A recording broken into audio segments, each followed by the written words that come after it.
Well,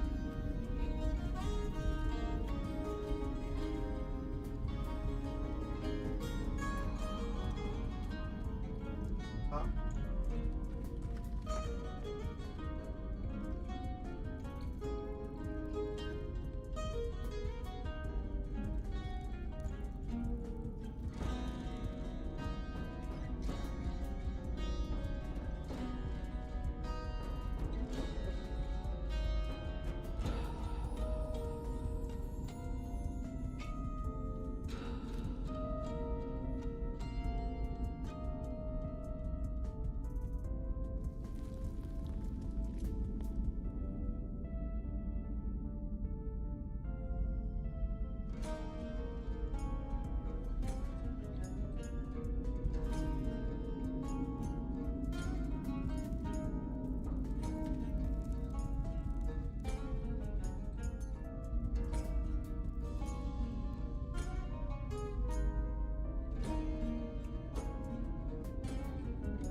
how's everyone doing?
be right back.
Okay. What are we up to?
Oh, It's at 1. you'll be going now then. No, I can't because there's no one here. Please go at footy was something. You just have to take a lunch break. It's literally a 6-minute drive. Nah. Kill you, it's a 12-minute drive. How you doing, Dylan? Welcome in. Again. Hello. There we go. How you doing? Pretty good, how are you? Infinity! Did you catch that? Infinity? Did you hear that? Yeah. Yeah. Yeah. He says hi. Hello. How was your week? Yeah, it was a week.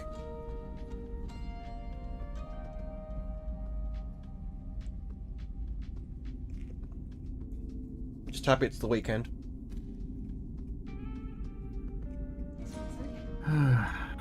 Yeah, I know that is. Hi, Jim!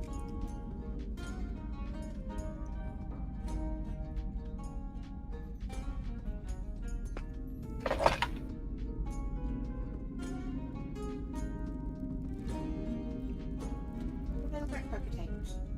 Huh? Why do they look like poker tables? They're rugs. But they look like poker tables.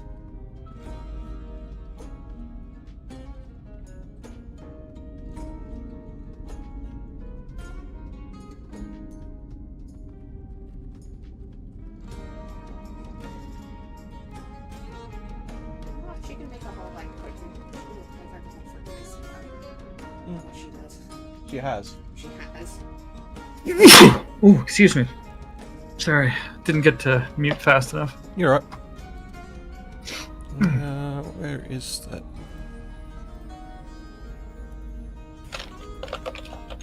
Hey, how can you tell me they don't look like a poker table?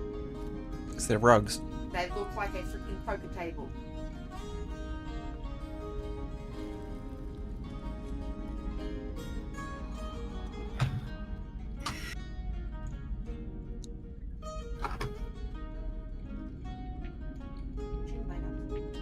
There you go.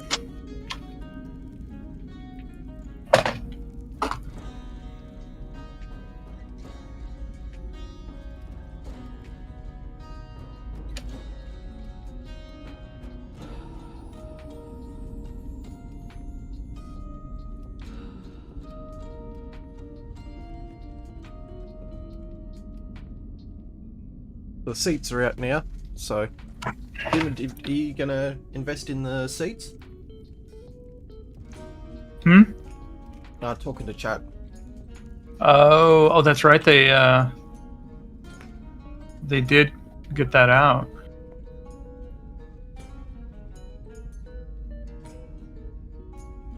I've got 4 attached to the campaign. What? Okay.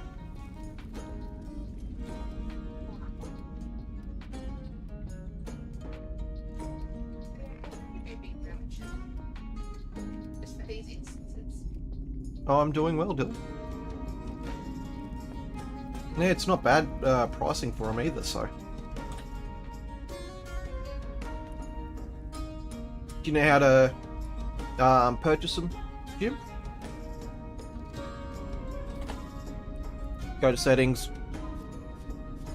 seats, purchase additional seats, and you just...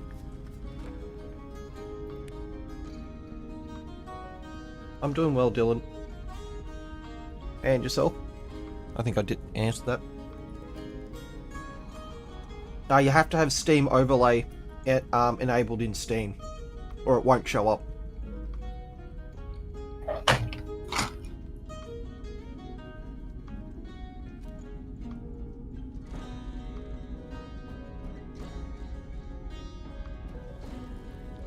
But it does tell you if it will tell you if it's not enabled or not. So just go in there and it'll say you can't access this until you activate the Steam overlay.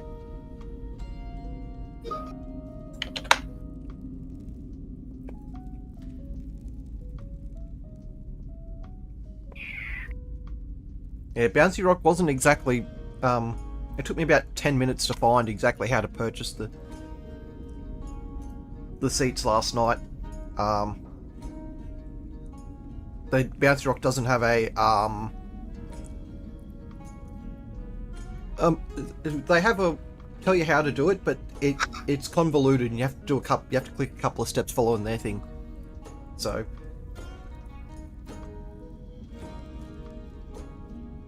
but yeah, it's simple enough to purchase, just onto the chair in the settings wheel and purchase.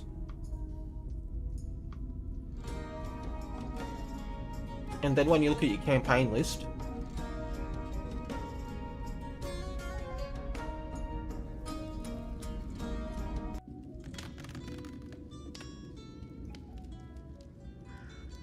so when you're on the campaign list, you've got this new menu here, and it just shows you where the what campaign the seats are attached to. So they can only be attached to one at a time.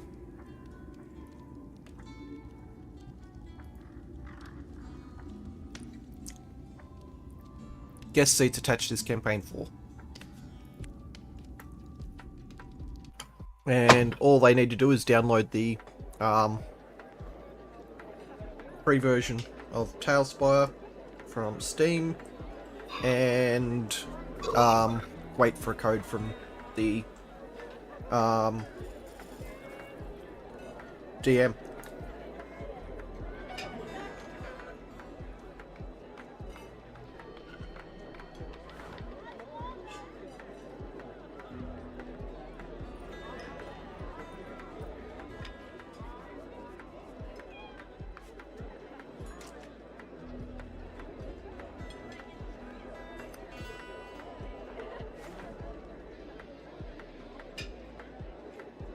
Now, invite code wise, I'm actually not sure how that works.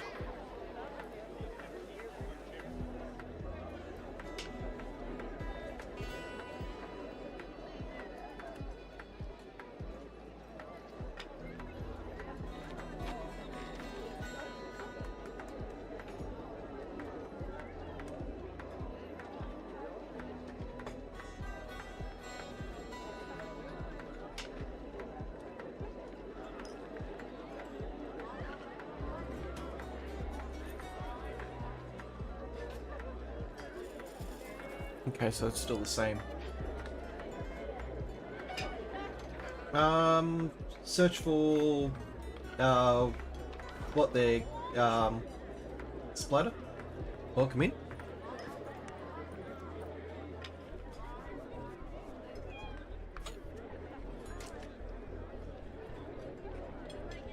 For the free copy of Tailspire, it's just on Steam. Just search Tailspire.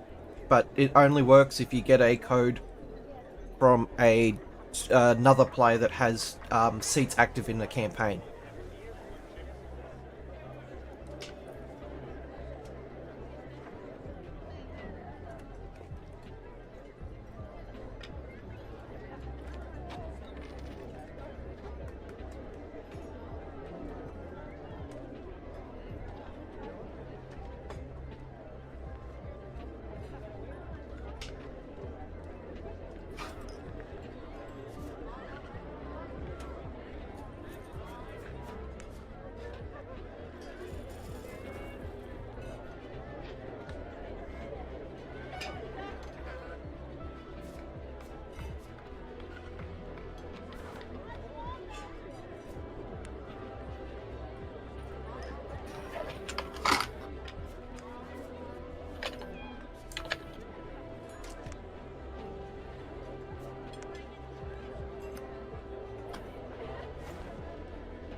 How is everyone today?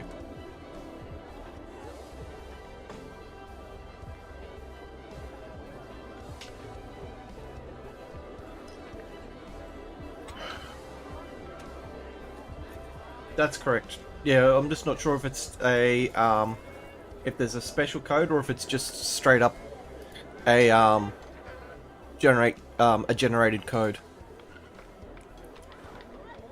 So I haven't had anyone to you give a code to see if that's how it works.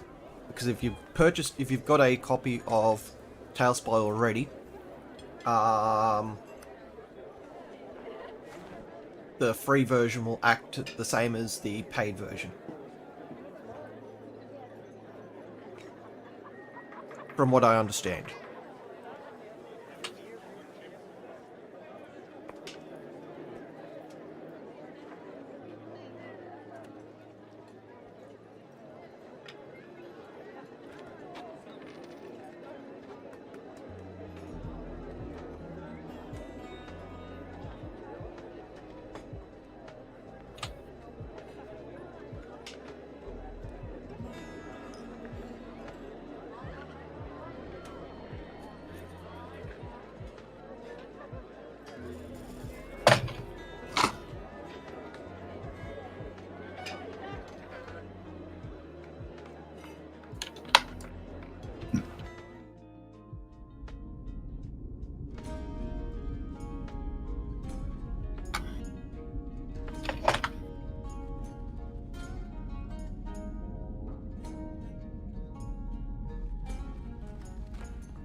Whoever's running the game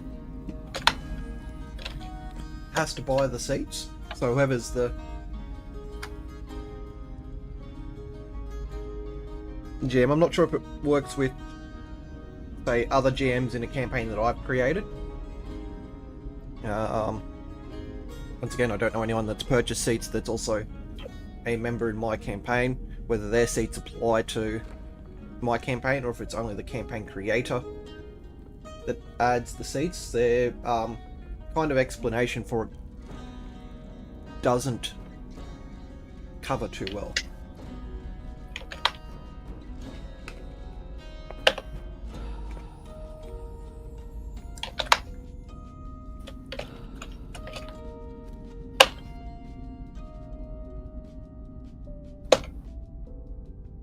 Let's get the Steam page up.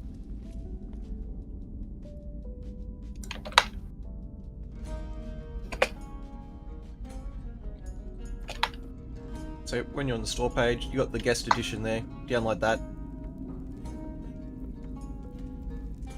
and from there, pretty much you're locked to only being able to add a campaign, which you'll get a campaign invite for. So I'm guessing the invite code would be the only thing, would be the access to it, as long as the seats are there for you to come in onto the campaign.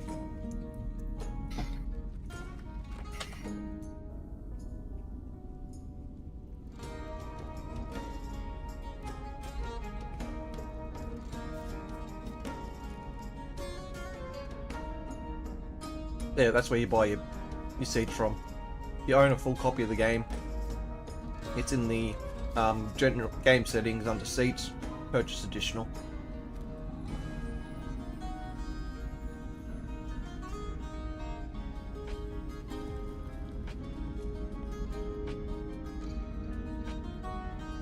There we go. If two people each own 2 seats and play the game campaign, 4 seats would be available for the guests who don't own Tailspire, so they do stack. Help if I actually read the little blurb under here.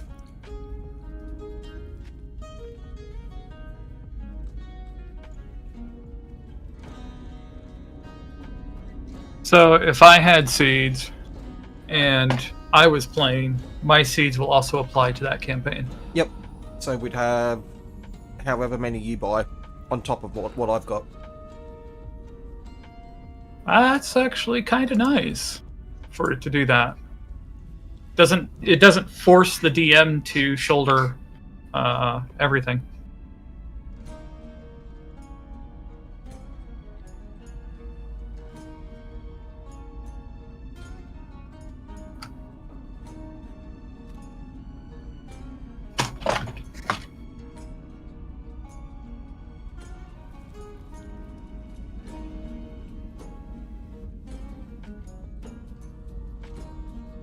Now, the last bit on the settings thing, your seats stay where they are when you leave that play session. So this means your seats remain available to guests so they can still play even if you're away during the next play session. So once they're tied to a game, they're tied to a game. Oh no, like you can move them yourself. Like if you go to another campaign, they automatically follow you to the other campaign. So when you jump into Tailspire, I mean, that is, as long as you're playing that campaign, your seed will always be available. Yep. To somebody, yeah. But if you move to another campaign, they'll move your purchase seats move to that whatever other campaign you join. Yeah, they follow you. Yeah. At the moment, or you can manually move them around yourself.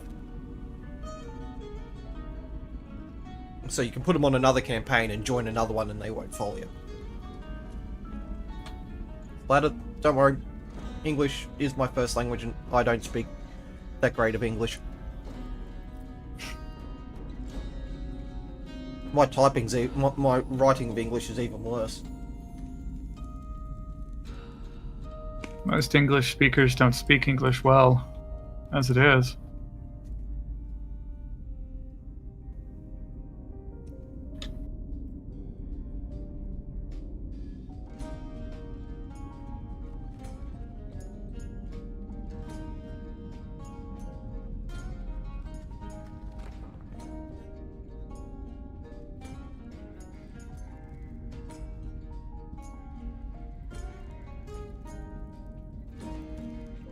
Anyone who owns a full copy Taskbot can buy additional seats. This means the GM does not have to handle the guests alone.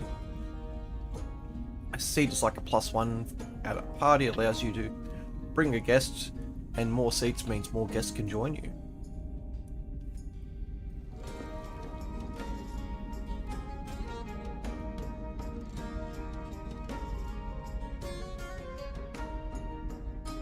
Okay. You can play when you play a campaign. The seats move. Your seats move to that campaign. You move them. You can move them manually from the main menu, but they always follow you when you start playing.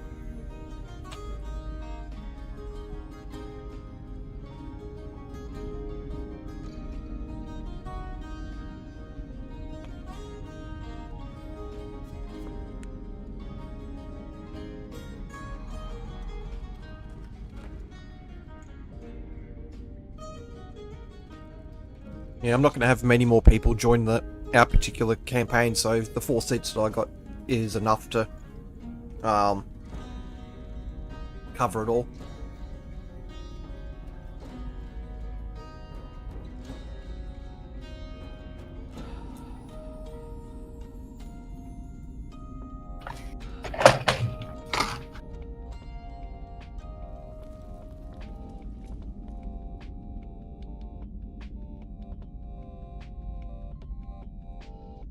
Someone like Goblin, though, who has a lot of players jumping in and out of, does a lot of like community type stuff.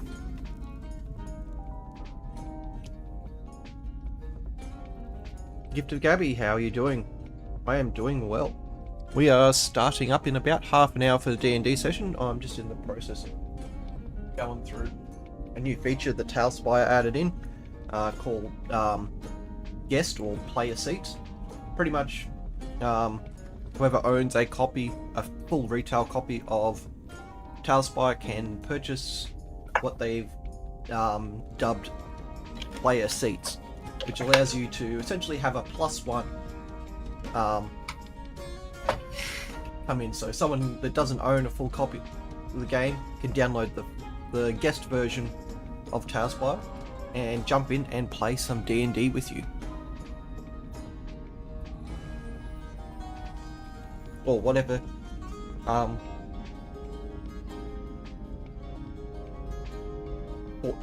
D&D format you are playing, because this is not just a D&D builder, this is a world builder, so you can run whatever play system you want. You could run Warhammer, you could run Rifts, D&D. There is a huge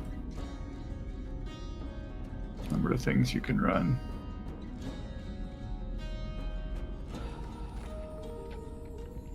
And this is what I'm working on at the moment. This is Brightmane Fortress. Hello. Hello. Welcome in. Welcome. Hey. Welcome. Glad to see you back. Yep. Glad to see you guys too.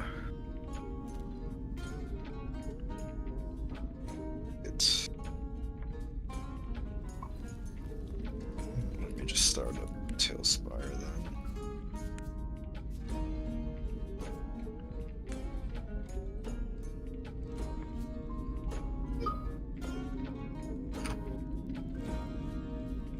So, Infinity, what kind of character, or where do you use your character sheet? Or where do you get your character sheet from? I use Tailspire. Or hold on. Or Tail Sheet is what I actually use. So here I'll post it in the channel here.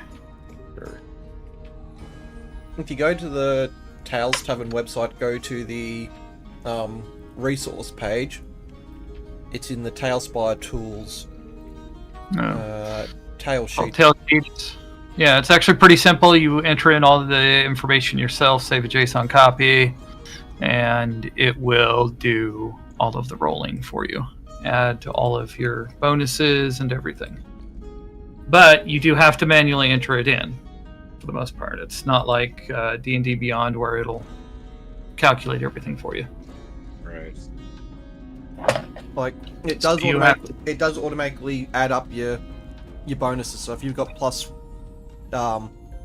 to your strength, it'll add +5 into all your other stats. But you manually have to enter in all your weapons, all your armor, all your spells. Right. Okay. Yeah, I'll probably do that at some point.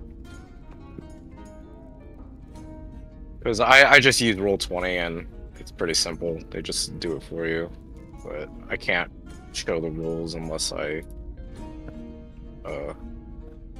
transfer it over. Yeah, I've got a tail. If you look at my stream, I've got a tail sheet up now. Oh, okay. Let me see.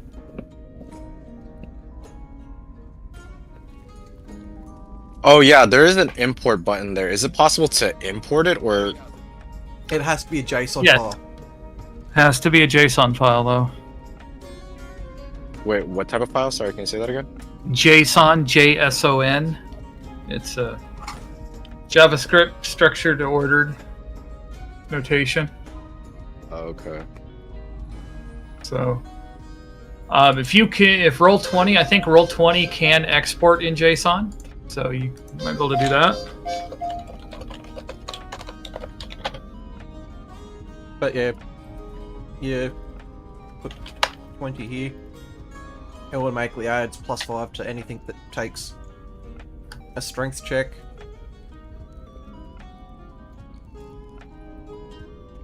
Mm-hmm.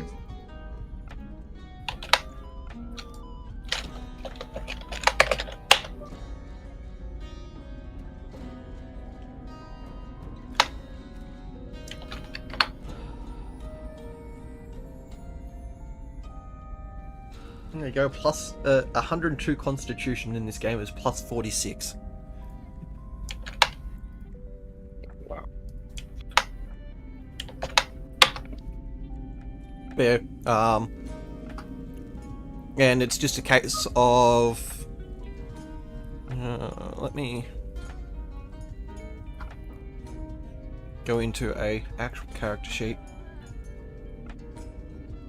It's you click on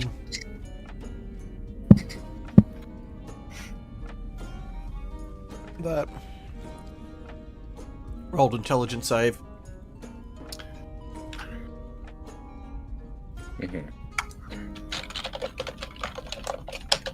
So it's a decent little thing, but you just have to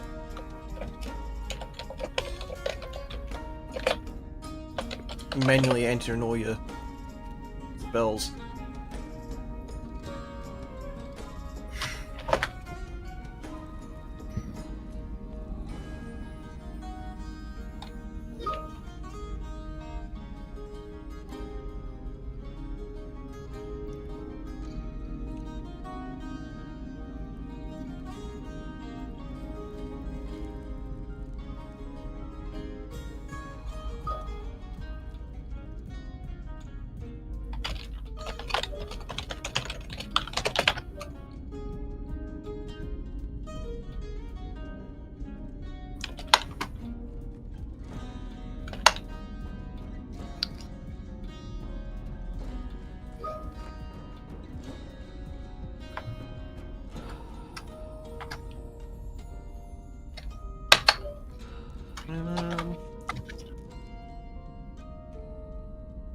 Let's get to where everyone is.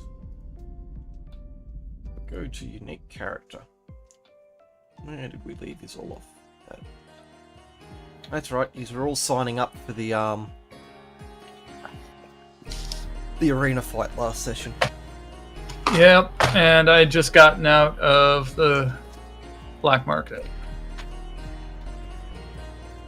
That's right, Mucky's was just dotting the I's and crossing his T's as you walked out. Yep.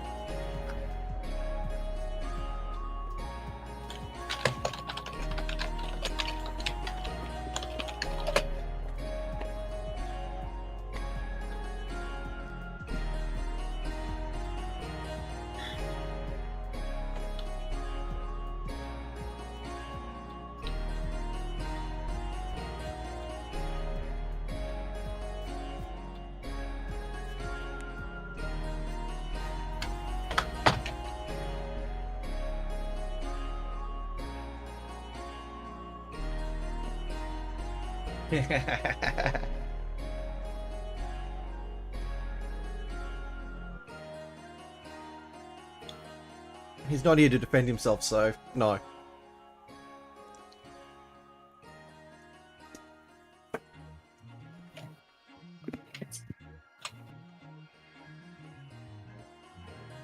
You only asked, does Mikey know how to dot his I's and cross his T's? No. No, he doesn't. He knows how to do the opposite.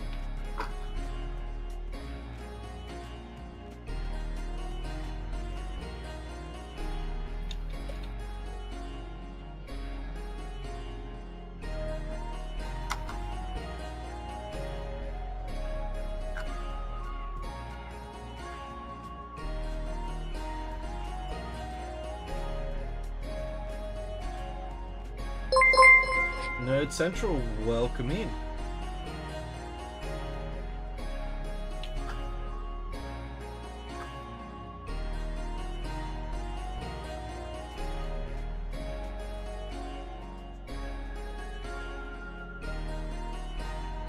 What were you up to today?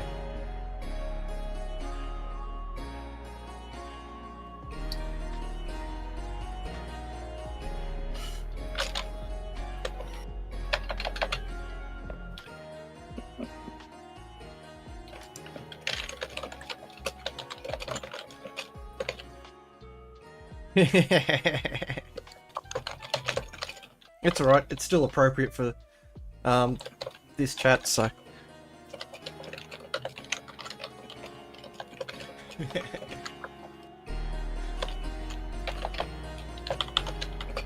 But how are you guys doing?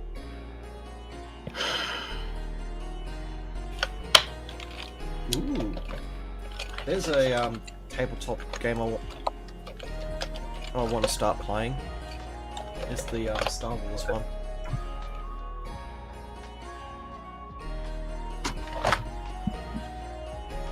Oh, that would be an interesting one to play. It's like a... Yep, I know that. Oh no, it's not D&D based. This is like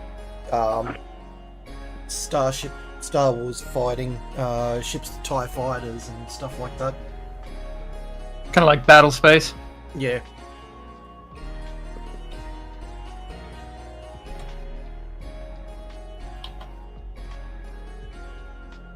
But I thought the okay. So both still have the fuck you tax on them.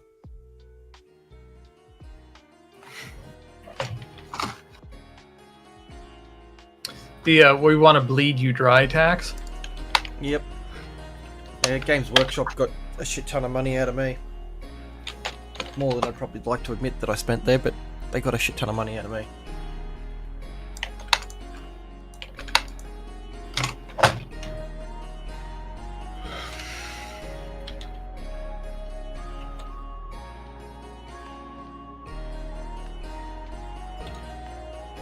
I can only I've only got enough minis to table 13,000 points of army.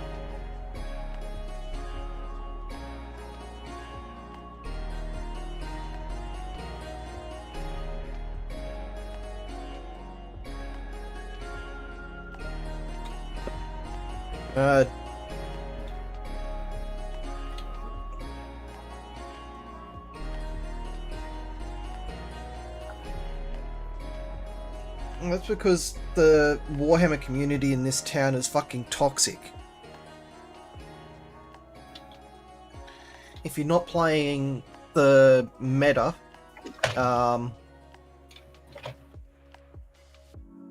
they just fucking lay in on you. Not a problem, nerd. Go and rest up. And yeah, it's just no point in playing because you take something fun that you think's fun to play and then get stomped at before you even table anything. So that's why they're sitting there collecting dust. Because it's not worth taking them out because you just get absolutely hammered and it's like, what fun's in that?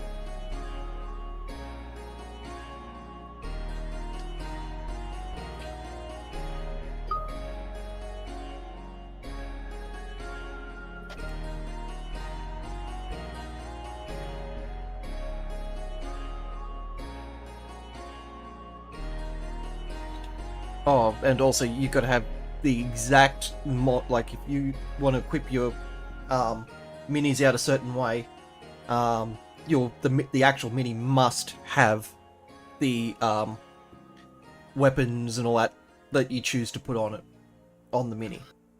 You can't go, okay, this particular group of minis has this on it. It's like, no, it doesn't. It's got this, this, and this on it. It's like, no, it has this. What a.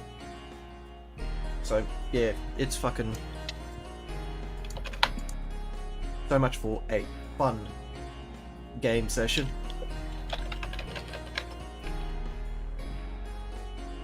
Oh, and also the majority of the official Warhammer store here in town, I'm pretty sure that a lot of the players that play there are pedophiles, so.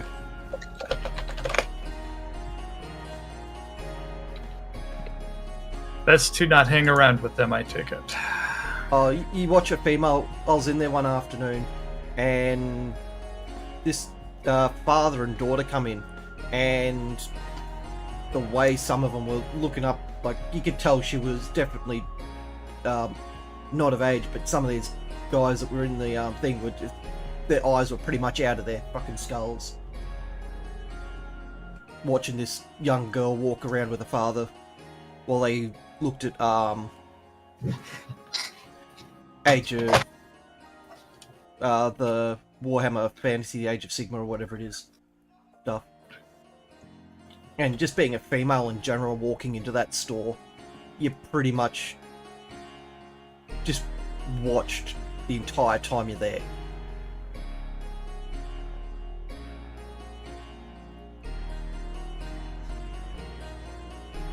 So yeah, the Warhammer in my town, the official stores are, like there is a couple of stores that are like official, there's about 5 official stores, but one tournament, that's the main tournament store. So where all, if you're gonna go like overseas to play Warhammer for money and shit like that, you go to there to get on the tournament things. But some of the other stores, they're quite good, but the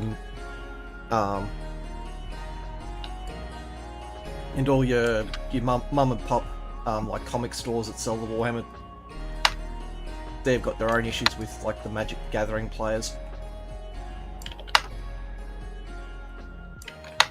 which sometimes can be just as bad as the Warhammer players.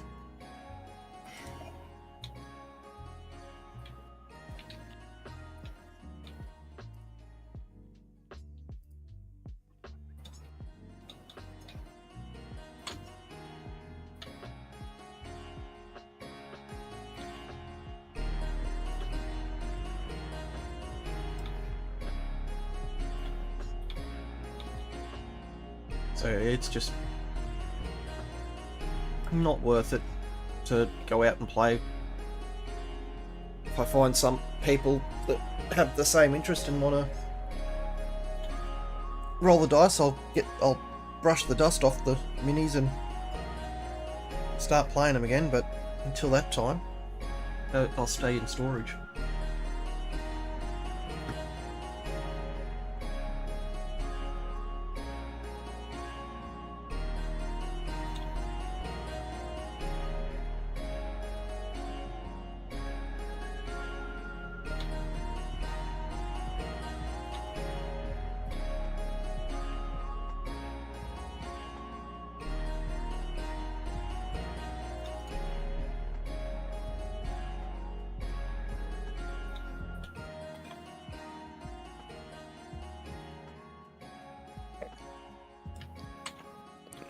Okay.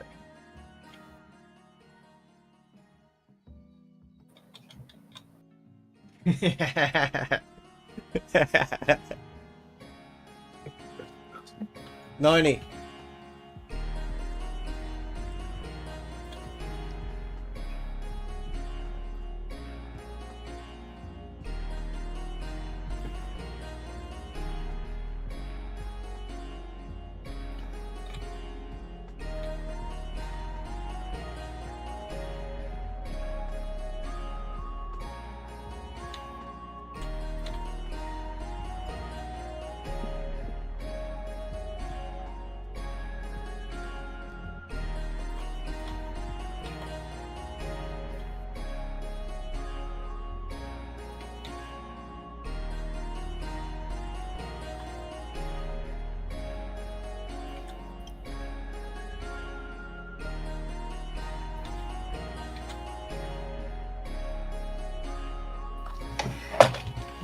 Okay.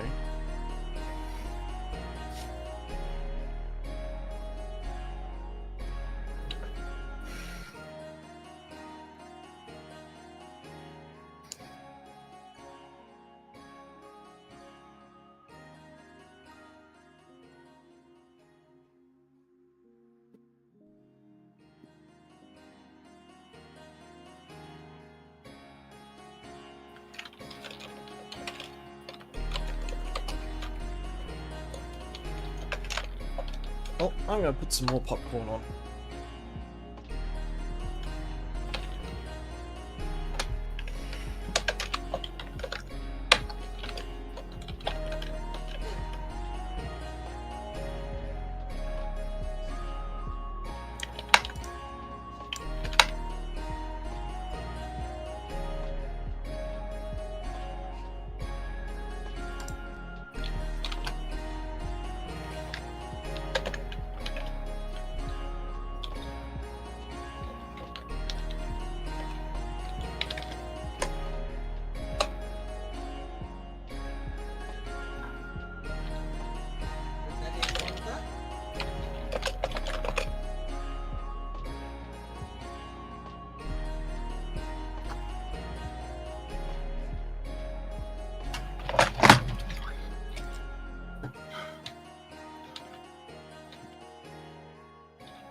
don't shush about it.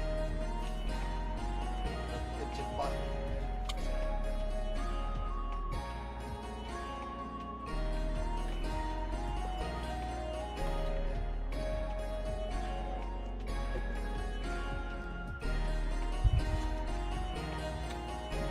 Struth bailing out on us again today. Off to get married again, I guess.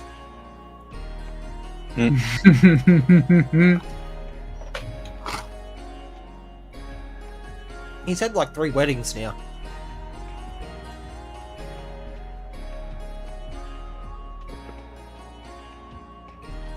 It's very fortunate to be able to attend those, though. Like, not a lot of people, not everyone gets to go to weddings.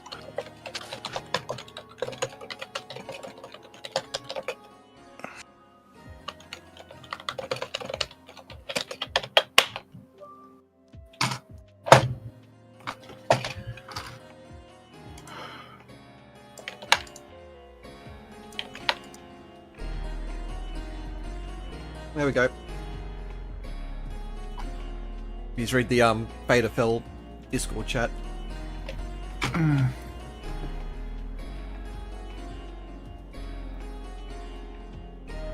Mhm.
Mind's Eye, thank you for the lurk.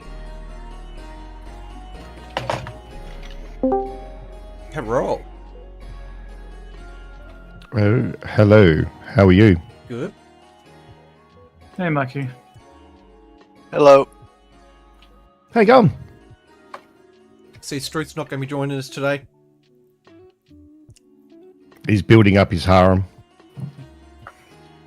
First wife, second wife, 18th wife.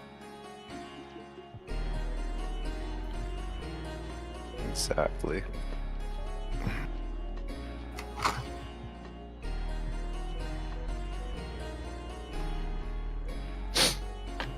That's all right. We'll make sure Gundam has enough milk.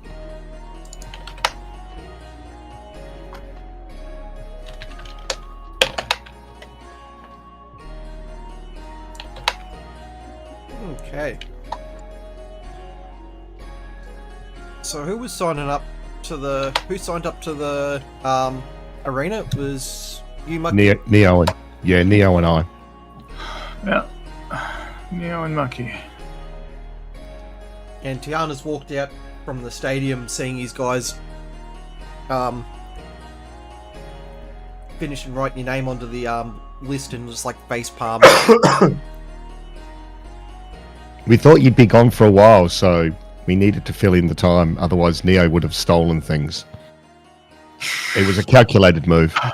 I just face palm. I'm sure you understand.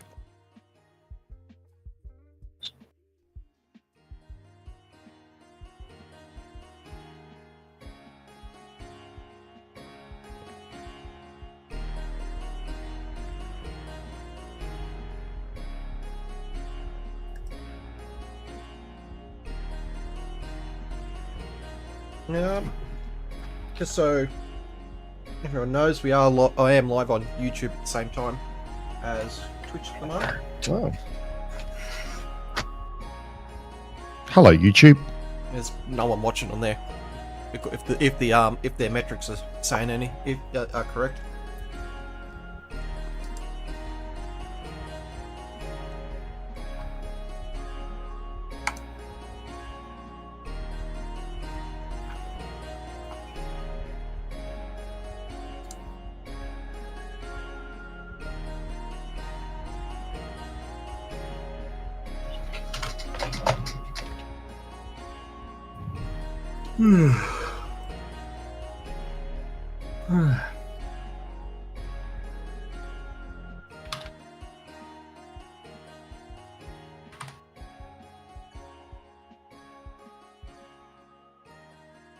Okay.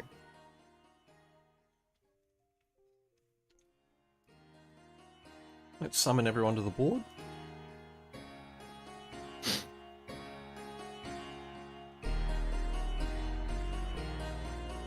All right, here we are. Get him in.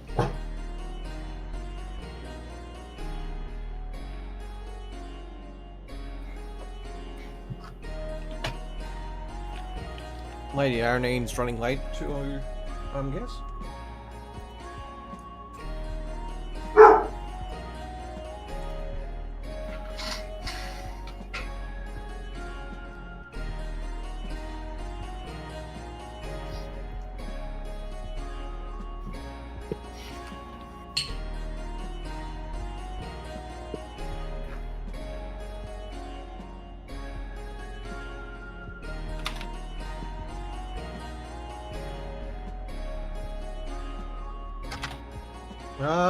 That is a Labrador monkey. Yep. Black lab. Yep.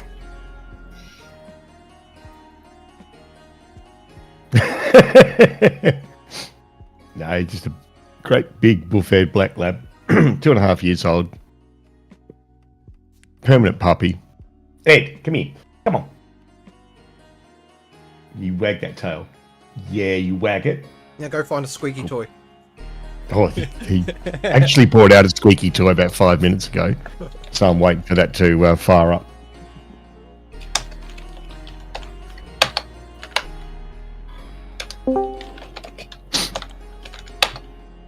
Who dat? What's up, Neil. bro? Hey, Nia, how you going, mate? How's your party? Good, you?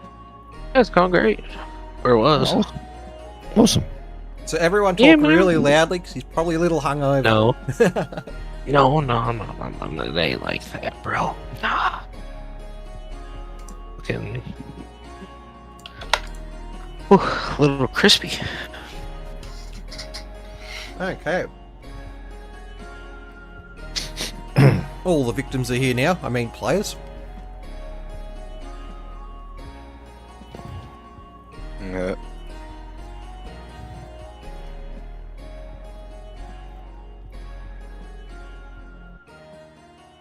Now, going over something I was talking about earlier.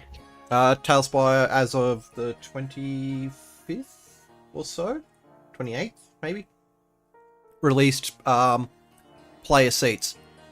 So I now have 4 seats available for anyone that wants to jump in and doesn't own a copy.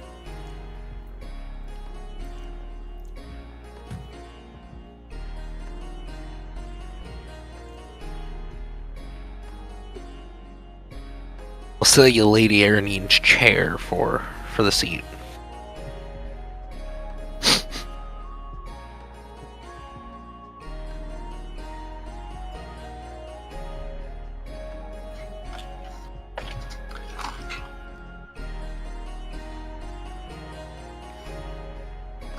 Anyone else wanting to sign up to this arena fight?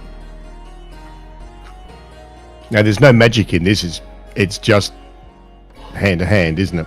Just hand to hand and anything that you can get away, any magic that you think you can get away with. Awesome. This is gonna be great.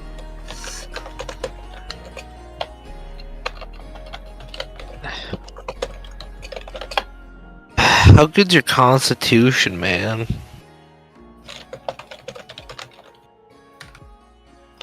Uh, 17. I got a +3.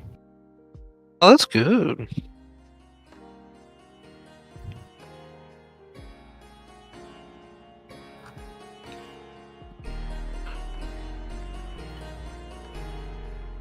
Okay, it's now, if no one else is signing up, it's now the morning of the tournament. Years of coming out of the tavern, and the town's quite busy with fighters and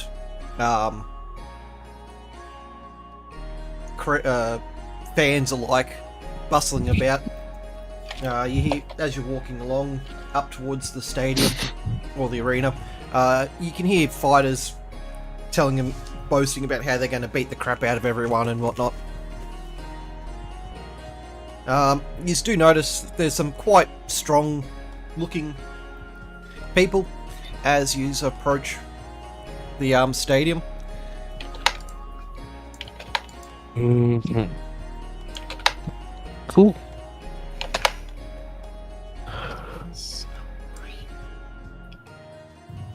And we have slept, right? Yeah. Yes, you have. All right, Already.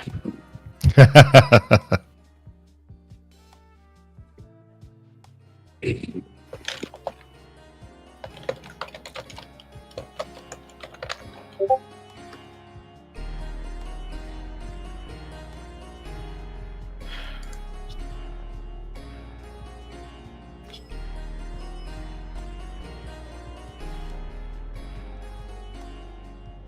Lady Aranine is stuck working, I think. Yeah, I sent her a ping just to see if she could make it, but we'll see.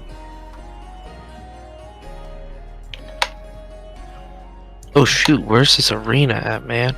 Dang.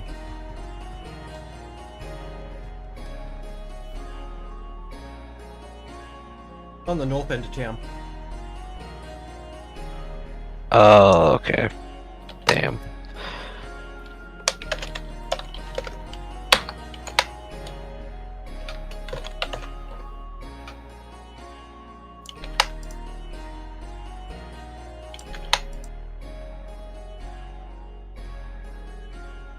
Yeah. As you go through the gates, there's a small halfling shouting at the top of his lungs. Fighters this way. and you kind of see a stream of fighters going off into the undersection of the arena. As you walk past him, he asks for your name and reminds you that there is no weapons to be used in the arena. Mm-hmm.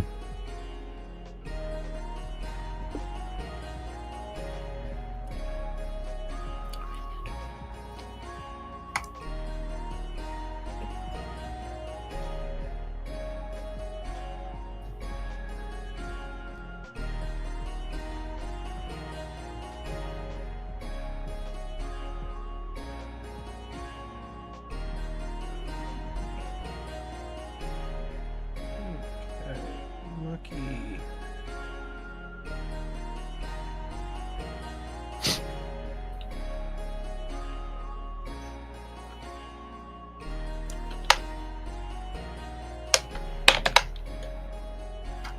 Okay, Lady Aranine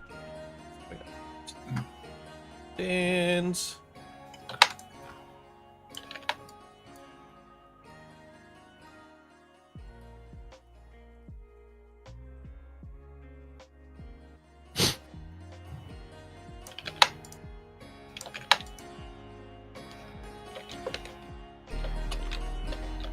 Where is Gundam?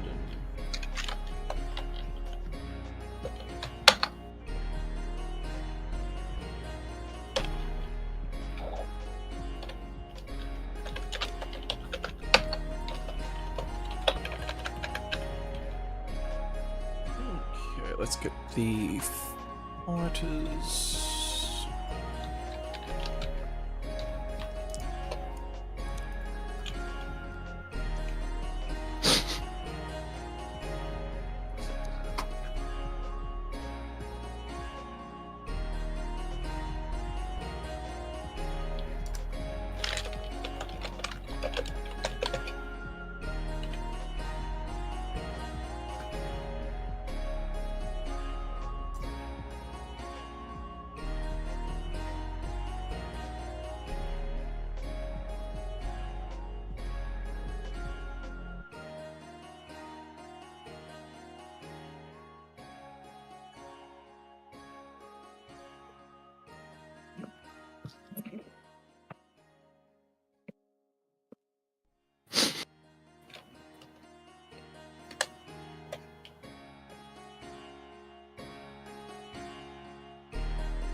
Okay. As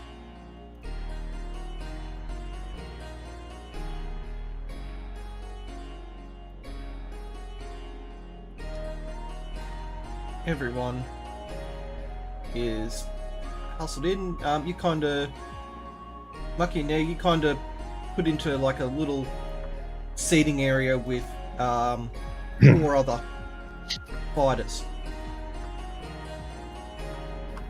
I'm going to keep an eye on them just to make sure that they don't do anything untoward. I just want to just make sure that I notice, just to see if they're doing anything that might be weird, like any hand movements that might be indicating magic, or just keeping an eye on them.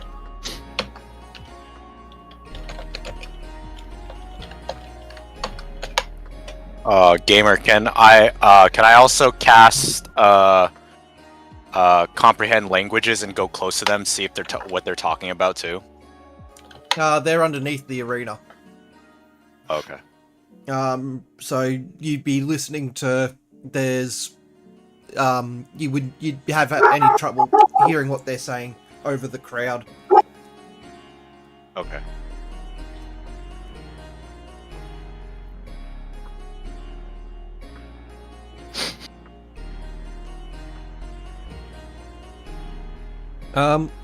Everyone's just kind of. You hear the same little halfling come running up and points to the group beside where you guys are sitting and goes, "You guys in there, going out in 15 minutes." And the group beside just starts warming up and Neo and Mucky, give us a perception check.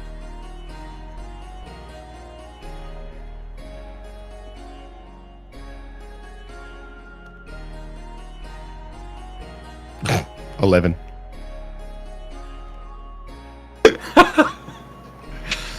Let's go. 21. Mucky, you don't I'm a simple man. notice anything out of the ordinary. Neo, you notice one of the fighters has a hidden blade in their in their wrappings around their hands. Hmm. Interesting. Alright. You Can I see Vic around? There's Like, is Vic around or nah? Fix standing right beside you. He's in the small grouping that you're in. I'm gonna nudge and kind of point at him real quick and whisper it to him. Or how he has a blade in his wrappings. And I'll just, I'll look over, look back at Neo, nod. So game, the format of the fighting is it goes out in groups of 2. Group goes down. So groups of 4. Groups and of, then 6. Groups of 6, okay. Yep. And it's the 2 winners out of each group that progress, is that correct? That's correct. All right. I will give Neo like a gentle, friendly tap on the shoulder and a thumbs up. Yeah. And just, yeah, that's all. I'll leave it at that, and I'll let him interpret that how he would like to. I'll thumbs right up to you two, and I'll smile a shitty grin and get ready. All right, It's gonna be great. For we got those this. up in the stands and that it's here. The fight goes reasonably well, except for there's a bit of controversy about one of the players possibly having something sharp in their gloves. But they can't. When inspected, they couldn't find anything to say that he was cheating. And let me get the characters out.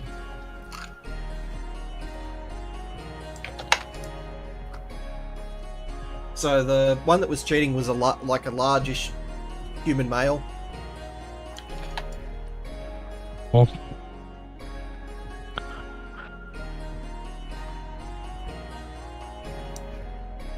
And the other winner was just a guy that ran around avoiding everything and maybe hit one person.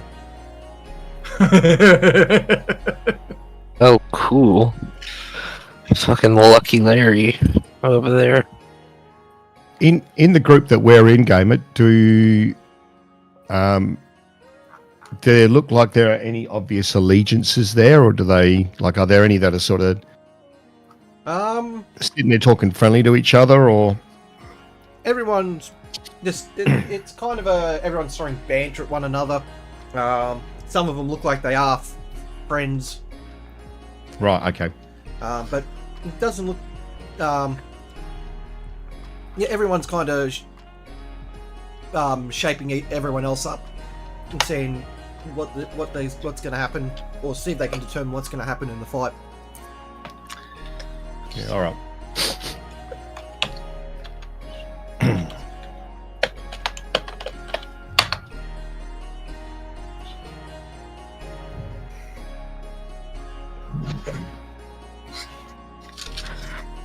Cool. Another group is called out after they dragged the unconscious bodies of the first group through, and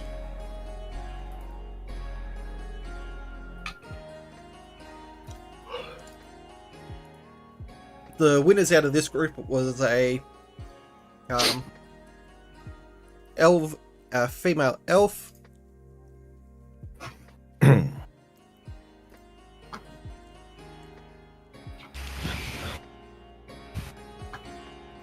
and a little goblin.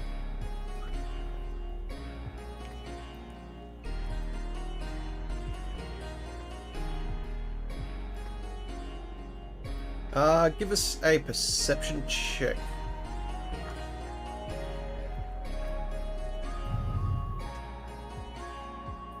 Ooh. 19.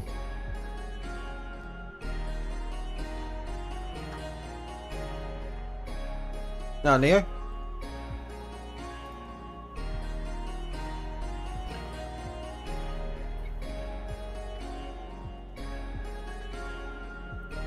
On a couple of the people that come in from the arena floor, you notice some like deep scratches on them, and they're bleeding. Not bad, but it's not as bad as it looks. That's a wild-shaped druid.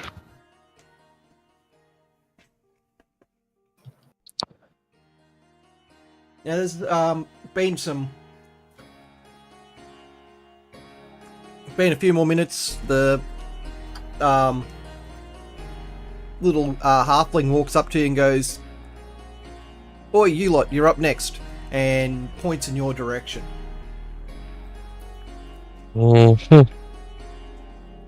Yep, I'm going to just limber up, get myself ready. Who's it? What have we got in our group? Can you? Yep. Just getting everyone out. The most prominent two guys that you notice is there's a Warforged. Oh. There's a clanker. And he's dressed. He's got the Warforged got a fairly like light robe on him, and he's just like moving his arms around. You can hear like slight metal grinding against one another. The next largest of the group is a Dragonborn. With your knowledge of Dragonborns, you know that the blue tint to his skin means that he's got a bit of a... he's from the ice... His bloodline is of the ice dragons. And there's the third person also in the group is a smallish Aarakocra. Doesn't seem too much of a threat, but you know to watch his claws. You take note to watch his claws as they look quite sharp. And third is a really off-coloured, what looks to be a hobgoblin. You've never seen one of this particular skin tone before in any of your travels.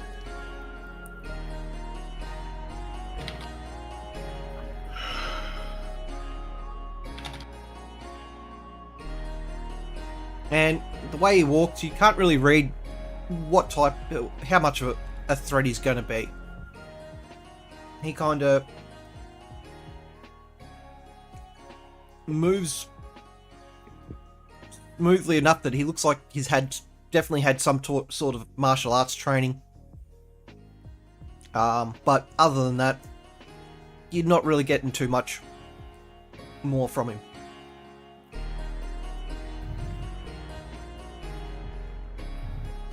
Use a call. The halfling kinda tells you to get out there. The other four come running out ahead of you.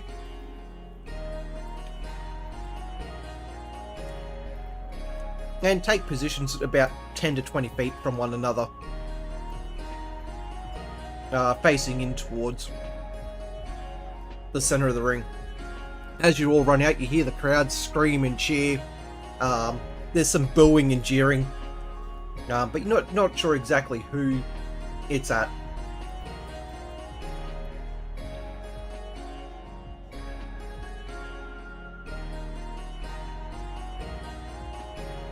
The announcer gets up and he uses the spell Thaumaturgy and essentially loudens his voice. And once again announces the rules. No weapons, no spells, fists and improvised weapons, so you pick up a rock or something like that. There's around the arena there is like broken shields and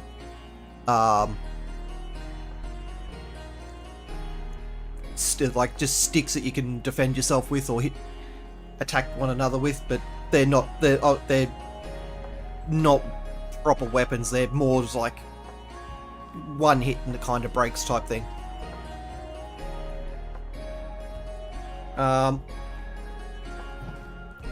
He says the last two standing move on to the next round, and he starts a countdown, and the crowd starts going wild. And at the count of 0, as he reaches 1, he yells "fight," and everyone starts running. The Dragon Ball goes to there. Fuck me. Warforge sprints across the field to you, and Of course, it's the fucking robot. the Aarakocra charges at you, Mucky. All right. As the Aarakocra comes up to me, I'm going. They're fairly short, aren't they?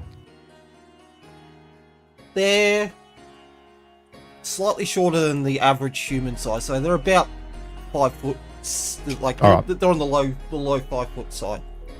As it comes running up towards me, I'm going to kick a shitload of dirt and dust and everything right up into its face.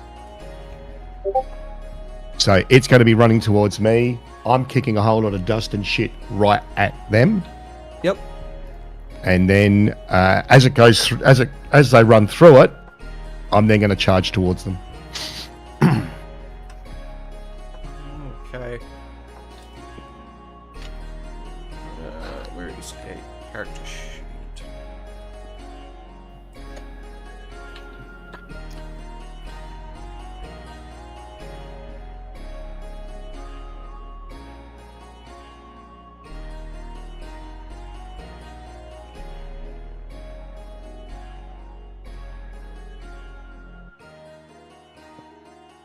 Just roll a d20 for me.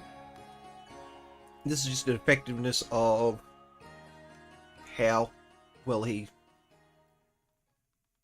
18. So, the Aarakocra definitely slows down as you kick it up. He's kind of, when he reaches you, he's kind of spitting and sputtering, but still he's still hands ready to attack. Mm-hmm.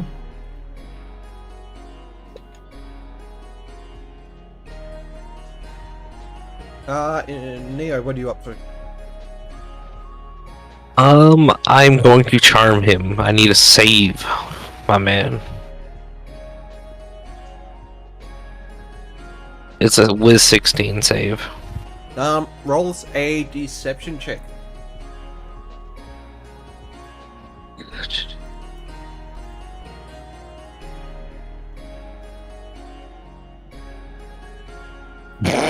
Holy shit.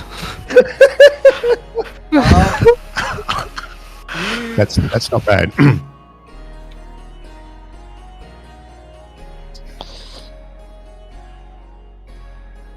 Okay.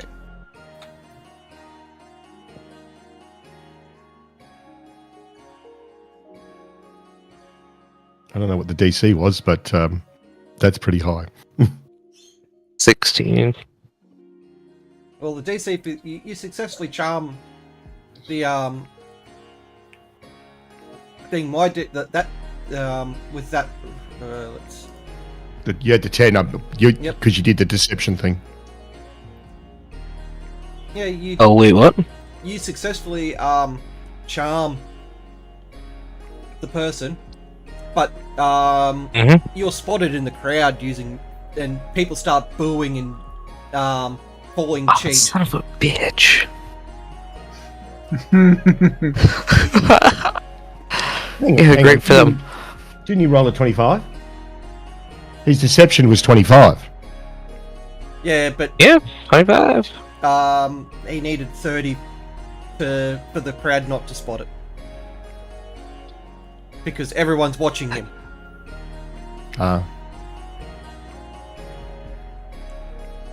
Oh, they know. I'm gonna go point at the big blue one across the way, and I'm gonna go tell him to go join and beat up on him. He I walk away from him.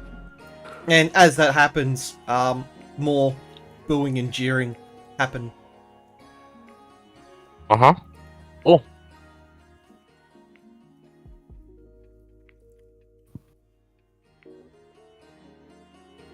And you hear the announcer saying that there's possibly some foul play in there, but the officials haven't stood in.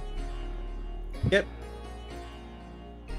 Okay, Mucky and the Aracrop.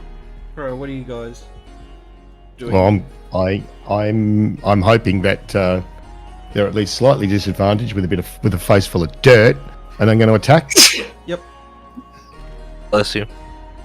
Bless you. Thank you. Sorry about How that. do I do a? It's just a strength attack. Okay, so is that a strength? That's a strength check.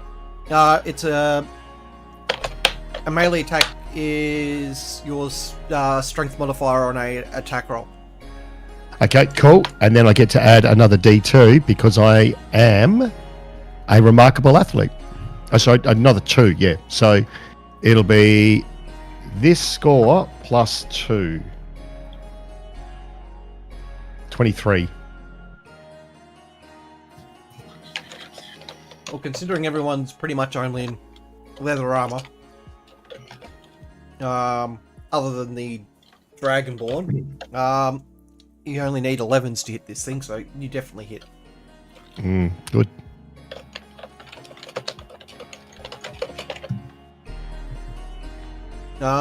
It is 1d4. Okay. So it's just 1d4, there's no modifier or anything like that because of strength or anything? 1d6 plus... no, it's 1d6 plus strength, not 1d4.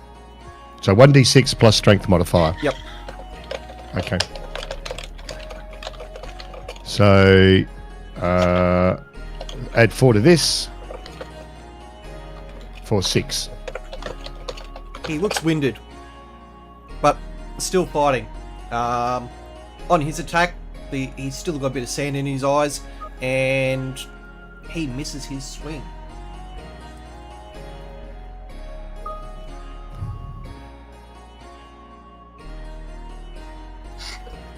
These guys here are just laying into one another.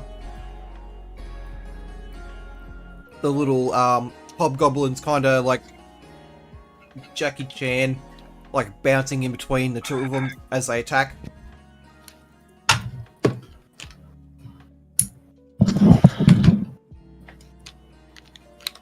I'll be right back. Neo, what are you up to? You're gonna punch up on me if I come punch up on this bird with you? No, I want you to do No? that. No, that's Okay, brilliant. cool. Let's go beat this guy up together. Yeah, let's Sweet. stick together because that we will then take people out and distract them. Hopefully, most of the time Yes, they'll try and attack sir. me. I'll be the tank.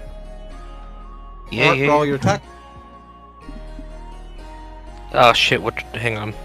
Looking for my hand roll. My bad.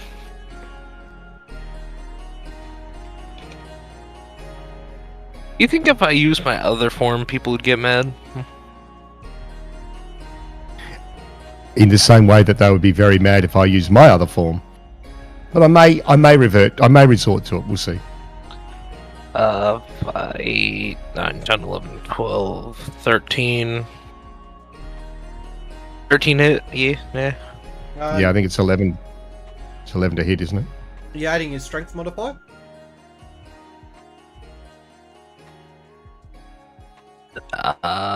My strength mod is 0.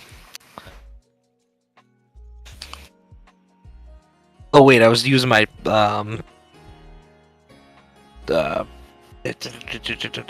talons. I hit him with my talons, so it's +5. Or am I doing this wrong, man? I'm sorry. Oh, one second.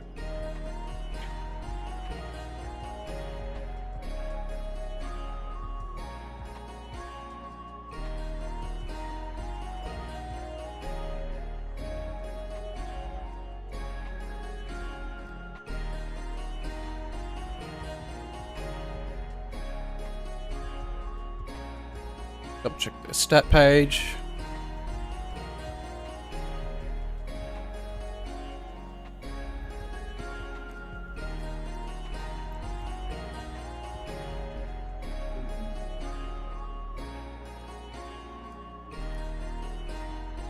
So Aarakocra uses dexterity instead of strength.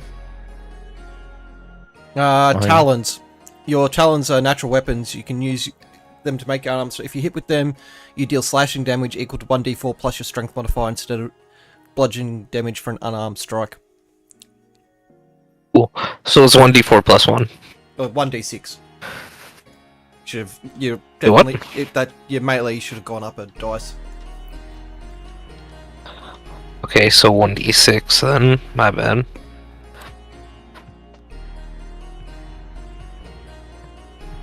Three. That's great. And that's all I got, man.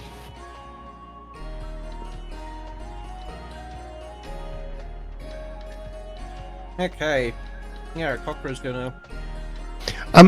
Question. Yep. I get multiple attacks, so I should have been able to hit it. I should have been able to do 2 melee attacks.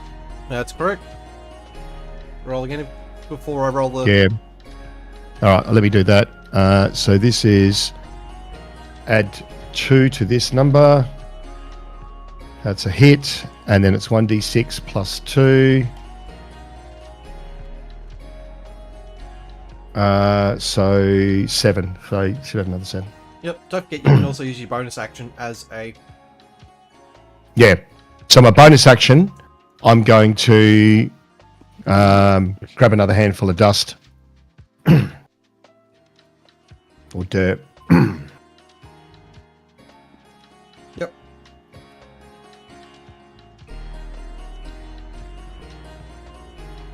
You now have a handful of dust.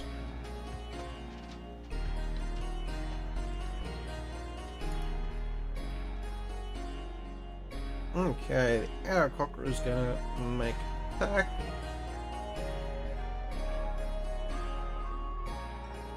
And still misses.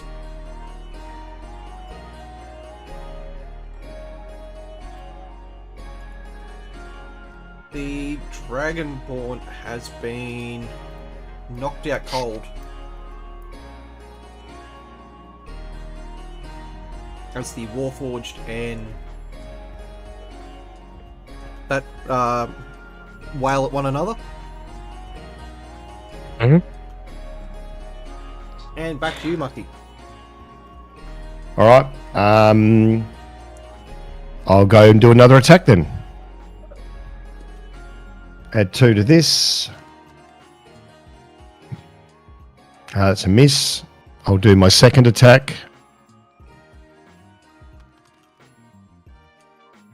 That's a miss. And then as my bonus action, I'm going to throw the dust dirt straight in its face again. And I'm going to say, eat dust, motherfucker. Really peppering them, huh? Nigo, your turn. I want to piss him off so that he focuses on me. Yes, sir.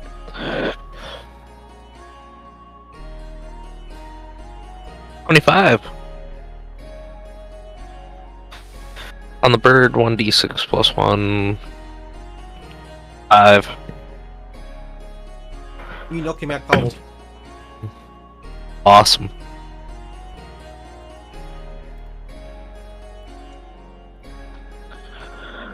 Critical attacks are an instant knockout. Oh, cool.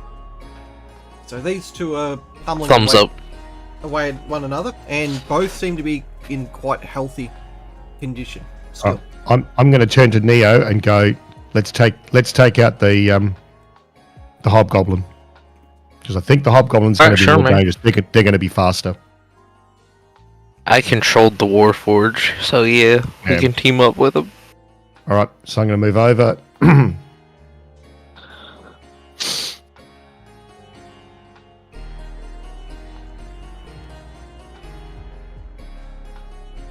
He breaks free of the charm. Ah, shit. He's now focusing you. Damn you. Hang on, when he ran away, I'm within 5 feet. Do I get an opportunity attack? Yep, so's the hobgoblin.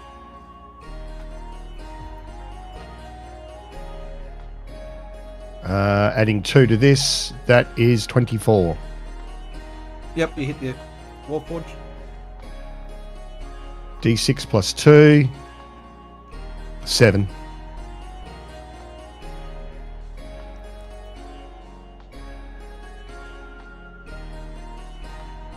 He runs over and makes a 2 attacks against you. Did the hobgoblin get him? Hobgoblin later managed to get a shot on him, but he wasn't too worried about it. Okay. You missed both those, man. What's your armor Got a class? 15. 15. Okay. And he's screaming at you, you fucking cheat, as he's making these swings. Uh-huh. Man, I really want to thunderclap him, because I can. But it's too loud and everybody would take notice. My AC's because I'm not holding dual weapons. Although, do my fists count as dual weapons? No. All right. Well, then my AC's only 20, I think. Yeah, only 20. Well, with his plus bonus, he hit you. Only just, but he hit you. Ooh.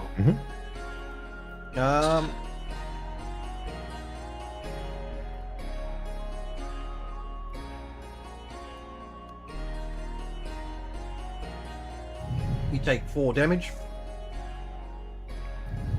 Yep. Ooh.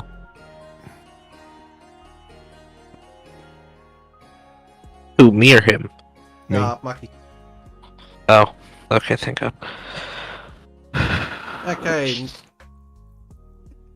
Mucky, your attack. Right. Well, I've got to go. I've got to go. The fella in front of me. Yep. So, adding 2 to this, 21. That hits.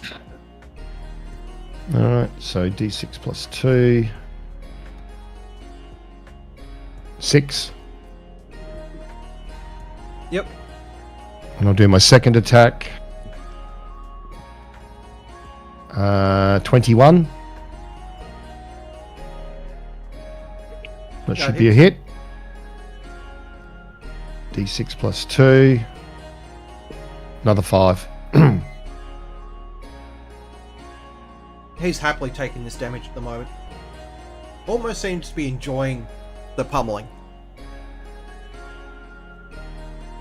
Does he have an erection? Investigation?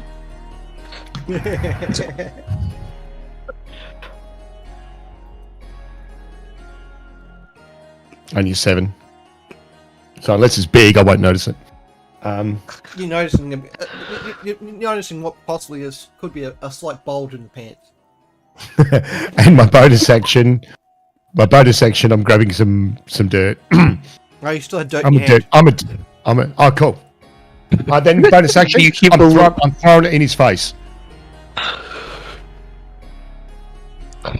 Just roll a d20.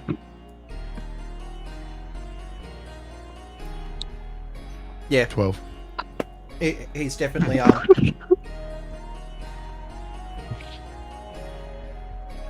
he's definitely skewed from hitting. Cool.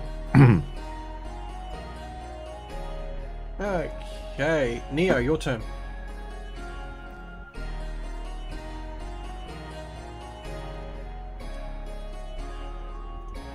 Uh, 17 hit. How? What are you adding on for your attack? Oh fuck! Wait, I'm adding on 5. My fucking bad. It's +3 with Dex. Fuck me. I've been rolling wrong. I'm So- sorry, man. 15 hits. So,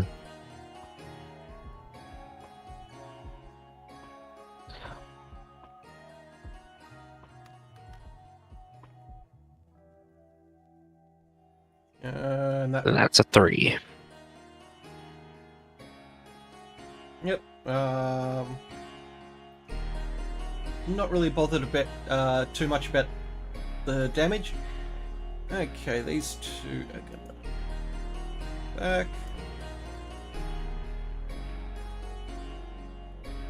back. Mucky, he misses on you.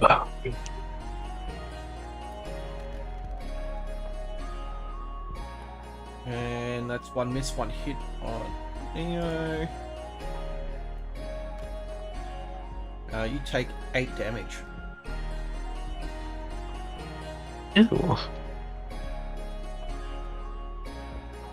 Back to you, Mucky. back to me. Yep. Okay, so what what does it take for me to try and knock him prone? Is that just a normal attack roll? It's a contested again your strength against my athletics. Hang on. So is it my athletics against his athletics? Your strength against your strength against his athletics. Hang on, why isn't it my athletics at the same time? You've got to use your strength to shove him to the ground, and he's got to use his athletics to keep himself balanced. But athletics is Or a strength-based roll. Athletics is a strength-based roll. So it's strength. So- It's a strength check against a strength check. Yeah, but my athletics modifier is +12. So I'm trying to do some sort of wrestling type wrestling. So can I use athletics for that? Because it's not just a case of me going shove and push. I'm trying to pick him up and slam him down. So surely that I should be able to use athletics for that. Hang on.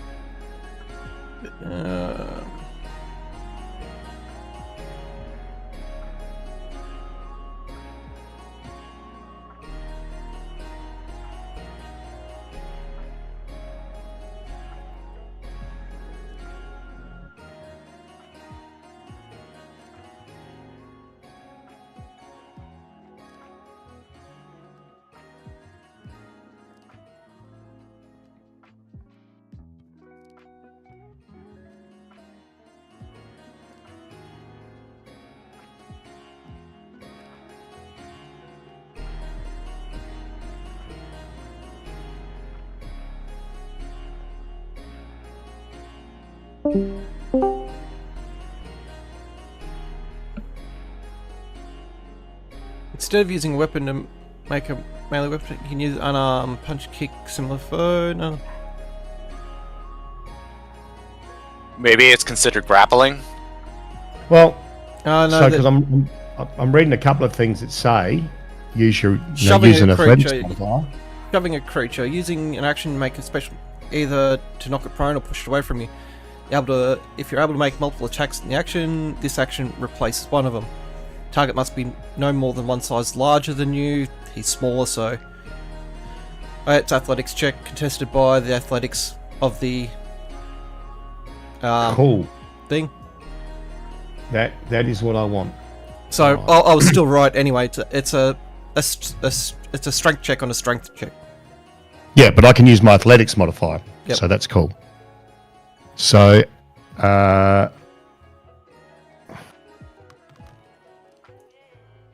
and to add 2 because I'm a remarkable athlete. 21.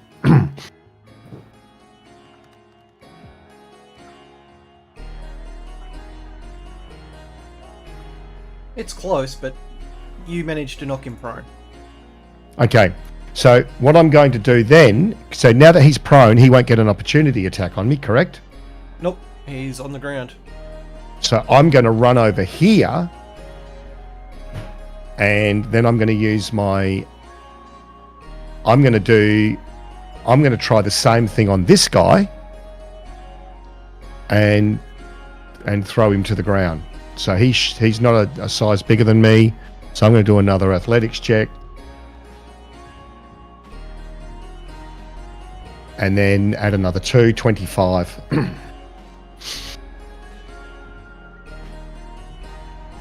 They are evenly matched. So when it's evenly matched, he's saved. He's okay. Yeah.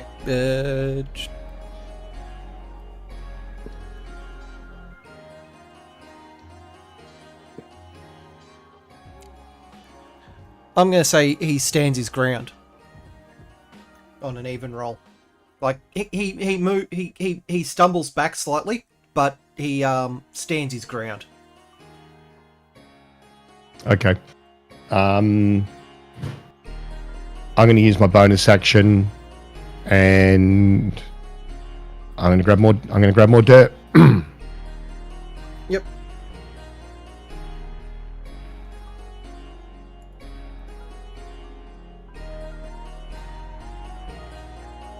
Okay, Neo.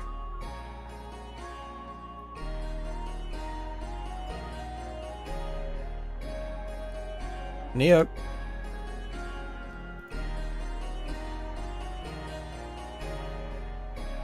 Neo, if you're talking, we can't hear you, mate.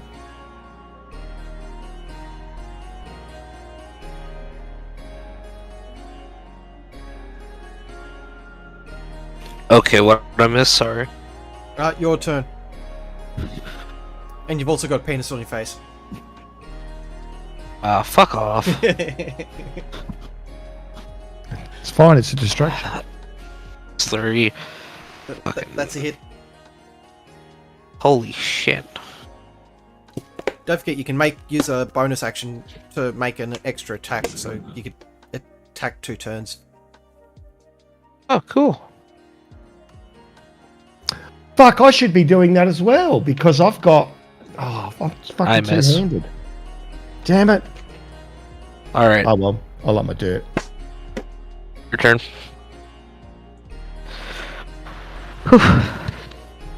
Okay, this Fuck. guy gets up.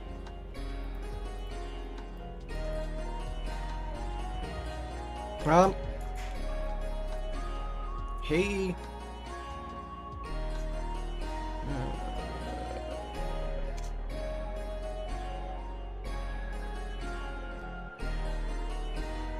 He screams in rage.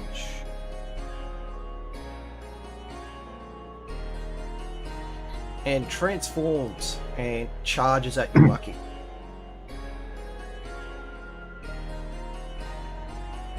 He transforms. Yep.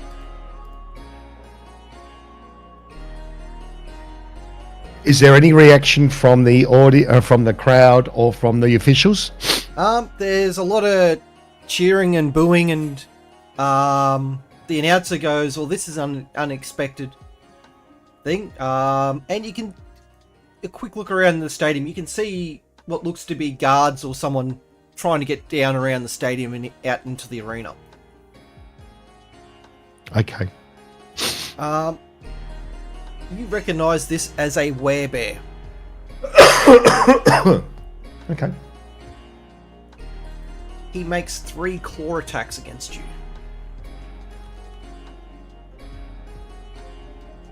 And 2 of them hit. Really? What's his modifier? Fuck. Because he's got to beat. Does he have to beat or equal 20? Equal.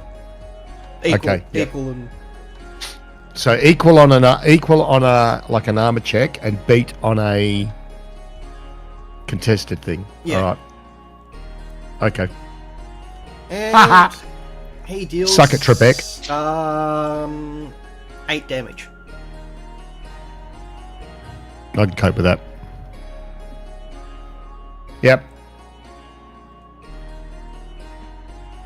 And looking upon him as he's attacked you, his eyes are like, there's almost a red glow to them. And you hear him say something, "I will kill you, demon." As that's right. as the attacks land. That's cool. The Warforged is going to rebalance himself, get his footing back. He's going to make 2 attacks. Neo, you are knocked out cold. Oh, cool. He had no disadvantage from being unbalanced. He took his turn to he's steadied himself.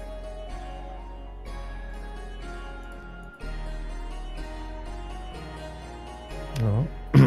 He can't move, but he moved enough to steady his action.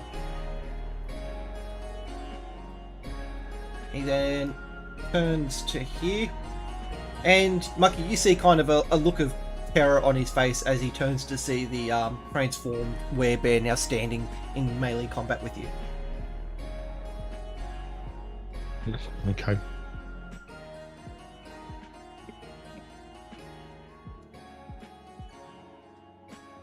What's happening with the guards? Are they coming in to go for the werebear? You can see them. You can start to see them coming out towards the main gate area. But at the moment, they're still too far away to really affect into this combat. So your turn to attack. All right. Well, I haven't got much choice. I've got to attack the werebear, and I'll call out to the Warforged. He's cheating! Help me! Yep. So I will do my first attack, and we'll add +2 to this. 23. That hits. So D6 +2. 7. Yep. He's Oh, quite. I'll do my second attack. 24. You crit on 19s, isn't it? Yeah, 19 and 20. Yep, that's a hit. Another 3 damage. Yep. And I'll use my bonus attack to do another attack. Okay. And that is a crit fail. You kind of stumble forward with, like, in your flurry of blows there, and you're now kind of grappled but not grappled at the same time. Like you can move, you can move freely, but without contesting. But you're in his clutches. That's all right. I'm cool with that. I'm just wanting, it's the very last thing I do is call out, guards, guards. Yep. First one isn't quite there. Like next round, you got they should all be in combat with this guy. The Warforged is gonna shuffle forward and make an attack.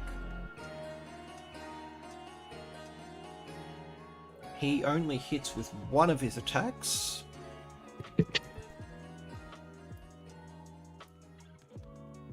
And deals a nice little damage to him. Hey, Faceless. The werebear is going to make his attack.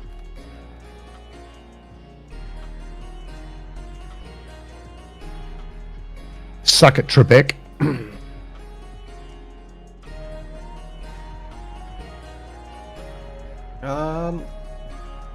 Before your action kicks in, Mucky, the 3 guards are going to pretty much jump the 2 of you, and you kind of get a knee to the ribs as you're pushed out of the way. Yep. From one of the guards, and they pin this thing to the ground. All right, I'm gonna move. I'm just gonna move back. Yep. You take 2 bludgeoning damage from the knee to the ribs. All right. It's like they just like jumped, and you just happened to be. Yeah, I was in its clutches. No, I was in its clutches. That's fair. Cool. One of the guards, you hear something muttered, and the werebear just kind of slumps down. You can see it breathing still, but it just seems like they've cast some sort of sleep or spell on it. They tie it up and drag the thing off. The crowd's booing and cheering. It's kind of even on what's going on, and the arena announcer goes, "Well, that's an interesting turn of events, but we do have our winners." And you and the Warforged move on to the next round of combat.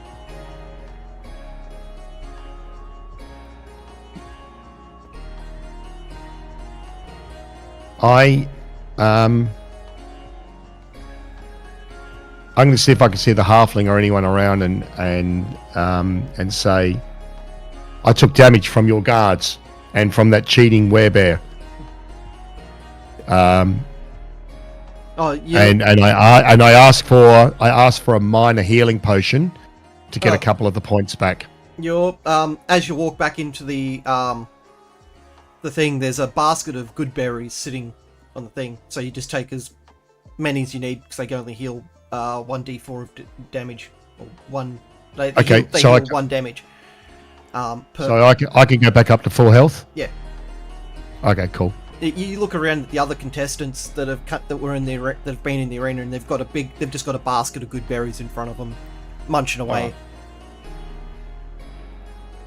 All right, cool. I'm back up to full health. Excellent.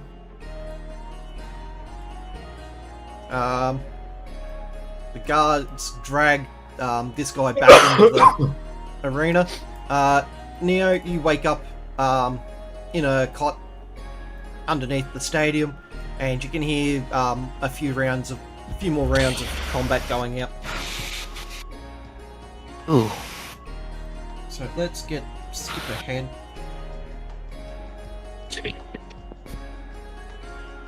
Of the events.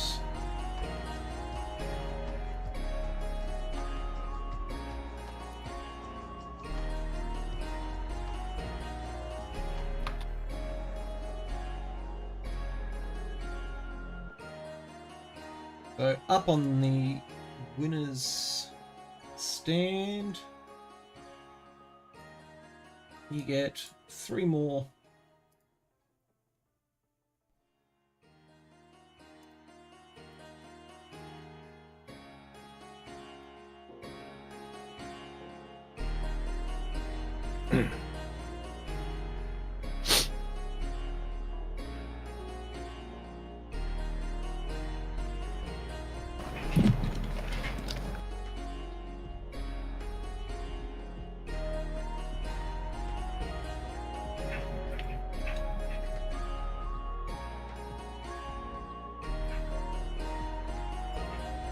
Okay, so let's group these guys up properly. So that was round 1. round 2.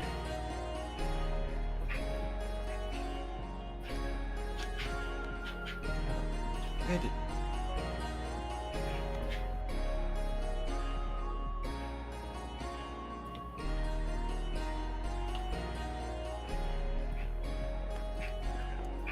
Three.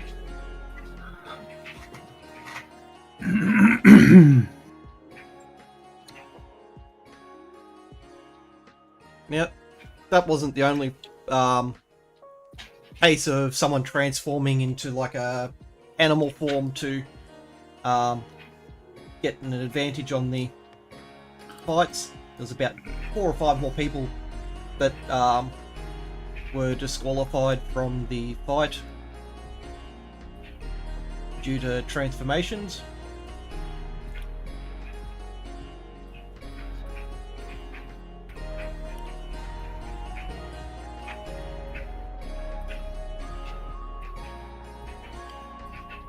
Okay. I'm going to just move slightly closer to the Warforged. Yep. And then say truce until the final round. He kind of looks up and down and kind of nods. All right.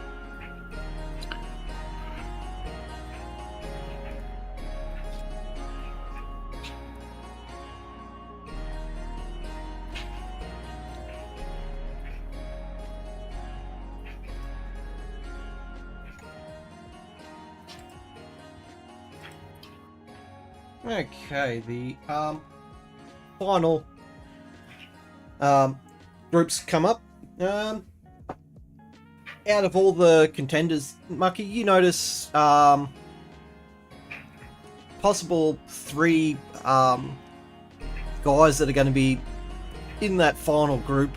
A large orc, like he stands a good foot above you, really bulky and muscly.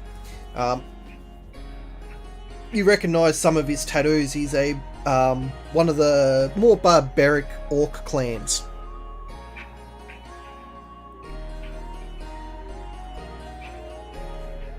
Or from there, and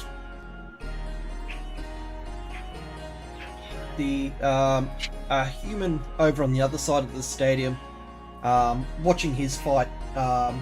He was quite the athletic person, kind of running in, attacking, and running out in quite quick successions, and dodging a lot of attacks. And this little guy here, little kobold, that's very rough, dwarvish. He speaks very rough dwarvish, but you can understand him enough to converse with him. But he seemed, even though he's small and looks quite frail, he knocked out nearly every person in his grouping.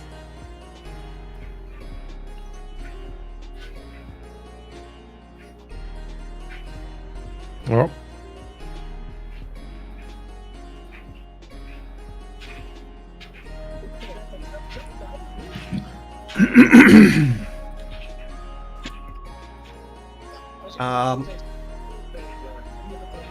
other than that, the other competitors weren't too, like, they were formidable foes, but they weren't like outstanding in their fights. It's like they'll give you some trouble, but there's a chance that you'll just knock them straight over. yep.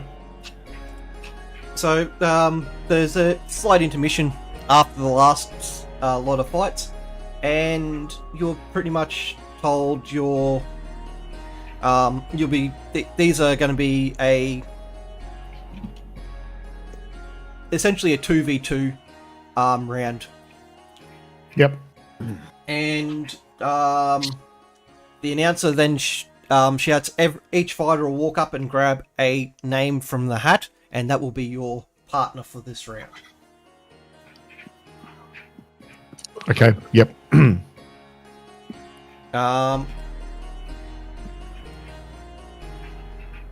kind of, other than to put those two together. When your name's called out, Mucky, you do draw the Warforged name out of the thing. Cool. They only ask for half of yours to go up to select names, but no, I only just.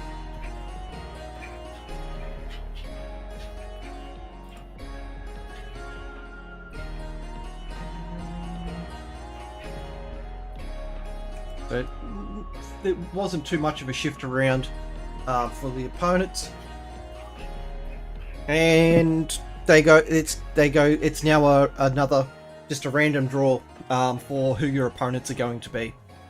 So you and the Warforged are called up first, and you're told to head out to the arena floor.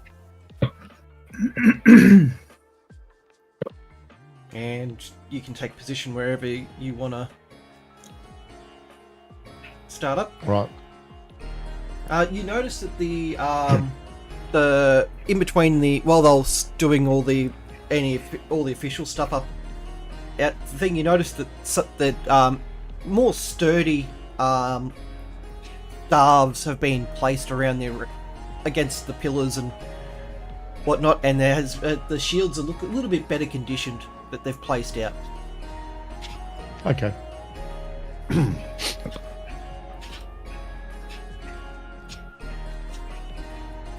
Your first opponents have been drawn,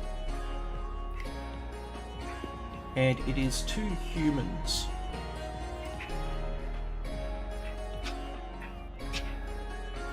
Right.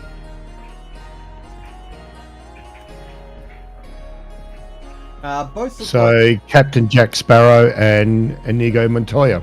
All right, good. both. You can tell both of these people are. They've spent the majority of their adult life on ships. Like the way they walk, they've got sea legs on them. Yep. So the announcer says, "Everyone play fair, play nice, and let the rounds begin."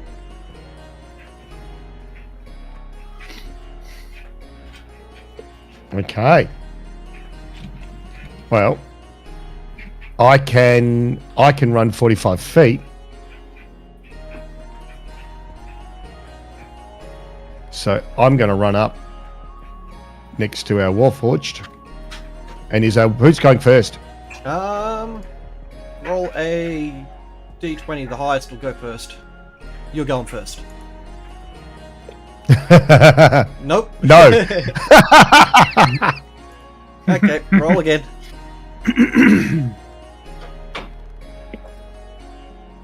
Okay, the other team will do their order first. I shouldn't have rolled. I should have just said, you said go first. Okay, so the one in front of you is going to make 3 attacks. That's 2 hits. 3 hits.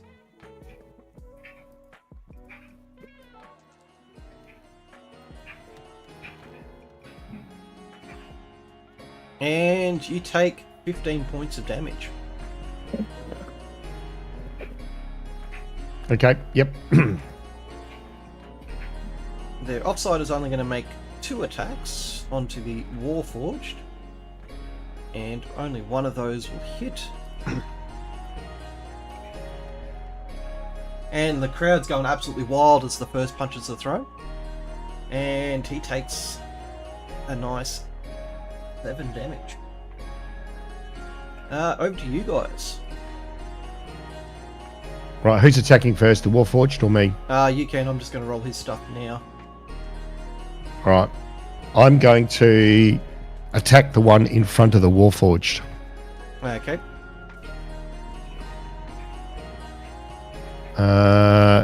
Add 2 to that, 14. That's a hit. I'll just do my 3 attack rolls. That's another 13. That's a miss. Is that a hit? That's a miss, is it? You need 14 to hit. Okay. That's a crit. He's out.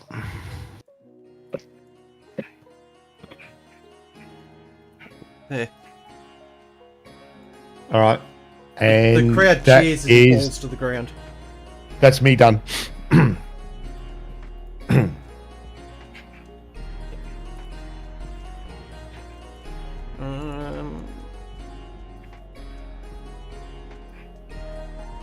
His attacks don't matter because you knocked him out. Oh wait, no. He's going to make one attack. There. How can he make an attack? The Warforged. He was going to attack him, Oh, but you sorry, the knocked- Warforged. But you knocked out his target, so he's before his turn actually started. So he deals 5 damage to there. Jack Sparrow. Back to her. That's 2 more hits. Mm-hmm. On to you, Mucky. That is 9 damage. Yep. Over to you. All right. Well, I'll do my 3 attacks, and then with these we add 6 to each number. Okay.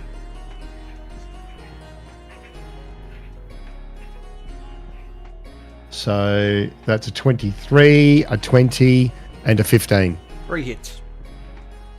All right. So that is D6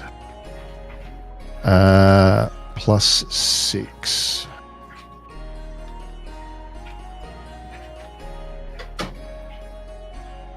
$17. That's plus 6 on each of those because there's 3 separate attacks. Okay. Yeah, it's D6 plus 2. So I've just done 3D6 plus 6. Okay. Yeah, so 17. Yeah, they're This one is still. not hurting, but they're definitely feeling the punishment. We'll Good. also defend the donation box. This one. We want to keep this. The Warforged makes a couple of swings, but they dartfully step backwards and forwards around their attacks, and then return attack back to you, Mucky. Yep. And they only hit once this time round Cool. for 6 damage. Yep.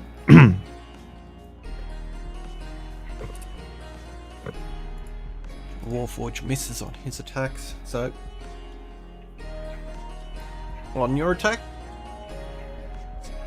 My turn again. Yep.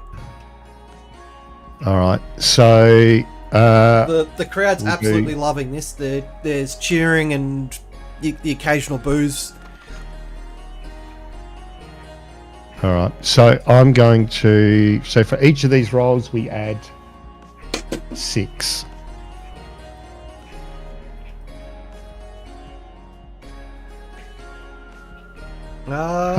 15 plus 24 and 24. That's 3 hits. All right. So 3d6 plus 6. 9's the lowest you need to roll on your dice to make a hit. Okay. Cool. Another 13 damage. Yep. They're starting to look a little off their game at the moment. Go get it. The Warforged misses both of his attacks, so back to other guy. That is 2 Shit, hits. run, fools, run. Splatter King, thank you for the follow. That's 2 hits there.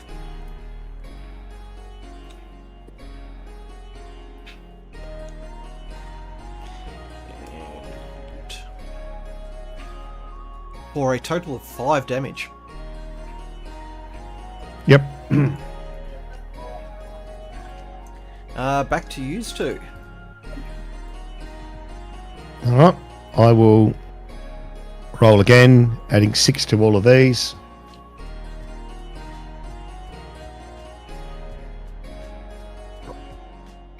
Zero hits. Luckily, the Warforged is stepping up on this one. He makes 2 successful hits. Fuck for that. And they're not looking... they're starting to really slow down in their fighting styles.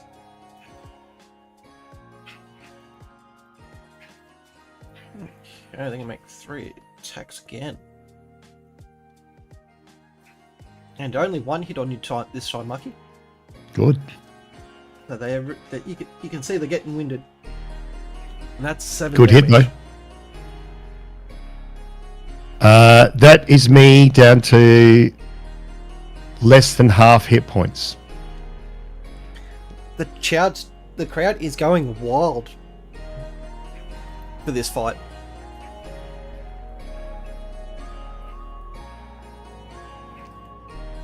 All right, back to me. Yep.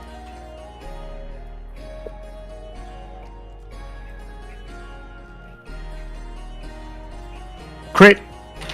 He's out. And with 1 fell swoop, you knock the competitor out cold. There is some booing and mostly cheering, but you weren't exactly the favourite for some of the people up in the crowd. I raise my fist triumphantly and turn around. Any boos or anything like that, I turn to him and I just wave at them more. Yeah, there's a couple more boos. That's fine. Back in you pick up some good berries on the way back up into the stadium, and you're now back at full health.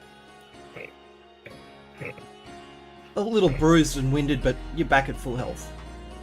That's fine. The next competitors go out into the arena.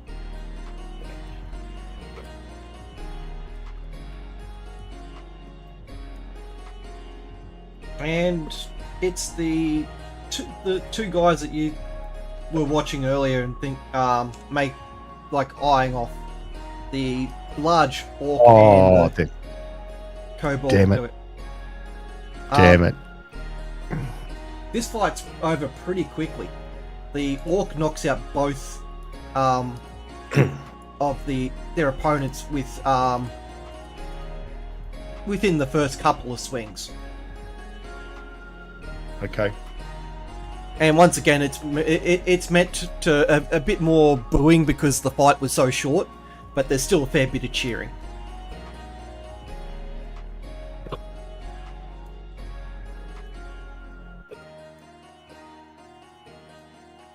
The little kobold looks really upset that he never actually got a chance to make an attack. Yep. The next lot go out, so these guys here are the winners for that round, where these guys here, that little goblin that you from the very first round that was using claws to attack, he was knocked out, not fast, but fast enough that he wasn't able to do too much damage to anything.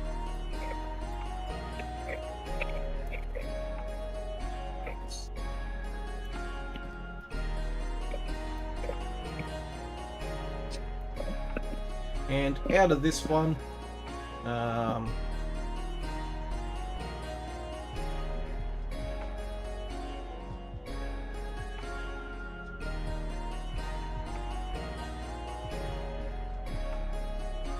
so we're down into the last few rounds of the event.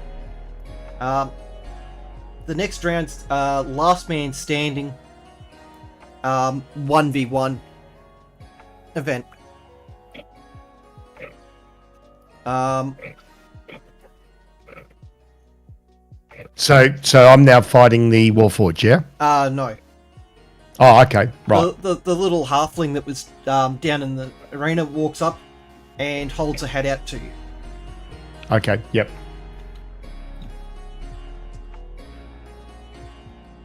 And you put your hand in and you draw the what looks to be an older elf. Like, you can tell that there's quite some age to them, but they still look agile and youthful. Will be your opponent. I turn to the Warforged and I say good luck.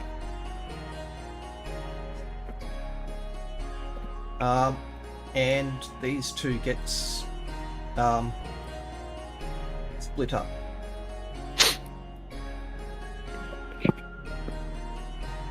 The Warforged and the other guy go the first out onto the field, and the Warforged wins his fight. It was a long and grueling fight. It lasted easily a 30-minute fight. He comes back up to the stands and he's not looking that great. He's got slowly chewing on some good berries, but the fight definitely took a toll on him. I'll give him a nod. Like the fighting that you did with him before. He was using he started using techniques that you hadn't actually seen him use yet. So he's definitely hiding some of his power. Okay. The orc and the humanoid thing kind of he looks human but kind of deformed. The orc makes quick work of him. Not quite a 2-round, a 2-swing match, but enough to give the crowd a bit of entertainment this time around. And the orc showboats as he walks back up to the stadium. In an upset loss here, the kobold is eliminated. Woohoo! But only by they were both by the head, both of them. It was a case of whoever got the last punch in was the winner. Type thing. They were both almost dead. Down to you guys.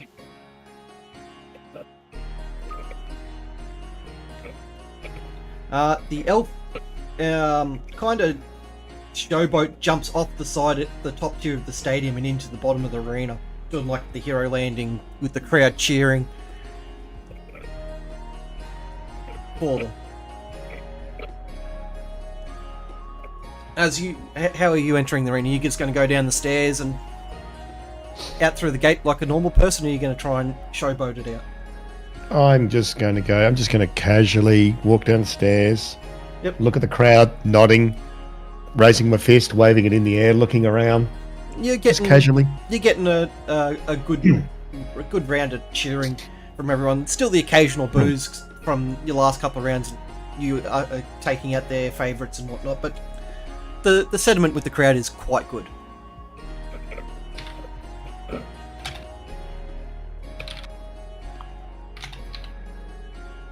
And the arena announcer goes, "You may begin," and the elf runs at you.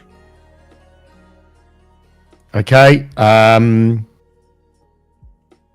So if he's running towards me, we haven't initiated combat yet, correct? That's correct. So I should be able to kick some dust up as a free action? Yep. You can ready. I'm assuming you've readied an action anyway as before the announcer said. Yep. So I want to do this as a free action. Yep. Dirt in face. Yep. Roll a d20 to see how effective you were. No, it's not going to be effective. The elf steps through the clouded sand and dirt that you've thrown up as it comes out of like something coming out of a thick fog. They just like pass through it without a thing. But you can tell Okay. that it's affected him, but it's how much it's going to affect him is going to be hard to say. All right, cool. He will roll your initiative Initiative. just to see whether your ready to action is better than his. It is not. So he will take his first attack. And he will miss. He will make a sweeping strike. So make athletics check. I will do an athletics check. Now, just let me check something. Remarkable athlete.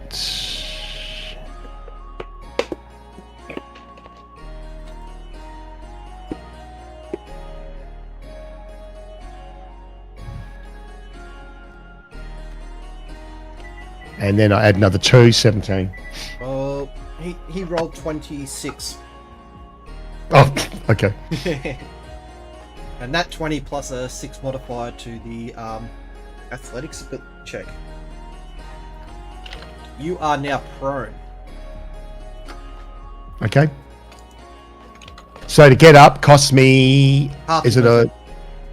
a half my movement? Oh, that's all right. Is it my turn? It is. I get up and I do 3 attacks.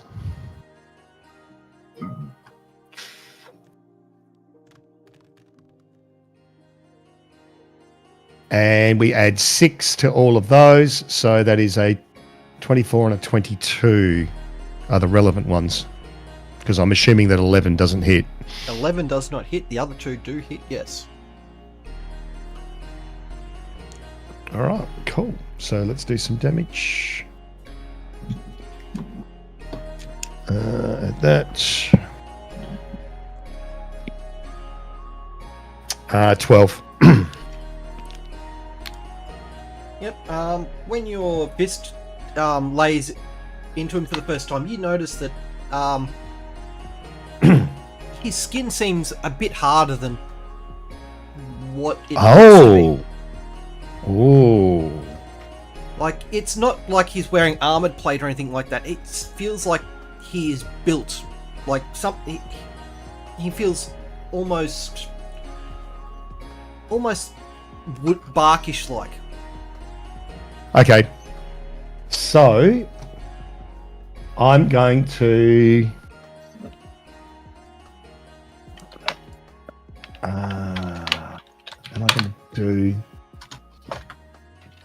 am I going to do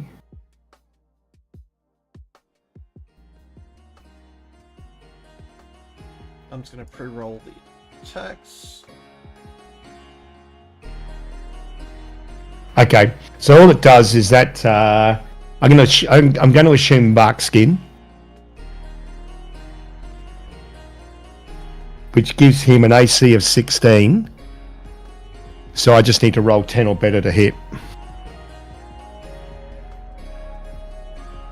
and that's okay. All right, cool.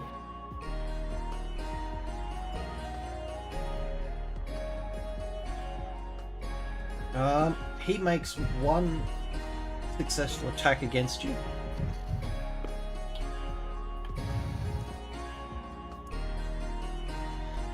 For 6 damage. Yep, cool.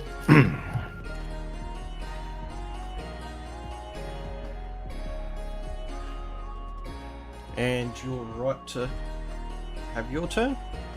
Okay, so we'll do 3 attacks.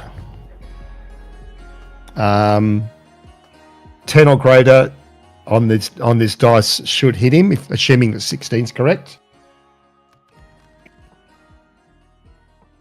And I don't hit him. Motherfucker. Okay. He takes advantage of your stumbling thing. Give us an athletics check. Without how many modifiers do you have to it? So I've got I won't do the remarkable athlete check. How about we don't do that and I just do straight athletics. Yeah? Yep. You need to beat 20 total. No. You are prone.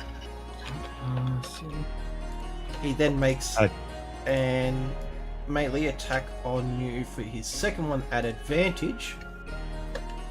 And that is a hit. Yep.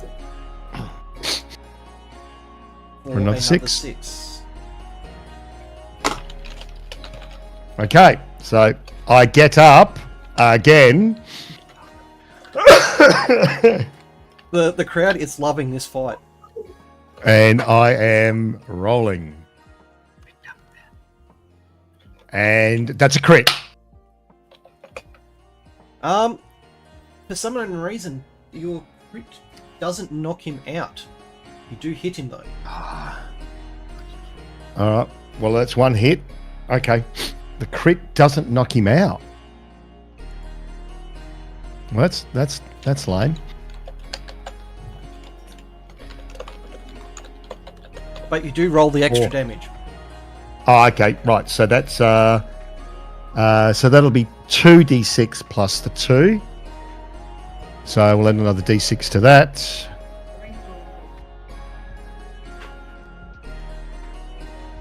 So 5. Okay. He kind of grins at you as you make that hit, and he then makes do an athletics check with all your bonuses. This cunt knocks me over again. Nope. It would have been 22. Oh, you get your bonus on that anyway. Yeah. Yep. He seems to stumble on his kick around. You get a opportunity attack here, if you wish to take it. So it's just a roll. It's just a single roll. Yep, it's just an you can choose to use your bonus I'll do action that. to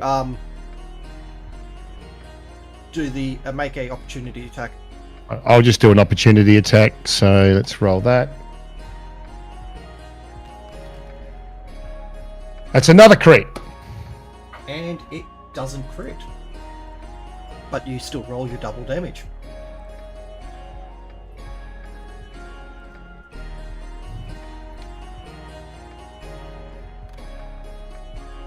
For 10 damage.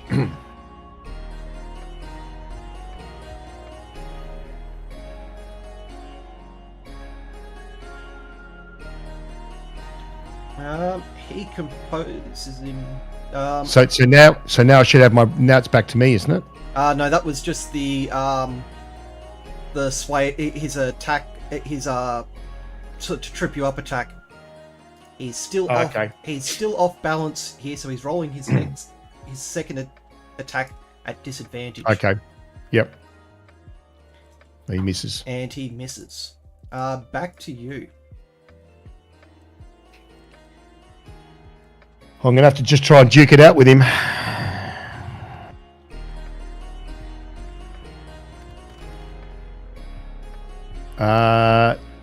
So that should be 2 hits. So That's 17 and 24.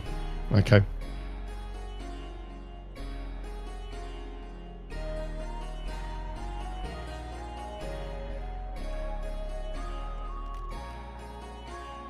For another 12.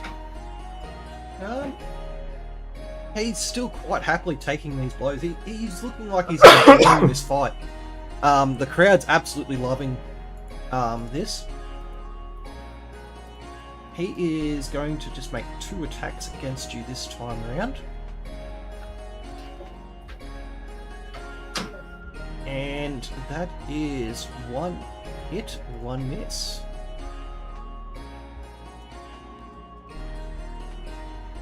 For 8 damage. Mhm.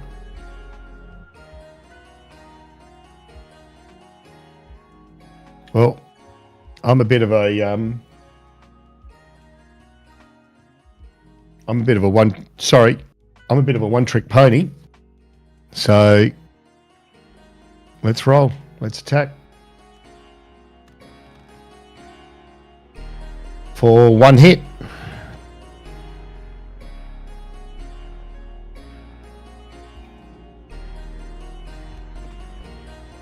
For another 8 damage. Yep, you can see a bit of winding coming up on his face, but he's still definitely in this fight. Yep. Give us athletics check. With all your bonuses.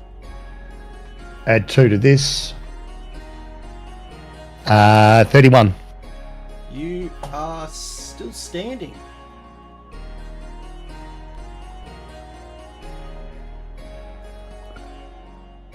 He then continues another sweep around.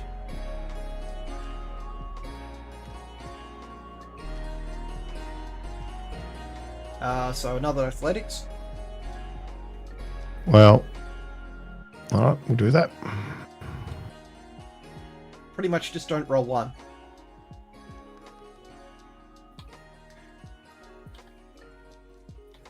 Well, a 1 would still give me 15. So, He then uses a bonus action to disengage back away from you.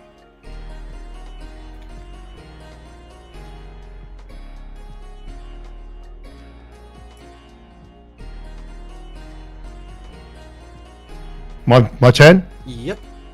Hey, guess what? I've got 45 foot movement. I'm running straight at him. And I am doing my 3 attacks. Yep.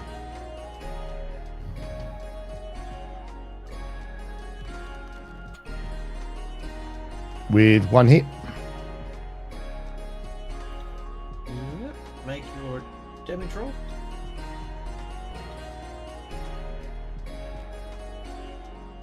Another 5. Yeah, he's definitely starting to wind, but still definitely in this fight. He is going to make 2 attacks at you. Both hit. Mm-hmm.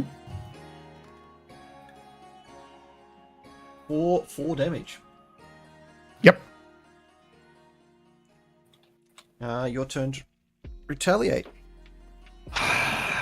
If I knock him prone, Your next attack at advantage.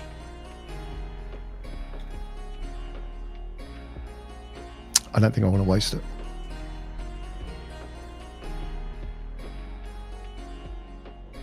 He almost matches you for athletics checks, so 1 crit and 1 regular.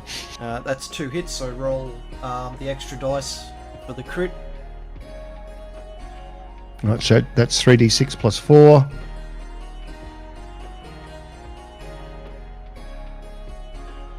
For 19 damage.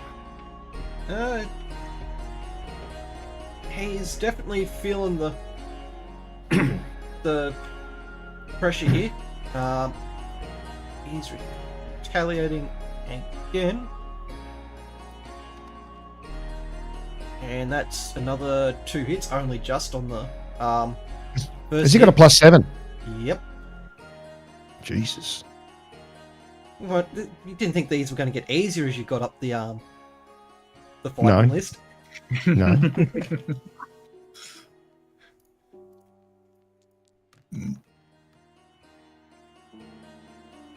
And that is 9. No, it's +2 to each hit. Oh, okay. 11. That's 11 damage. Yep. Okay, cool.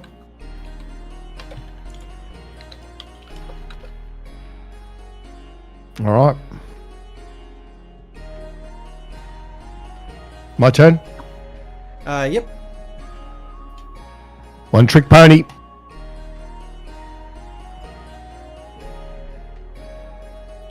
That's 3 hits. Yep.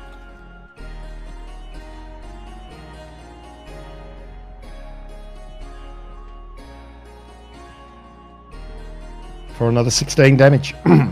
Yep. He's still fighting fit, but this, for the first time during your interactions with him, he speaks. He drops to one knee and goes,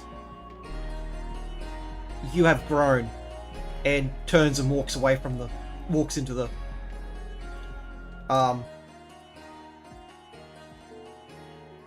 thing. Everyone seems kind of confused on what just happened. So am I. He kind of just walks into the thing, and you see him grab a basket of berries and sit down and start eating. The announcer finally kind of catches himself and announces you the winner. I'm going to walk up to him and I'm going to grab some berries as well. And I'm going to kneel in front of him. So he's sitting down. Yep. I'm going to kneel in front of him and just say, "But why?" He goes, he says, "In time, you'll know the answer. Give us an investigation."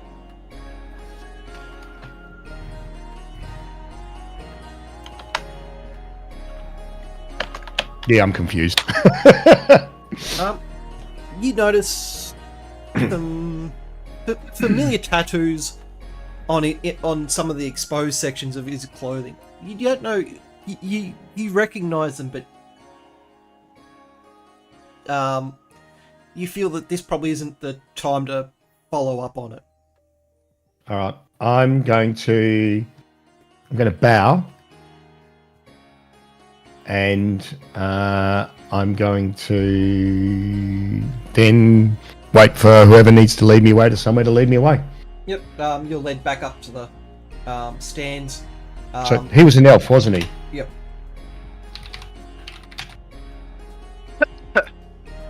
As you walk away, you feel refreshed, and you only consume 1 or 2 of the berries, and you kind of feel that you're you've just been healed by something, but you didn't hear no one come across to you and performed any healing spells, or you didn't hear anyone making any chants or speaking any incantations. You feel fully revived. And confused. You have a feeling that it could quite possibly be the elf.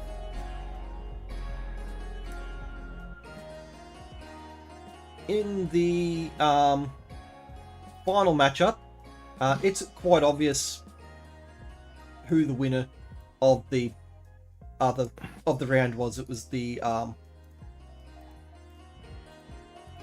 orc.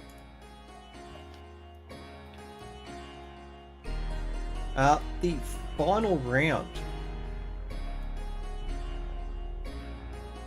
is 1v1v1, last man standing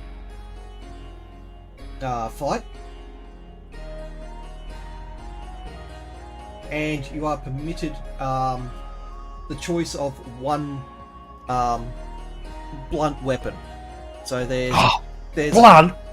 There's in front of you. There's Hang on. essentially a baseball bat type thing with like metal bands wrapped around it. A staff that looks like it's been reinforced.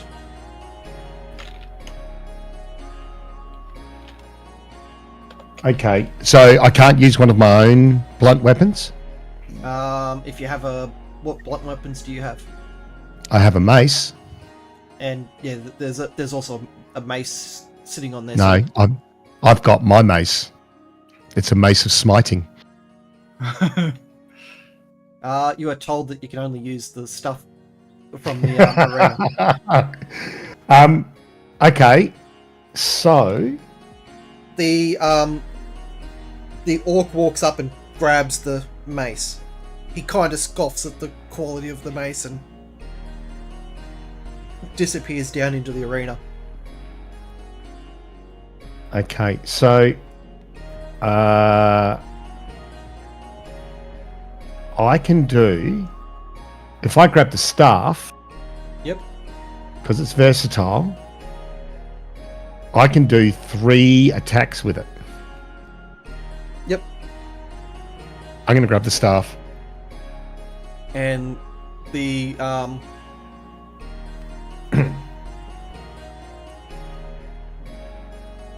the Warforged grabs the remaining weapon. And as we go down, I'm going to talk to the Warforged and go, truce until last man standing. He nods. Okay. And I will honour that. we're going to be right back here because I've got to drop Noni around to her sister's place so she can get her hair painted. Or dyed, whatever you want to call it. Painted. You're such a chunklehead.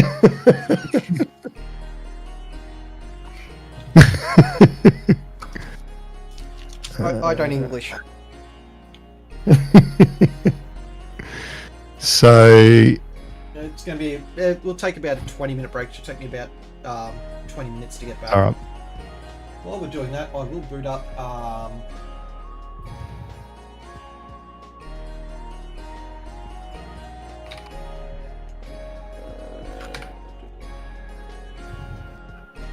where is Steam?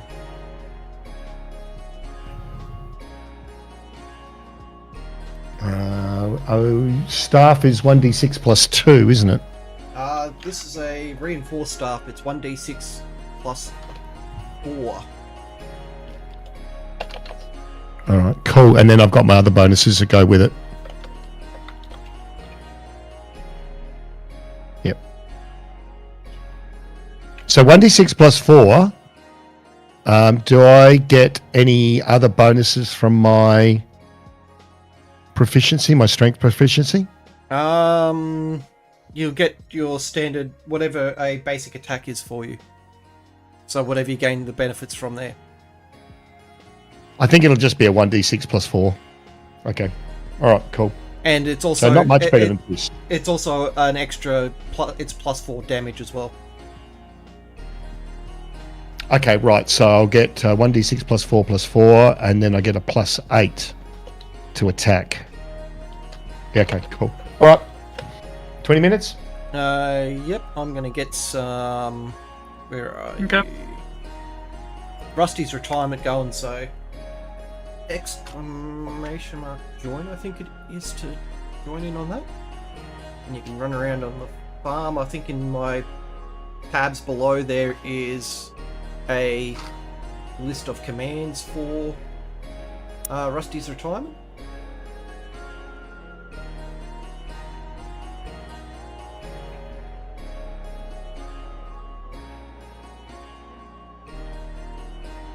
Pop it up on the Be Right Back screen.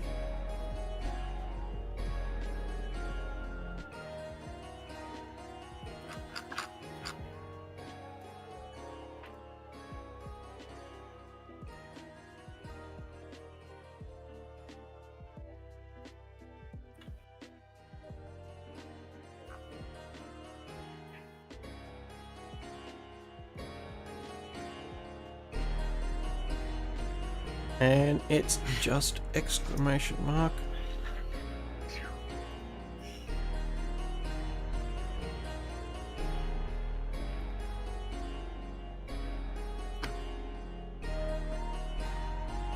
Okay, and that'll get you.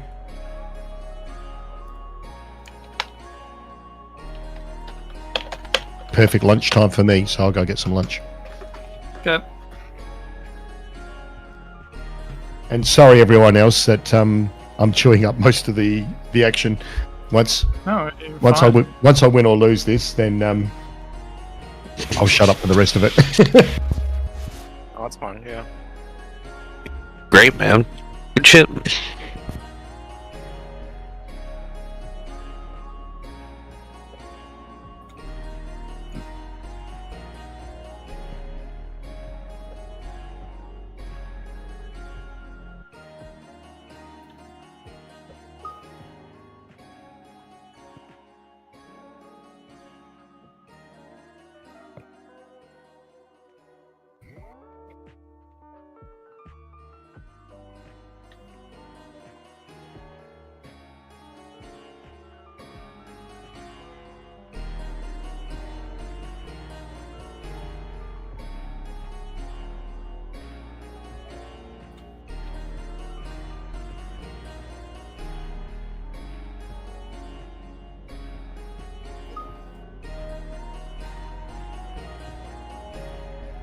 Any theories on the elf?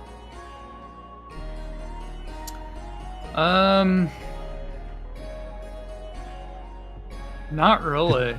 Because that's got me Can't confused. remember, any elves that we really interacted with, to be Well, honest. It's there's obviously some magic involved, and it's got marking on its arms that supposedly I think I recognised. So it might not even be an elf. It might be something else masking itself as an elf. Yeah. You have grown. So obviously that is a very specific statement to you.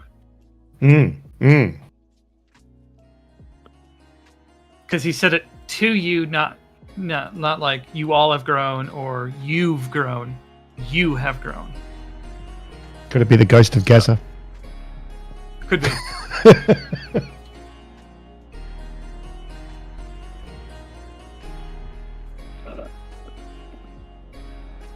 I'm just trying to go back and think about some of our previous interactions. Yeah, I can't think of any where we would be in that situation, I guess.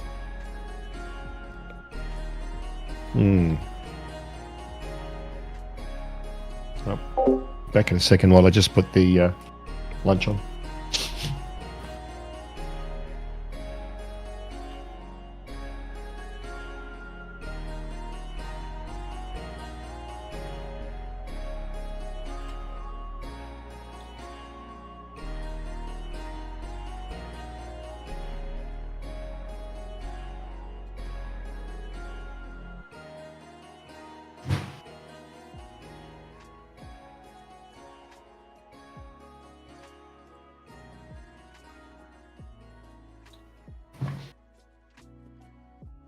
Yeah, and back. Yeah, that's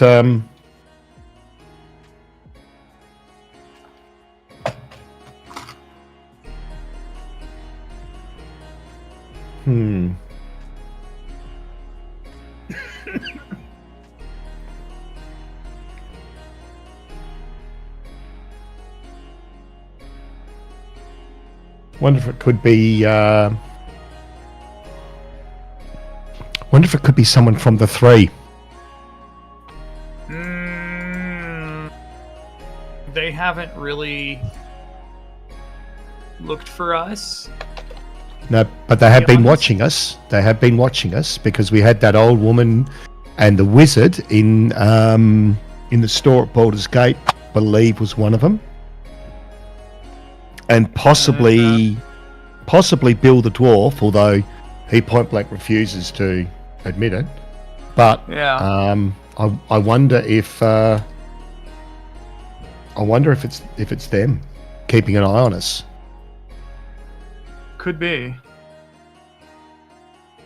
Knowing gamers, it's hard to tell. To be honest. Yes. Now, for someone who thinks that you paint hair. Wait, what? Well, you can paint hair. But no, he's taking Noni off to get her hair dyed. He goes, I'm just taking Noni Yeah. off to get her hair painted, dyed, whatever. Oh, okay. So what's going on? Who's watching us? Well, so we had the 3. Yep. And we're not really sure about what they are. I'm not sure whether they're good or bad. But I just wonder I'm if gonna lean. you're gonna lean which way? I'm gonna lean towards they're kind of a bad group, from what I've seen. Yeah, I think I made some notes on them.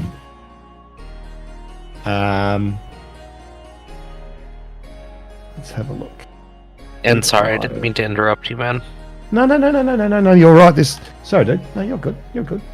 I'm just sorry you didn't make it past that. I'm sorry you got a crit against you. Because Oh, dude, I was like, oh, well, I'm dead. would have been good man. to have you in it. I was gonna cheese it and just ice up and get 70 extra health because I can do that. Just 70 health it up real quick, and That's nice. yeah, I should have read about that a little bit sooner. Yeah, I think of at least 5 occasions it would have been great. I'm glad I didn't transform. When I saw that, Owlbear. that little hobgoblin transform, I'm thinking, yippee, right. And then I thought, no, wait for the reaction, see what happens. See if they go, this is an unexpected turn, but we'll allow it. Then I was going to go, but then, maybe that would have been seen as a bad thing by Elf Observer. And it's probably a good thing too, because it is, the demon form's a bit OP. A lot OP.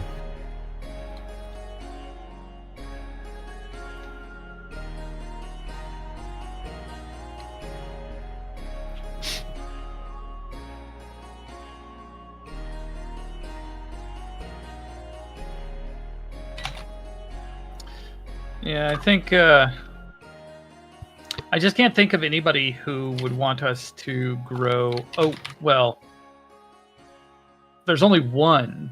Balazar? Yeah. But he wouldn't be that overt about it, though, typically. He's not.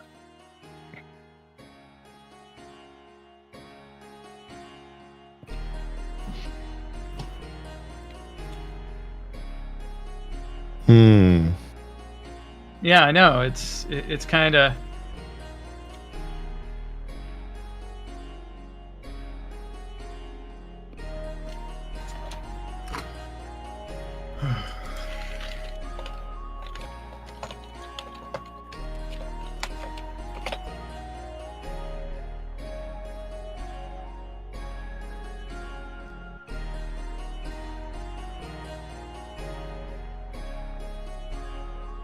What did you win? He hasn't won yet. And I think this guy's going to be pretty tough. So I'm hoping. So, if it were me, I would be like, and I was the big orc. I would be attacking. I'd be attacking the one I thought was the weaker, so that I didn't have 2 people getting hits against me. It depends on what Gamer decides to do. Because if I can sink a little bit of damage into this guy and maybe get a crit, because I roll crits on 19 and 20, and I'm doing 3 attacks, if I can just buy a little bit of time, then I'll be all right. Having said that, this guy might have, for all we know, he could be many levels up and get crits on 18, 19, and 20, in which case it could be a very short match. Yeah. So we'll see.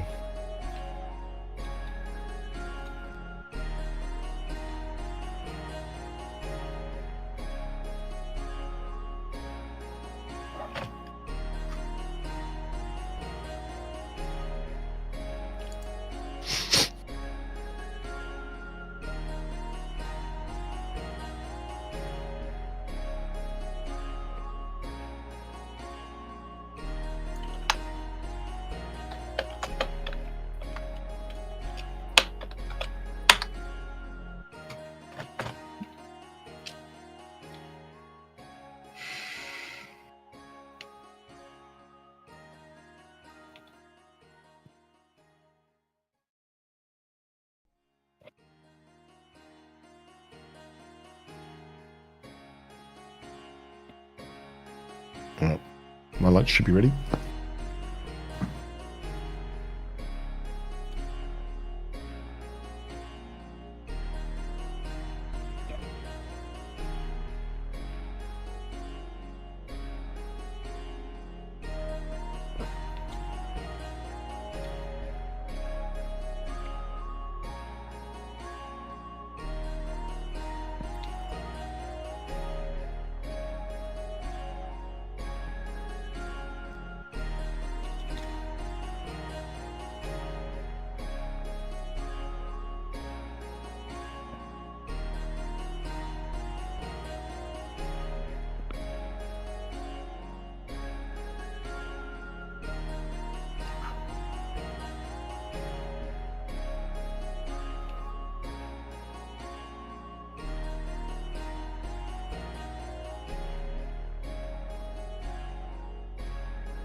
And back.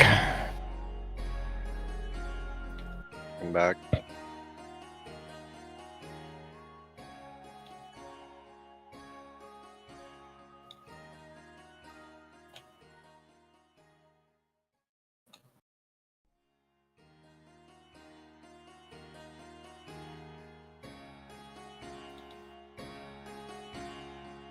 I think Gamer just told me something. He says, as Mucky and the Warforge enter the arena, you notice something off about the orc.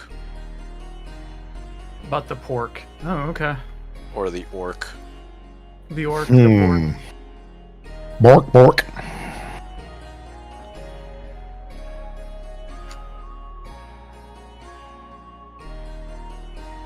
I think he meant to say it to all of us, though. That's fine. It happens. Happen? Apparently, the Warforged and I noticed something a bit off about the orc.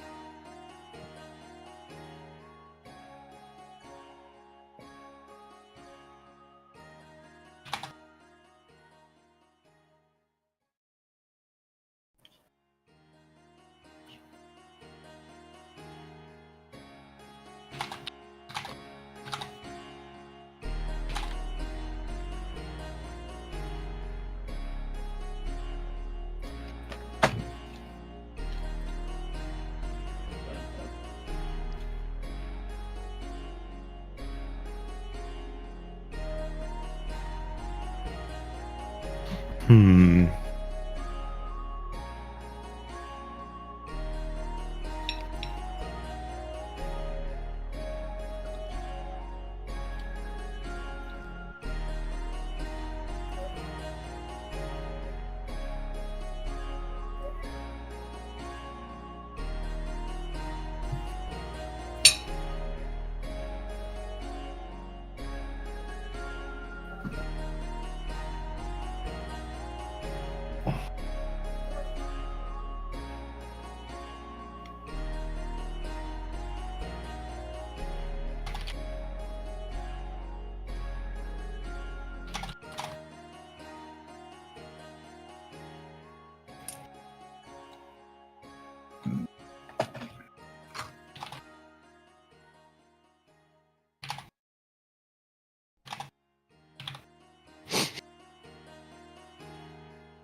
Wait, is this 612? Where is this one?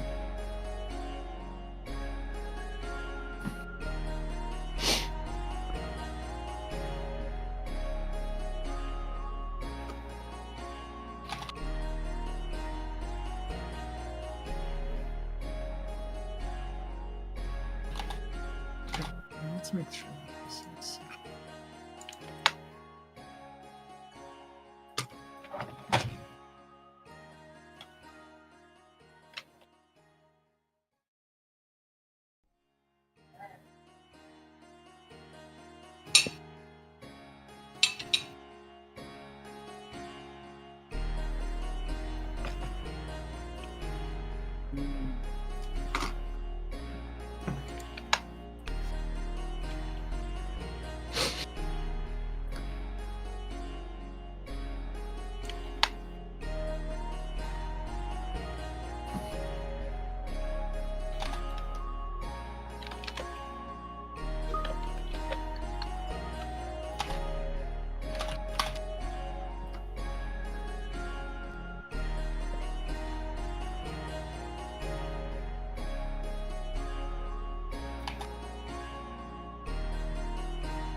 Welcome back. Oh, how's your Hello. wife's hair painting? Oh, good, good.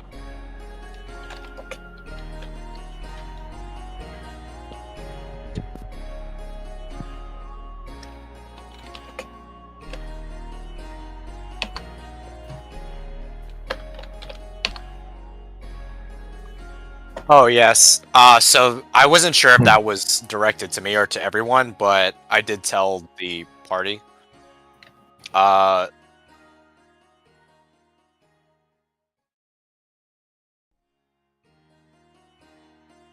Okay. Is there any, can you give me a description of what exactly seems off about this thing or this person?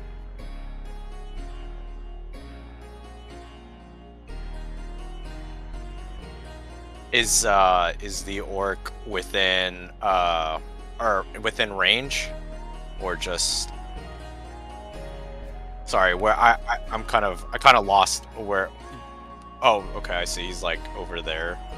Some kind of magic. I would like to cast probably a message, yeah, and then just tell Mucky that, and it's magical in nature, and so I guess I would just tell him that it's possible that you could make this guy forfeit.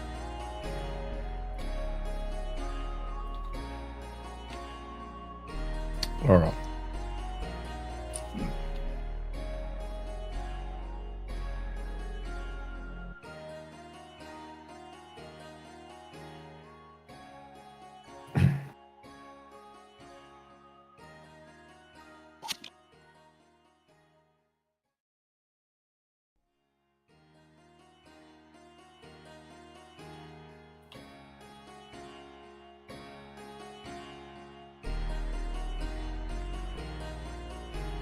Oh,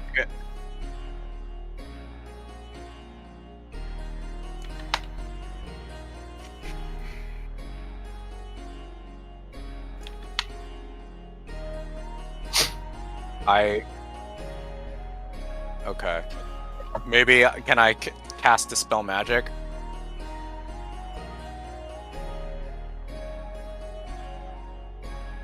Okay. I will cast it at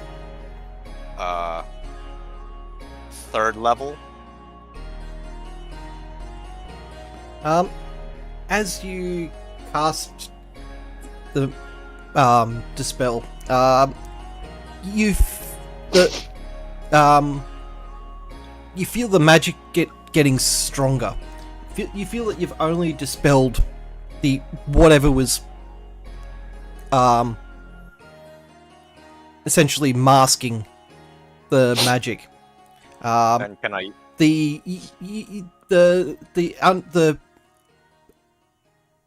The feeling you're getting now is something of ancient magic cast on this orc, coming from this orc. Okay.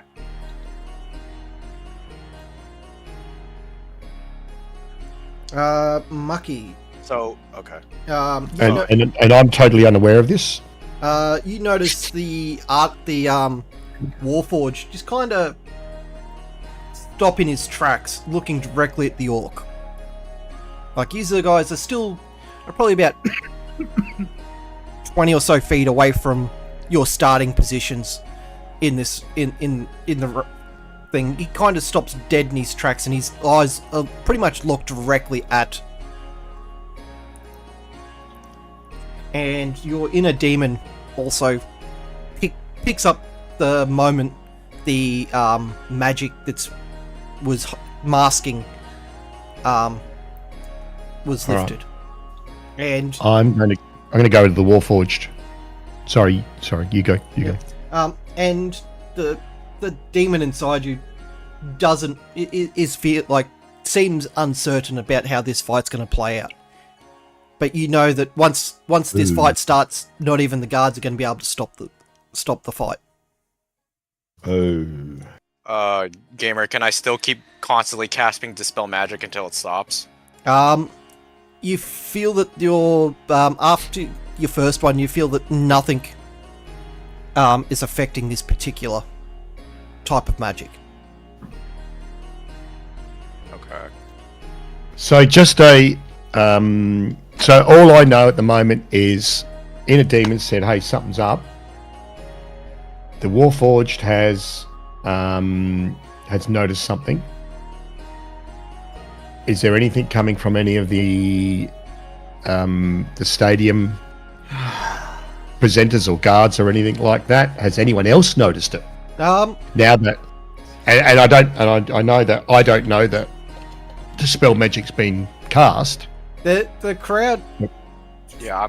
Some of the crowd seems a bit like, especially some of the more official, the more magic inclined officials seem at unease, and they're not sure exactly what's happening, and they're watching the middle of the arena closely. You do start seeing movements of guards in behind the gates from the other end of the arena. Okay, so I'll notice those guards. I'll move up to the Warforged, and I'll say, the guards are unsettled, and you seem unsettled. He in like a soft voice but fairly deep tone, he goes, there's something off about the orc. He's not sure exactly what it is, but he knows this is going to be an unfair fight. And I'll just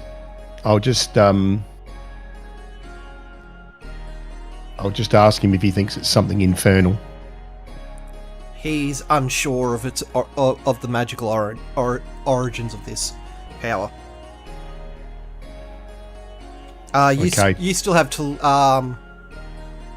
Is message just a one-time use, or is it a backwards and forwards conversation thing, Corgi?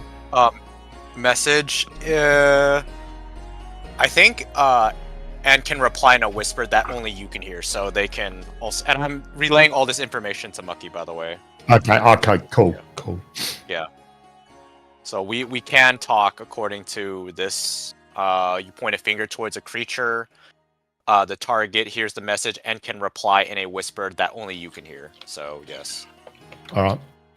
I'm gonna thank you for the knowledge and go alert the guards and the officials, and let them know that if it gets out of hand, they may see something, i.e. me.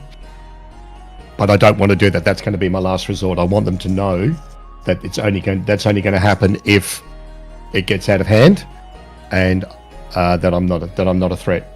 Although they're not going to believe it. But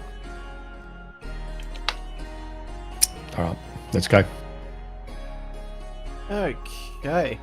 And I will say to the Warforged, I'll actually pass on some of this information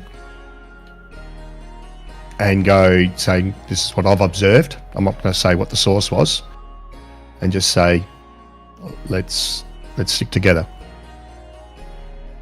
He kind of nods at you and goes, and just says fight well, then walks off to his position. Eyes locked directly at the orc. All right, so can you put those two in their positions, and then I'll get myself in my position. Okay, that's about equidistant.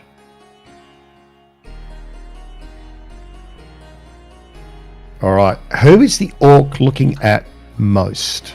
He's Me looking, or the Warforged? He's looking directly at you. Okay. All right, I'm going to ready myself. Yep. Roll for initiative.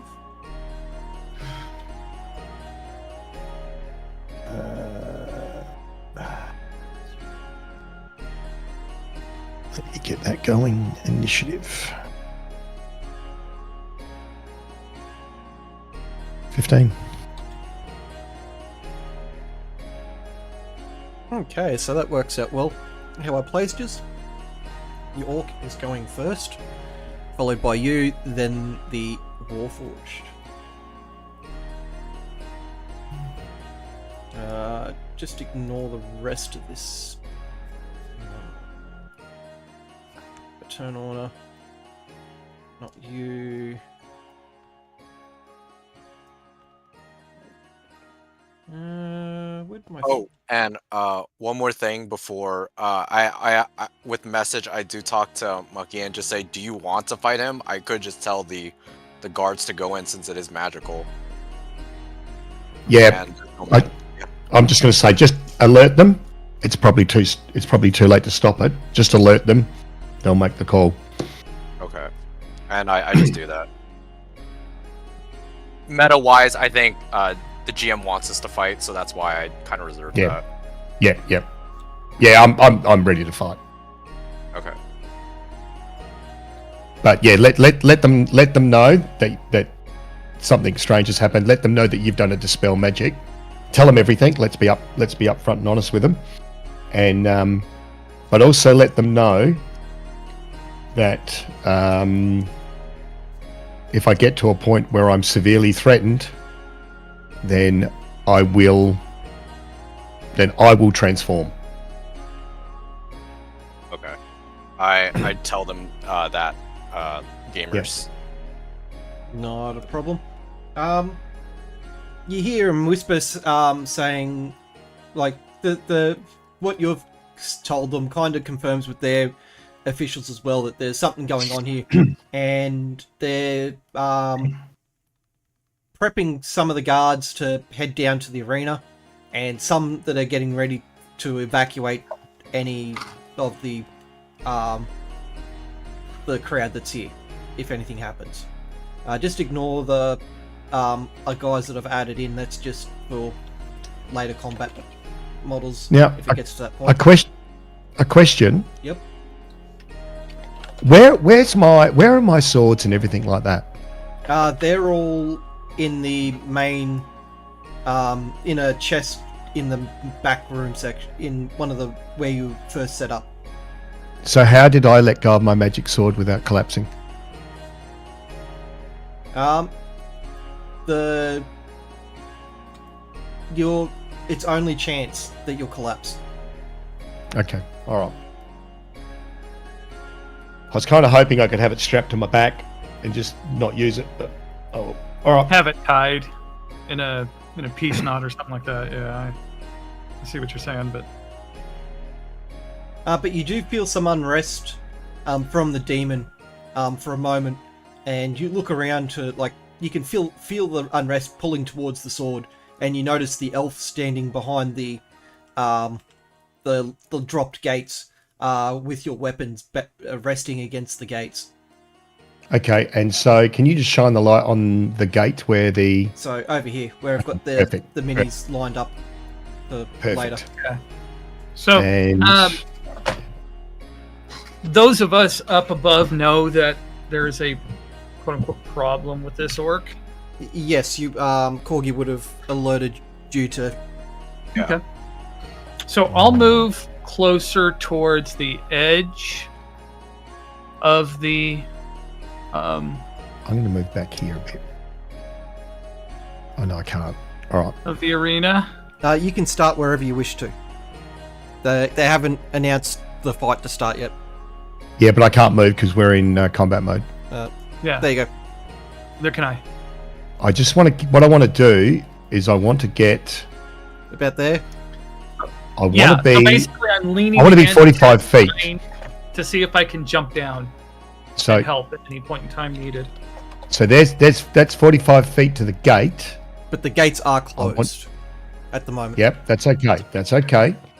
But what it means is if I need to, I can dash back to get stuff. All right, no, we're cool. Well, you only need. You can be not within 90 feet. You can do a full out Ah, yes, sprint. that's true. All right, I've just ended my turn. Okay, I'm ready. There you go. You can. No. I'm ready to go. Ready to go. Okay. Infinity. Corgi, what do you want to do? I'll move you around. Yeah, I'll Okay. also go. Oh, thank you. I'll also go to the edge and prepare counterspell. So immediately, if the orc tries like some kind of magic thing, or Oh, fuck. Sorry. No, you go. Then I'm going to ask a question before you start, gamer. I've just had a thought. You go. Sorry, Corgi, go. Go. okay, I will just prepare counterspell meta wise. Yep. I think that's like what. Yeah, I would probably do meta wise, but not lore. Yeah. Not a problem. So you've prepped counterspell. Infinity's prepped an action as well. There. So Tiana's readying there. Don't forget that there is spikes along the bottom of the arena. So Okay. any jumping down, you have to clear 10 feet of spikes. Okay. Hmm. That's easy enough. Okay. Gamer. Neo, Does this- what are you doing? How far from where we're sitting is it? You're up in the stands with Infinity and that. I've just got to get your mini to where it needs to be. So I have all my shit, right? Yeah, Yeah, Neo, don't forget you've got a busted wing, mate. Yeah, I know. So yeah, you're Can't up. jump it. You're up in the stands there with everyone else. You've got all your equipment back.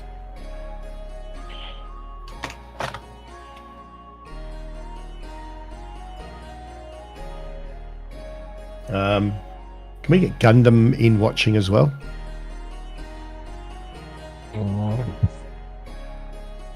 many And my- people are around? This place is packed. Also has Cool. to be here because 5 feet. And my question, does this orc look like one of the heroes? No. Okay. But Then it look, might not be as No, we it already might, took no, care of it your might not hero. be as tough. No. We've taken care of my hero, but there are plenty of others. Yeah, true. And there's but Mucky, give us an investigation and a history. this one's the investigation. 18. Yep, and the And the history. history. 9. Looking closer at this orc's garments, you recognize this as one of the dress colors of the orc army that you were against at the start of the game. Oh, that. All right, so I'm going to pass that back to Corgi and say, please tell Tiana and the others this. Tiana should know what's going on because Tiana was there at the start. All right, and I tell them. Okay, I'll fill Corgi in on what it was. Sure. And this is where you find out that he got almost exploded to into small particles.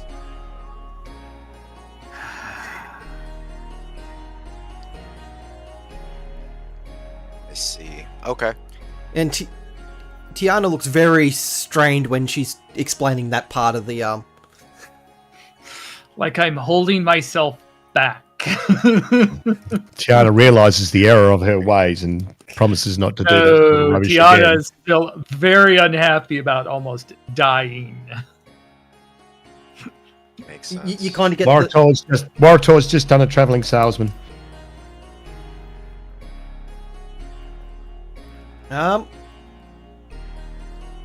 Everyone, the crowd kind of seems confused as a kobold jumps off the stage, out of the stands and rushes towards you, Mucky. This doesn't seem to please the orc, and the Warforged is looking absolutely confused. Like the announcers are just going, "What the heck's going on here? We've got a streaker on the pitch." I call out, guards! Does a 17 hit? You're aiming at the Uh-huh. thing? Yes, it does. Awesome.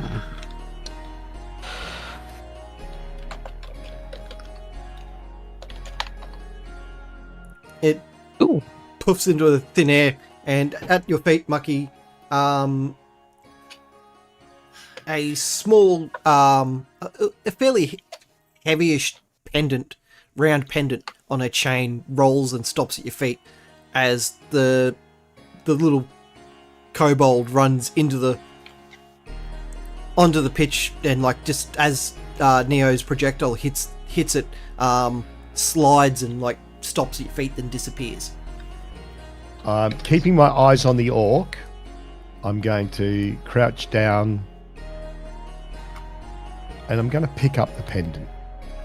It's fairly weighty, but you feel that you don't really have time to worry about what this is for now. It could be useful. I'll just have to put it in a pocket or pouch or something like that and worry about it after. It's probably going to be an amulet of wishing.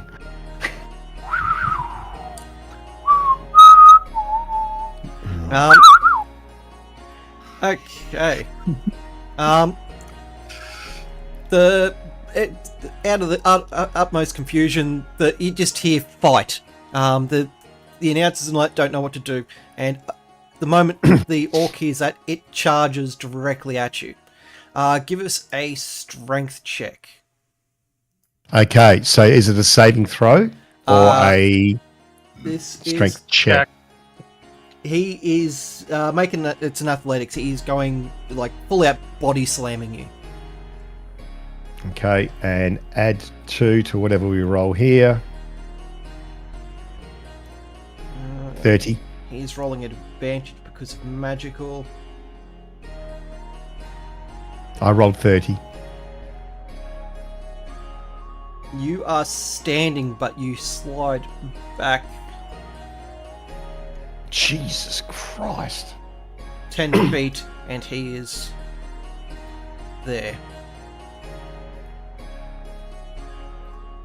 Like you don't take. You've managed to keep yourself standing and avoid taking any damage from it. He's just like you can see the drag marks of your feet in the sand. All right. The Warforged then runs up. Now we'll go back into turn order. That was the Orc's movement and first action. He's going to make a second action and a bonus action. He is going to swing the mace at you that he picked up. Now it's just a standard shitty mace, isn't it? +4. It's an extra +2 damage over the whatever. Yep. Thing is, that is 2 hits. He's got +8. Okay. Well, I guess I can't argue about that. I have as well.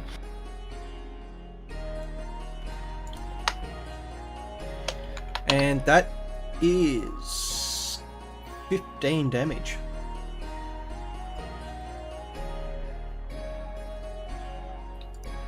Okay. Yep.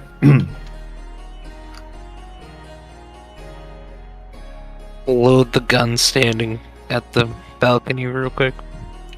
Hanging it from my hip. Yep. Your turn. There, quick. All right. I'm going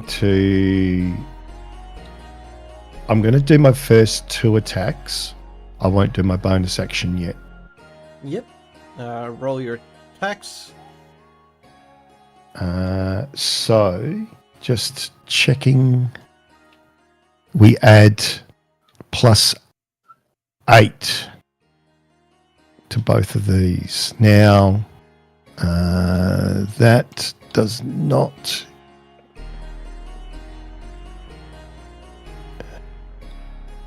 Yep. All right.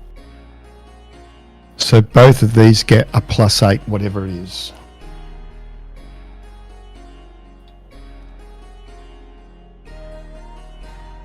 So 24 and 26. They are both hits. Okay.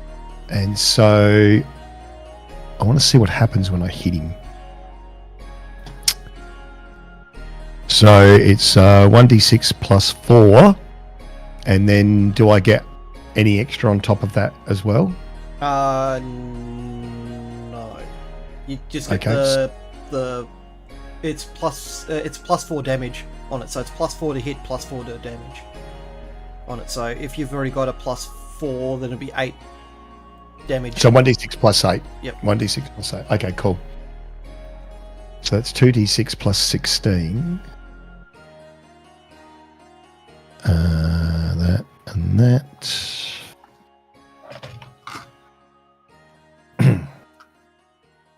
For 22. He handles the damage quite well. You've hit him really hard, but not really phasing him at this stage. Okay, so nothing untoward happened. So what I'm going to do is I'm going to do my bonus attack.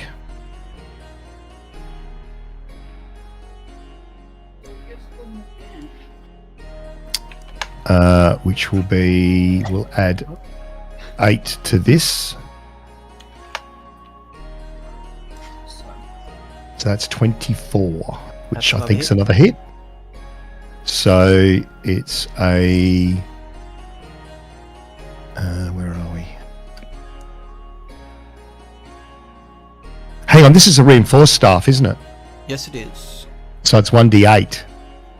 Is it 1d8 plus? It's that- it's a d6 plus. 4. Okay, all right, no, all right, no, we're cool then. Okay, so I'll do a d6 plus 8 for another 12. He's grabbed the mace, which is a d8 damage. Yep. Okay. Yep. All right. That's me done. Is his mace two-handed? Yes. Okay. Cool. And he gets 2 attacks. Two attacks plus a bonus action. So very similar, same as you. But he won't be able to do a bonus attack with his mace because that's a two-handed weapon. Unless he's got the I right can. feats for it. Because I can with the staff because it's versatile and I can just drop one. I can. It's kludgy, but I can do it. Okay, so that has. Yeah, I've hit him with another 12. Yep. And that is the end of my turn. So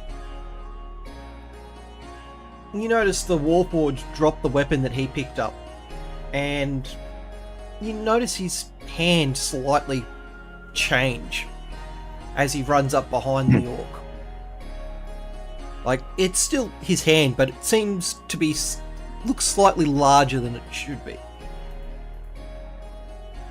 And he makes 2 attacks, and only one of those. No, he misses on both. Oh shit! Only just though.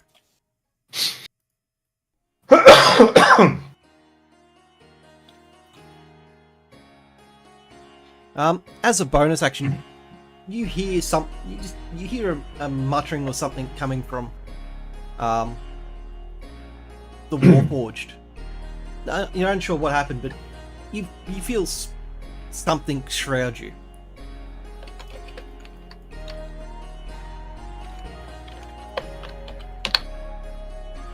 The orc is going to do an athletics check, please. Add 2 to this.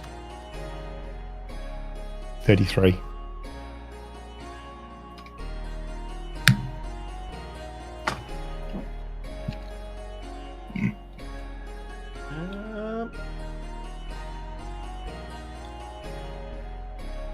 He picks you up and throws you to the ground. I rolled a 33 and he did it.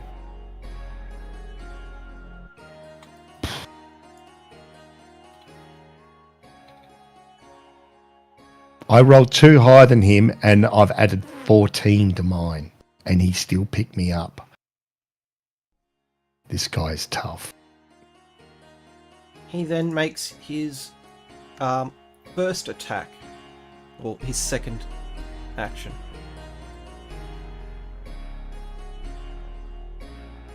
And his attack will hit on your armor.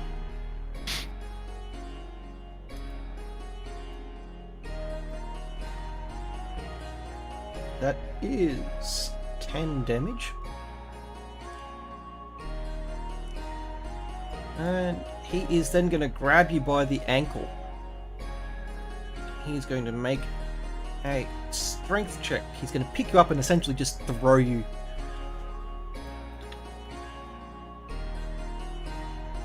You're medium, aren't you? Yeah, I think so. Yeah, all humanoids are medium. Except for giants. There we go. He threw you 5 feet. And then at the end of that, he turns and faces the Warforged. Alright. I'm going to get up. I'm going to make sure I'm in range of him. And I am going to do 3 attacks.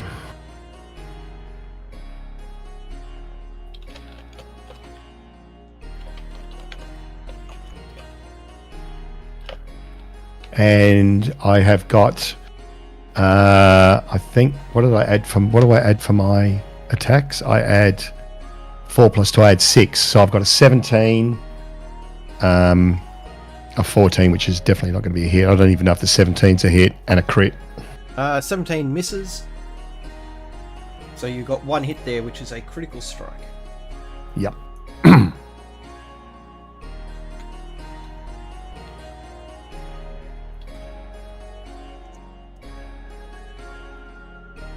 Do I knock him out? No, you don't. You feel the demon like trying to force you to force the transformation. I'm going to resist it. Like he's like pushing against your mind, like you can feel like your body, like parts of your body, like more slowly starting to morph. I'm resisting it. Yep. All right. So am I rolling in crit damage? Yep. Roll your crit damage. All right. So this will be 2d6 plus 8.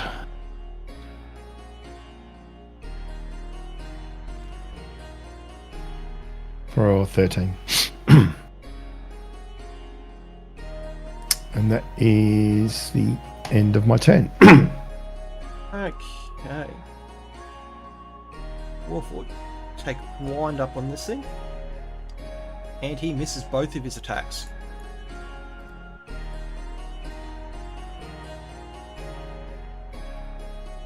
Go back to Commander. He is going to roll all 3 of his attacks against the Warforged.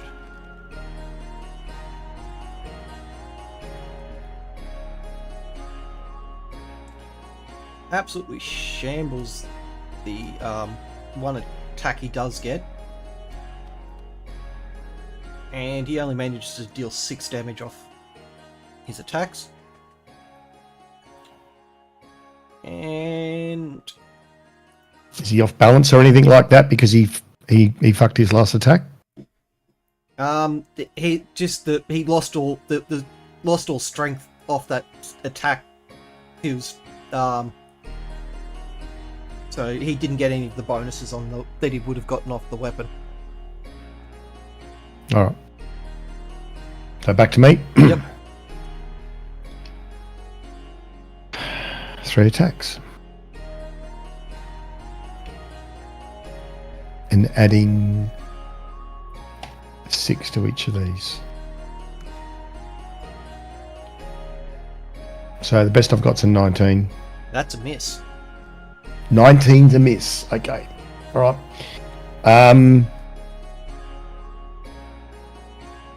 What's happening with the guards? Can I notice what's happening with the guards? Everyone's, you can see, looking around where you entered in, you can see the guards lining up, waiting for the word to charge in, and you can see guards like starting to post themselves around the top of the arena as well. I'm going to send a message back to Corgi, and apologies for shortening your name. Just to say, I may need my sword. Okay. And then I'm going to end my turn. Corey, all you know is that he walked into the arena, into the undersection with his weapons, and when he's walked out, every time he's walked out from underneath, he's never had his weapon, so you know that his weapons are somewhere underneath the arena walls, in the areas underneath. And this is the demon sword that he needs? Yeah. Okay. So okay. Okay, I guess I could go get it if needed. Because they don't. But so the fight, if I'm understanding correctly, is it's turning the favor in terms of the orc, right? And he kind of needs it now. Or is it like not? Yeah. Going off what the description that you got from Tiana before, you know this orc isn't just a normal orc. That there is something definitely Something else. And off the feeling of the magic that you gained off earlier, you know that whatever magic this orc possesses, it's going to be more advantageous if Mucky's fighting at full power instead of the crappy little stick he's wielding around at the moment. Right. Okay. Okay, so if this was like role playing, it would be Korgamus would just cheer you on and try not to use your demonic powers. But if we're gonna go meta, like if No, don't go meta role play it, because all I've said to you is I may need my sword. I haven't said anything more, so I'm not metaing, right? I'm not going into any more description of anything. So role play it.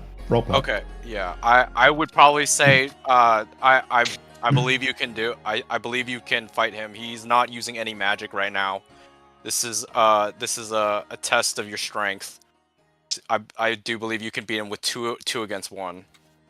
And I'll just say back. Yep, I don't want it yet. I'm just saying I may need it in case he cheats. I may need it. Okay. So yeah, I don't want it yet. Right, I'm going to stick to fighting properly. Okay. And I just reinforce that I'm not going demon on him. Not unless, you know, if I lose, I lose. But I'm not going demon on him unless he cheats, and people are going to get hurt. Right. And if he does remember, if he does cast any types of spells, I have counterspell prepared. Mm-hmm. And if necessary, I can always cast even higher than the necessary or the level 3. Mucky, as the Warforged lays his first blow against the orc, you notice the Warforge's hand like start getting like a blue tinge to it, and you can see condensation building up where he's made contact on the orc, like a lot of moisture, as if something cold is touching. So I'd recognise that as some sort of freeze spell or freeze activity. Okay, cool. The Warforged, as he does that, goes, he's not going to be playing a fair fight, so use what you use what you can to even this out. And after that, he then ends his turn. Back to the orc.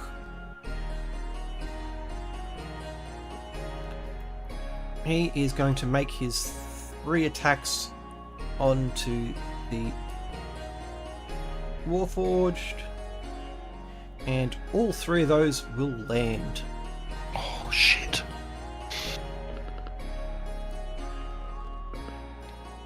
For a total of 20.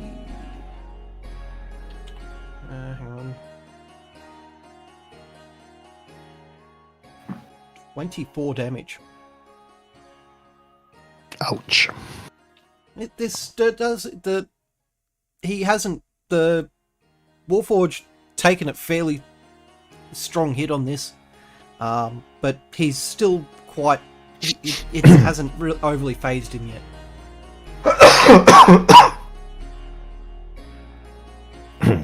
Okay. Right. 3 hits.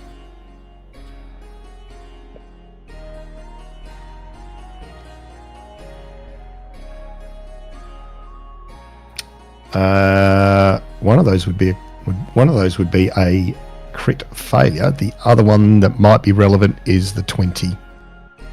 20 to misses. 17.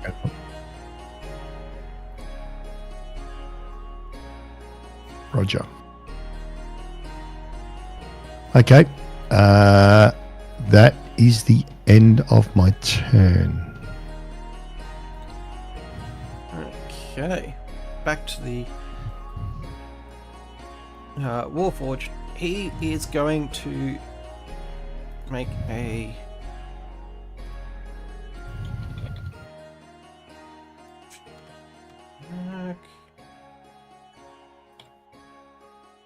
he manages to shove the orc back 5 feet. you do get an opportunity attack there if you wish to. I Take do. I definitely do.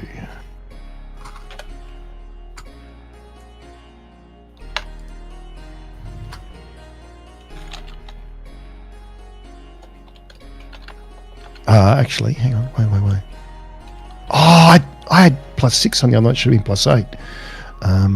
So I may have hit him last time. Yep. So it's D20 +8. I was doing the wrong attack roll. Oh well, my bad. That's a hit. 26. Okay.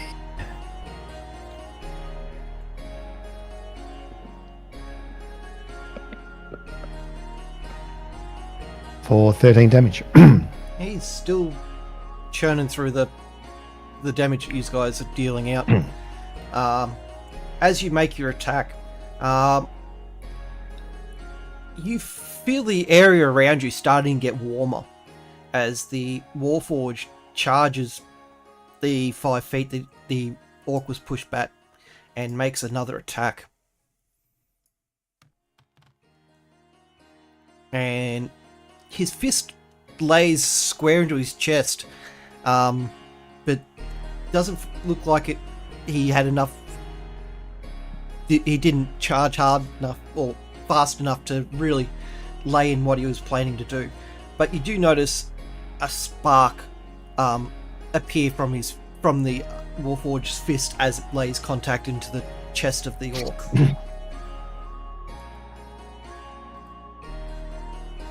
And he will pass turn. This frustrated the orc. He enrages.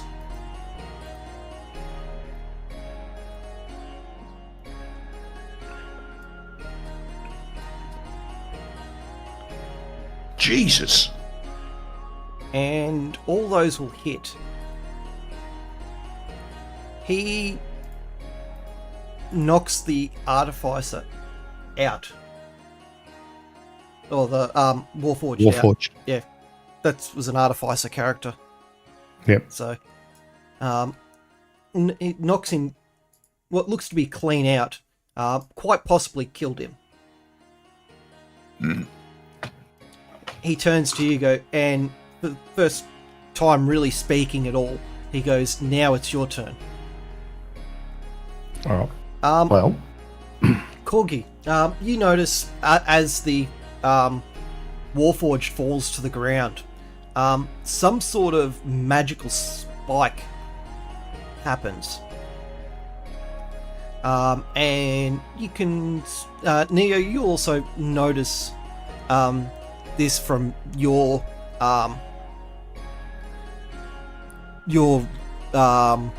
deity background or interactions. It's you see what looks to be the life force being drained away from the Warforged, heading, and the energy draining towards the orc. Wait, is it magical in nature? It is. Does counterspell work on it? Are you casting it, or is this question outside? No, this was the. It was. I prepared an action. If there's any magical interaction that happens, I would just counterspell it immediately. As you cast counterspell, you notice that the magic dies off, and the orc looks up at you. He reaches down and picks up the Warforger's weapon and throws it at you. What is your armor class?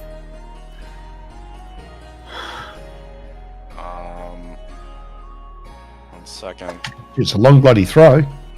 It is, and it's above. It's up in the stands as well. I have a 12 armor class. And the weapon flies past your head. Okay. But At that point, it was extremely close.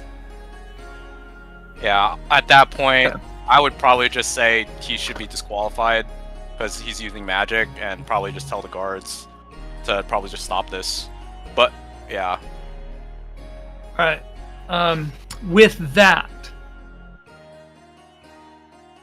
I am going to leap down and past the spikes. Yep. So I need acrobatics or athletics. Athletics. Uh, I've moved it back to exploration mode for people to move around.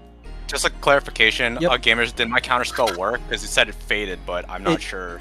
As far as you can tell, that you stopped whatever spell was being cast. Okay, and So my... Hold on, I've got something else here. Let's see.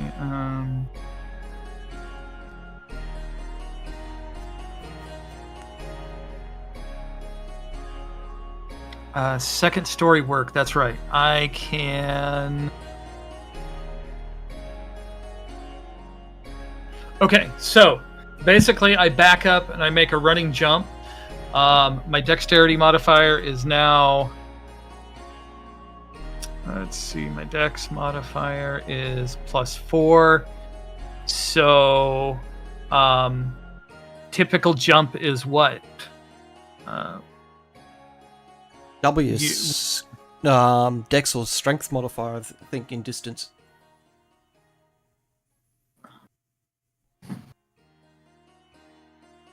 I'll have to... Okay, let me look that up real quick. Because I think it's it's your height. It's based off your height, but I can't remember.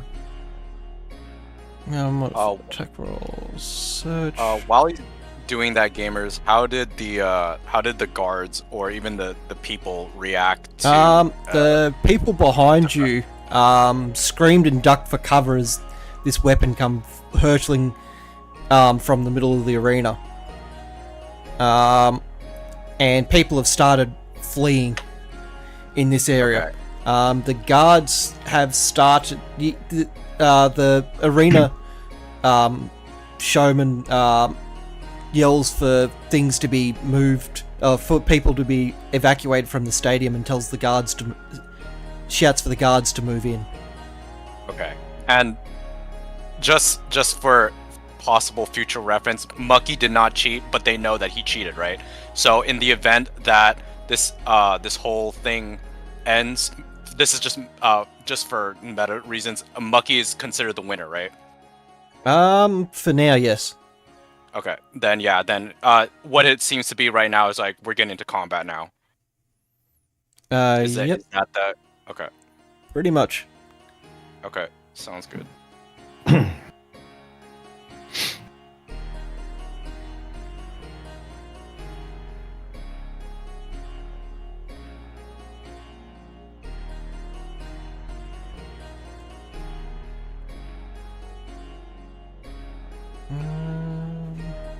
Okay, so high jump. When you make a high jump, you leap into the air, number of feet equal to 3 plus your strength modifier. If you move at least 10 feet on foot immediately before the jump. Extend your arms half. Activity while traveling. Types of movement. Climbing, swimming. Okay, here it is. Your strength determines how far you can jump. When you make a long jump, you cover a number of feet up to your strength score. If you move at least 10 feet on foot immediately before the jump. When you make a standing long jump, you can leap only half. So my strength is 10, so that's a 10 foot plus my second story work, so I should easily be able to take over and clear those spikes. Yep. But I still rolled a 4 on athletics. Ending. Your feet catch the railing and you land flat on your back on the ground. And a spike between your legs. Hello. Asshole. Okay, I'll scramble up. And then... Now, is this... One other thing. Is this the first order of combat? Or have we passed that? We've passed the first order of combat. This is like the second or third round of going through. Right. It'd be technically your first round of combat. Okay, so then Dread Ambusher applies, which means I have an extra 10 feet of movement. So I'm going to burn my action to get back up. You've moved 10. You've moved at least. Yeah, she would have had to move back 10 feet and then taken the 10-foot run. So you've used 20 feet of movement. Okay, so 45. So I've got. There we go. So run out, and I am pulling out weapons. Yep. Mucky, you hear the gates open behind good. you. And the three guards that were underneath rush out. Same with the little purple guy. He rushes out also. Hang on. Is that the little purple guy who tried to kill me before? Yep. Oh, fuck. And as he comes out into the arena, he transforms again.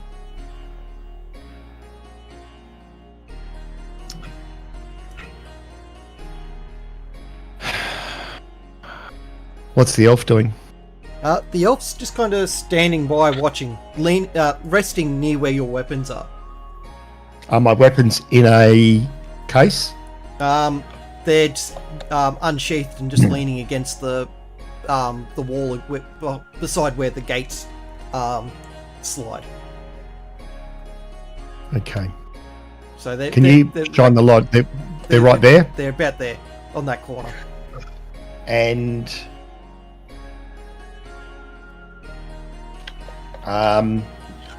how, if I were to, so I can use disengage as an action, yeah? You're not within 5 feet of him. He was pushed out of your distance before he absolutely slaughtered. Okay. Okay. So obviously the guards are coming in, everyone's coming in. I'm not going to go for the sword yet. So, okay. I need to roll initiative, don't I? Yep.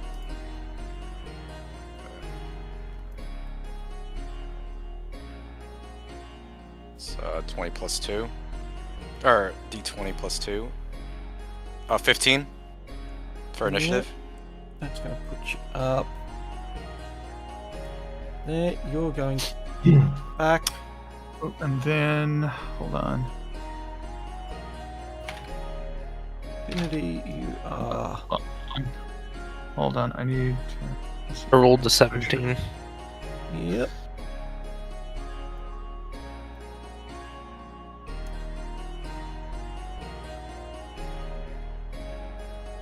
Okay, so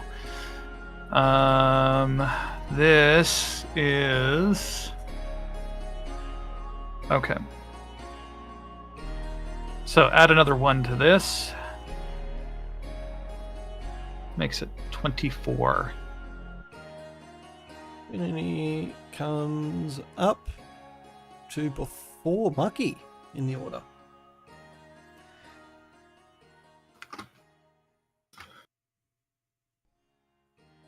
Okay, we've got you there. And Lady Ernie at the back there.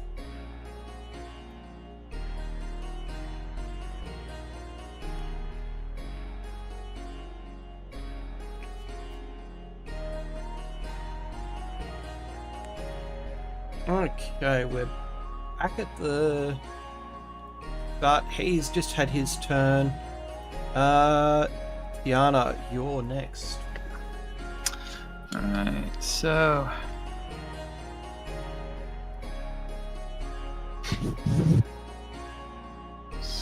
there's my normal movement.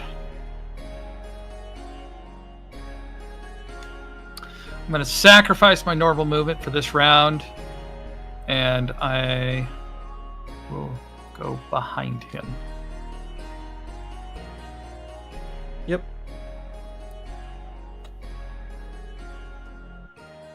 He's used all of his reactions, so for this turn. That's me. I'm done. Mucky, your turn. All right. Everything up in the state, for those that are still up on top here, the crowd's starting to run out of the stadium. Other than staying to watch. I'm going for 3 attacks. Yep. Add 8 to all of these because it's not melee. It's not fisticuffs. So this is +8 to all of these, and none of them hit. The weapon that you picked up bends on your final swing. So that's the staff. Yep. Like, is it a wooden staff or a metal staff? It's metal. Like Okay, that's all right. It's definitely got a It's definitely not straight anymore. That's all right. I'll be able to hit him around corners. Like it's not at 90 degrees, but you look up the length of the staff, and it's definitely got. It's excited to see you.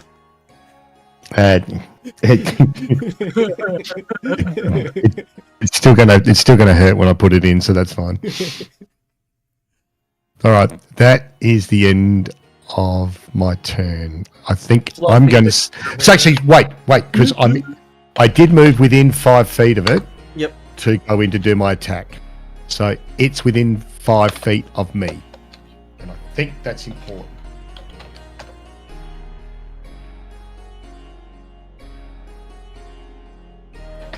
It helps. Right. It helps Infinity's sneak attack ability.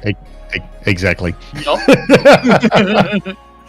That's why I forewent any attack. It's going to move him out of the way because it's going to become a pile on here in a minute. Okay, so the first swordsman, he comes into combat. And he goes all Gazza about this. He jumps in and goes for the fly kick. Fly kick.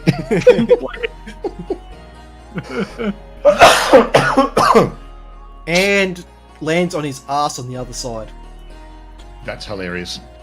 Oh, that is funny. Like he squeezes just in front of your face, and just like flat on the ground, it, like his head's right near your feet. There, Infinity. Okay.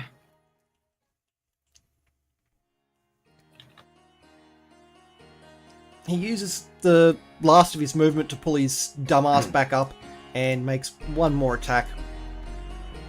Okay. And misses. Alright. Neo. Hey, gamer. Sorry, before you start with Neo, I've noticed the guards and Fluffy the Care Bear. Yep.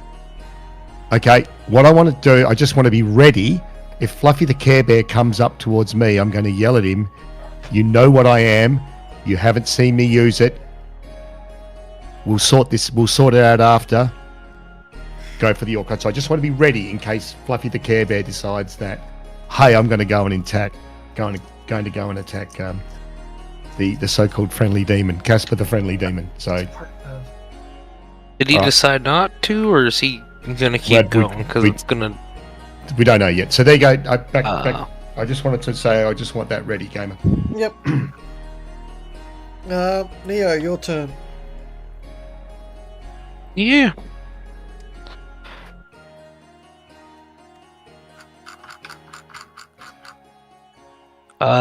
Does a 21 hit? No. Fucking purple dickhead there. No. On the purple one. Damn.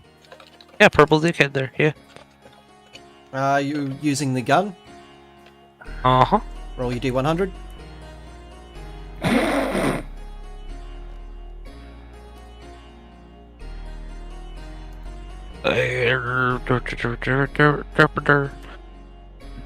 Jam sheet. Low percentage gun. I got a. That's a critical break. You can't use the gun anymore until a long rest. You fix it over a long rest. Bugger.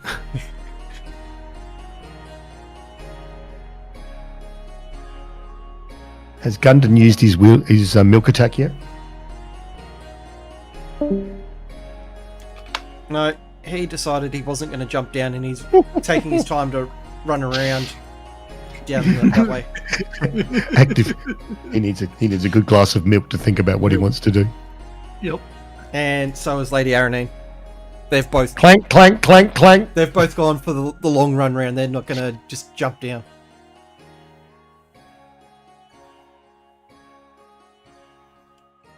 So they're going to be probably a couple turns before they jump into this combat. That's all right. I'm not expecting him to, actually. I was only wanted to make a milk joke. Neo, anything else for your turn? Oh, he's having Discord issues. I'm gonna guess he swears, and that's it.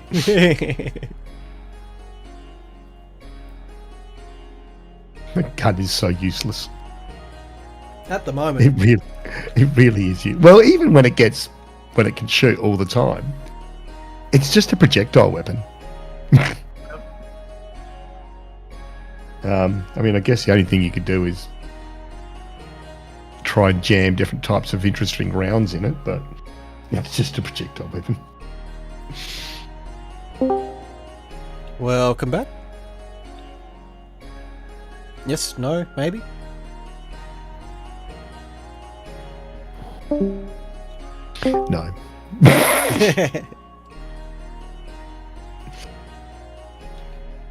I'd imagine if we could hear him, there'd be a little bit of swearing going on right now. Okay. Until his mum tells him off. I don't know what. Shut the fuck up. You fucking. So you can hear. Knob. You fucking knobhead. I hate you. Not really, but that was a good one. I like it. That's a bit of a bugger about your gun, mate. Hey, whatever. Go for it. Where Yeah, the gun broke. Where like the barrel's just like fallen off the front of the gun and fallen down into the arena.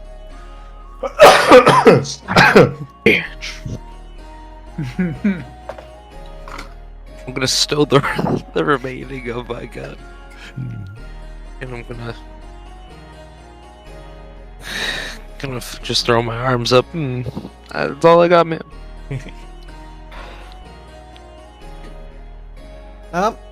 Fluffy runs in and attacks the guard. And the plot thickens. let's see if he'll get his attacks onto this guy. He hits successfully. This time he is using his full strength. And because it was a surprise attack, he knocks out the guard. And uses the last of his movement to approach that guy.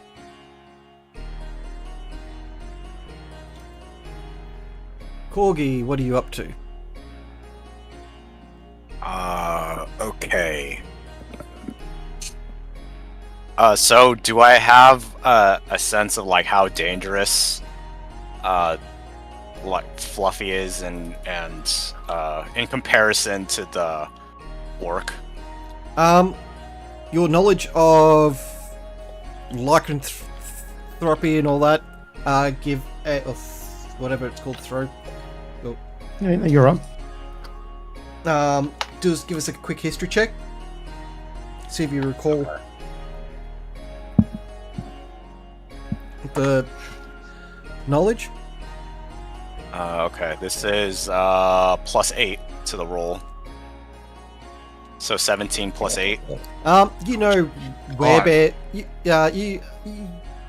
You from your time studying for all the magics and all that. You know, werebears are quite powerful, but it does come back to the strength of the original being the magnitude of the fighting, of its ability. So you know that the purple pink the werebear's going to be a struggle to fight.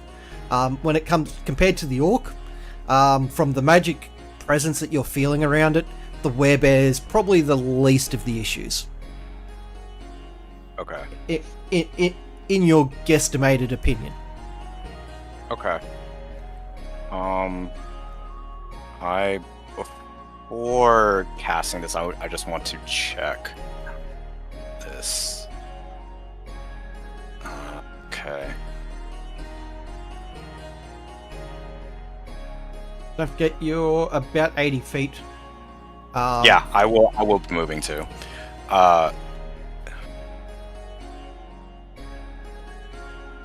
Let's get some bit more appropriate music for this.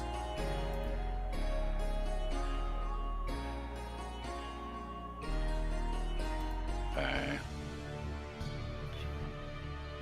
Then I guess the first thing I'll do is actually move in closer. So, using my movement, I'll probably get to like right here. Yep. Is that okay? Yep. Using 30 feet. So right here, and then from there, I will.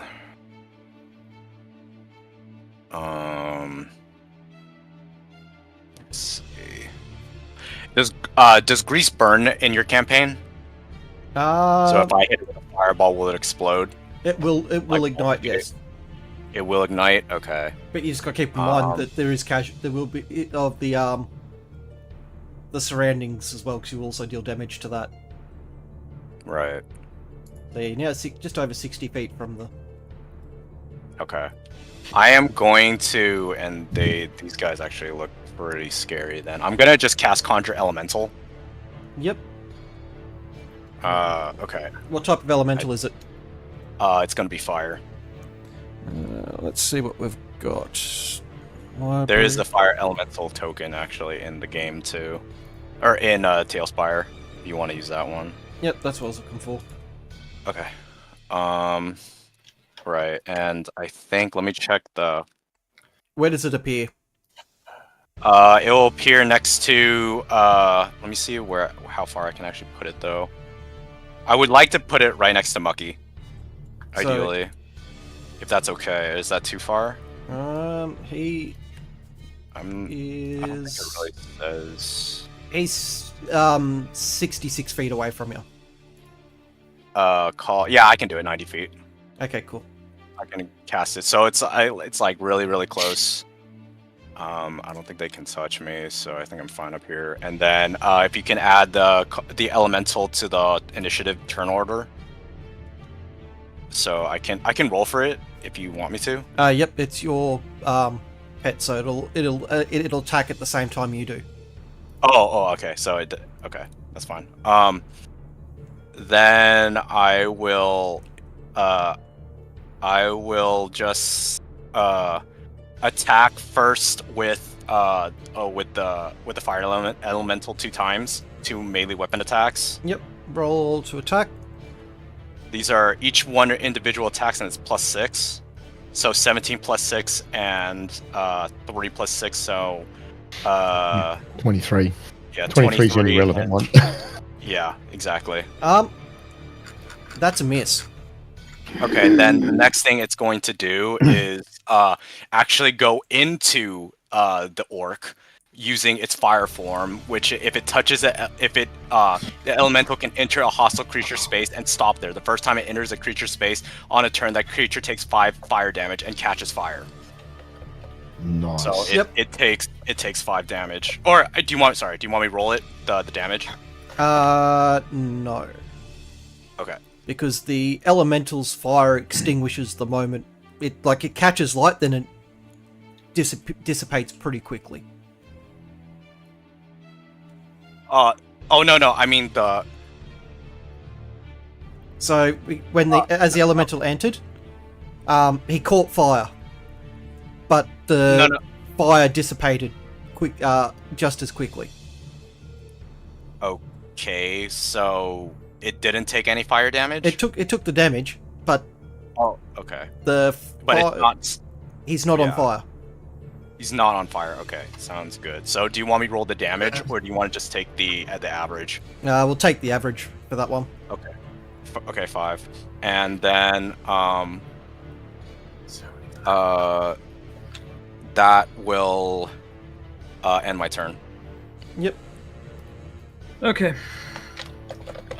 Back to the guards. He is still unaware that his mate's been attacked. He's running over here. He'll get an opportunity attack against him.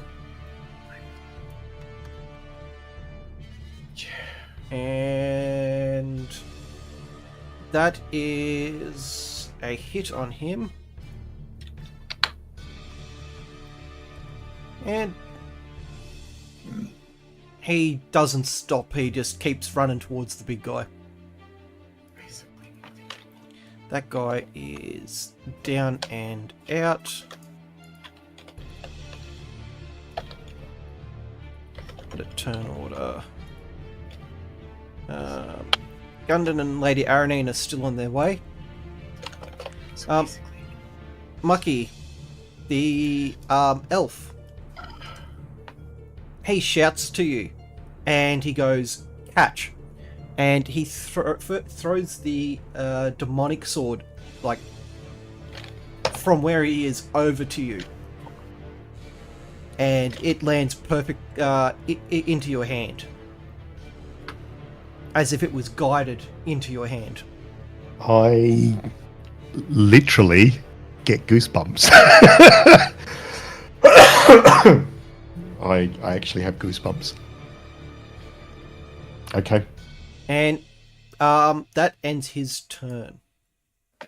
So I've got my sword in one hand, And your I've got the erectile staff in the other one. erectile dysfunction staff in the other one. That's okay. It's a versatile erectile dysfunction staff. So that's cool. All right. You notice out of the corner of your eye, the Warforged, like, slowly starting to pull himself away from the combat. Like, he's barely moving, and he just kind of stops and body drops into the thing after about 4 or 5 feet of movement.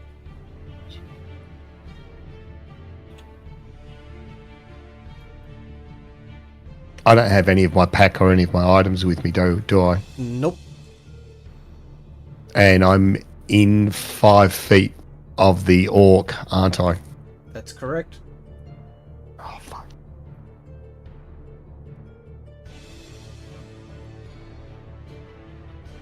I want to send a message back to Corvinus, Corgi, if I can. did you send a say, message without a reply before, or did Mucky reply? Yes. Yes, he did reply. Then We were- the link is broken because messages... It's only one message and a reply, isn't it? Let me check. I'm pretty. I thought it was that. So long. Does raising the elemental stuff? Does raising the elemental break it? No, it you can cast a spell through solid awe. It doesn't say anything about that. It doesn't say that it's only one time or not. So I'm gonna have it. I'm gonna set it as one message and one response. So he'd have to cast it again for you to be able to tell him anything. Okay, all right. You Then can I'm also going just to shout it too. Yeah, I was just going to say I'm going to yell out. Give us a help him. Give us a perception check. They're just to see if you can hear over the crowd. Like you'll hear part of the message, just on how well you're going to hear this. Yeah, it's going to be help the Warforged, and I point at the Warforged with my sword. Right. So it's Sorry. What roll did you want me to roll? Perception check. Perception. Yep. Okay. This 20, no bonus.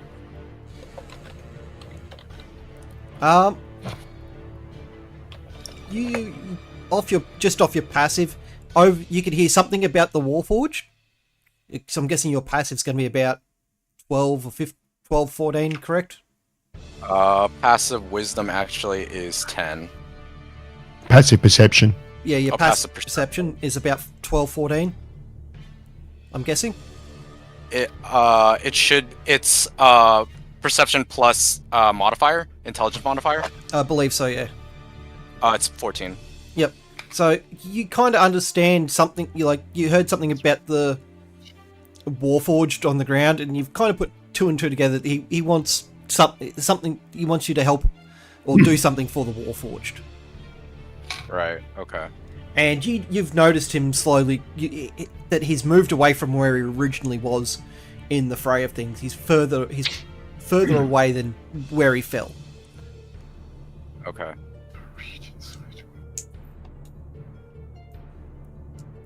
So, what do you? It's not. With Can that I information. respond, or is it my? Oh, it's not my turn. Yeah, but that's that's the information that's being given to you. Okay. Thank you. Okay, the Warforged. Sorry. The Can I have orc- access to the screen, please? Oh, you're not on. Oh, by the way, the orc commander also takes another 5, or if you want me to roll 1d10 fire damage at the start of the turn. of his turn. Yes. Roll a d10. Wasn't the fire extinguished? No, this is the ability that it has, not the fire itself. It's just the ability of the thing. Yeah. 9. Yep, he takes another 9 damage. Infinity Mucky. Yeah. Also for the fire elemental. If it's backing up, then also we get attack of opportunity That's as what I'm well, saying. right? Roll your attacks Oh, top opportunity. Okay. Okay.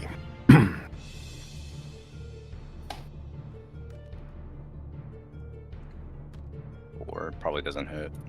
Ah, damn it. 11 doesn't. I know it doesn't.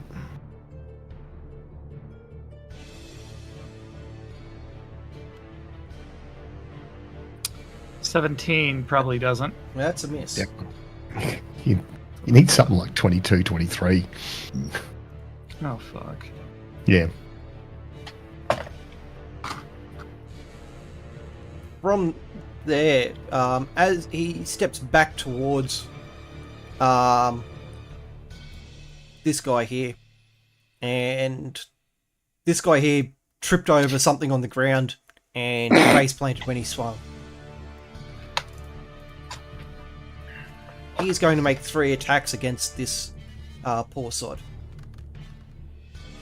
All 3? Yep. Oh, that's fine. Lance Corporal cannon fodder.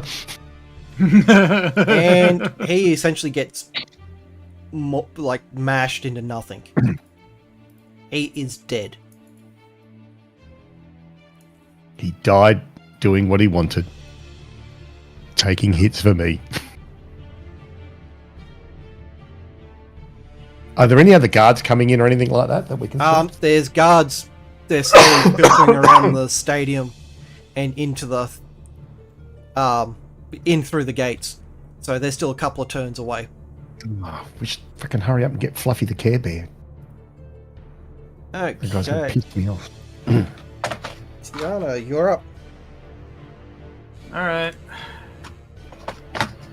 Well, He's not moving within back 5 in. feet. He's not within 5 feet of me anymore. Yeah, but he was within 5 feet of somebody, so it would still impact. All right. Let's see what we can do to this guy. Please make it a lot. 15. That's a miss. I will follow up with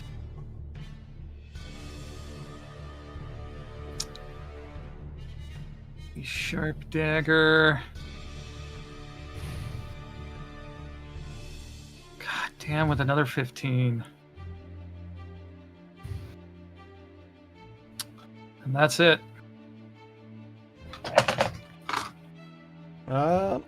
Pick. It's your turn in Okay. order of things. Let's move in to range. And let's do some attacks. And we'll do this one first. Is a miss.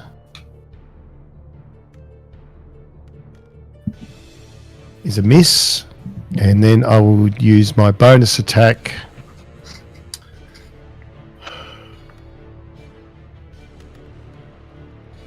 And that's a crit. Also a hit. So he doesn't get affected by the crit. It's just the... No, he's affected by the crit. Okay. Alright, so we'll get some damage in. 2d6 plus 8. 17. Yep. He's happily taking And, the damage dealt. and that is the end of my turn. He gets himself back up off the ground. And he just kind of runs around and drags his mate away from combat. He's dead, mate. Yeah.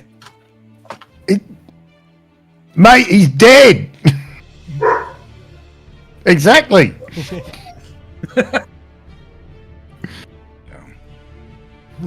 He kind of crawls in between the spikes around the outside of the arena and sits there mourning his friend. Sergeant Doofus.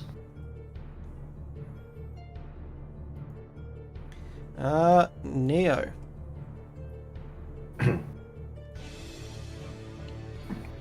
So, Neo, just to make sure you're up to speed on it, the guards know that this guy has cheated, and so they are trying to do something to apprehend him, so you don't need to obscure anything. You can go full Neo on him. I didn't know whether you were out of Discord when that was discussed, so... What? No, I didn't hear what happened to him. So yeah, he's So okay. Cool. Yeah, he's pretty much like effectively saying that he's used magic and he's cheating. Just so you're caught up on what was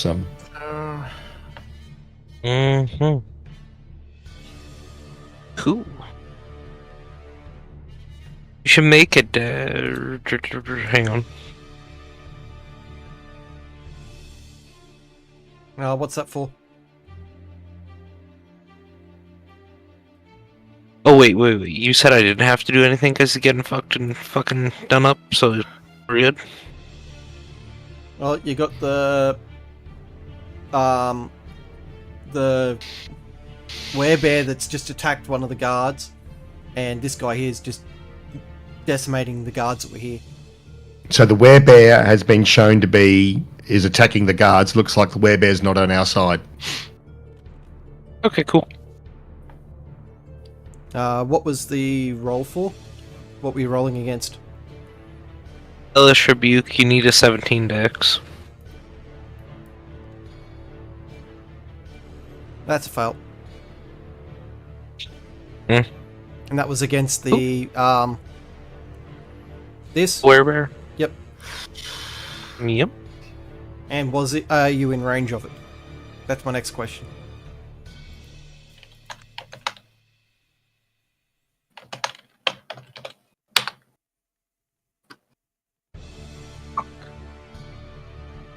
You can move closer to me. It should Yeah, that's my bad. give off some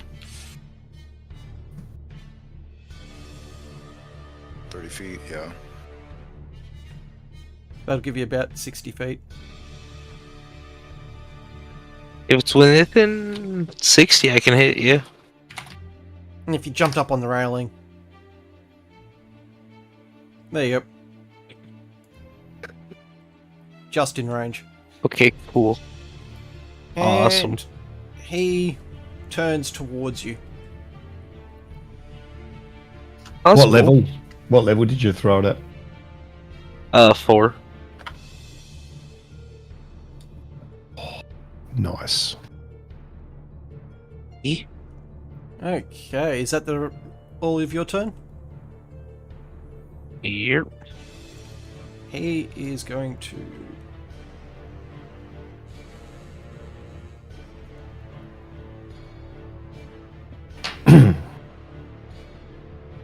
stop there for his turn. He's coming full charge, and it looks like he's about to leap and try and climb the wall of the stadium. And those spikes go out 10 feet, don't they? Yeah, there's about 10 feet of spikes, Yeah, and they're angled low towards the... So he's got 10 feet out and 20 feet up. Yeah, okay. He's got to jump from here to at least over the top of the spikes, then roll to get up the wall. Cool. Corgamus, your turn. Right. With that information, so if I were to, what is considered an action in your campaign? If I will jump, is that considered an action? That's movement. Okay, and then if I were to pick someone up, would that be cost an action? No, that's a free action. Free interaction with the environment? Okay. Yep. Then I am going to first move this way. I'm going to try to make my way over here first. So right here, okay? Yep. Don't forget you can use your entire turn to run. Yeah, I know. But I'm going to do it like this right now. And then before... as I'm running, I'm seeing... do they look... They don't look like they're actually targeting the Warforge, are they? No. The werebear looks like... No, the werebear's going after Neo at the moment, after being attacked. Okay. And the orc's concentrating on Mucky. Okay. Then, if I were to Misty Step, I can Misty Step down without getting hurt, right? That's correct. Okay. Then before I do that, I'm actually going to, do I have line of sight? Is this considered line, or is it blocking? You would know where he is. I'm talking about the orc right now. If I were to attack the orc while I'm making my way over, would I have vision or no? Best way to do it: turn the camera around. You've got no vision of the where the orc's standing. Okay. So then I will just wait my turn right now. Right here, and can I see the? I can't even see the werebear either, huh? No, the werebear's out of your vision range there as well. Okay. If you haven't used your full movement, you can move up to the railing. Yeah. I think I'm going to just use my full movement then. Another 30 feet, but going this way still. Yep. So right here.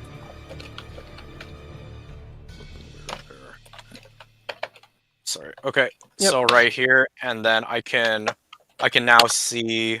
You can see the orc and Mucky fighting. The werebear's out of line of sight. Okay. Then I am not going to do it this turn, and then the chair's. Wait, the chair can't follow me because it's right here. Because I dash, and does it have 60? It would just the chair has no minimal max movement speed. It will stay within 5 feet of you at all times. Oh, okay. Then I am just going to wait this turn. Yep. Before anything, and then I yeah, and then I just reassure Mucky that I think I can do it, and then the fire, then that ends Corgamus's turn. Yep. Your fire elemental. Yeah. So the fire elemental, the first thing it's gonna do is gonna go up to it, and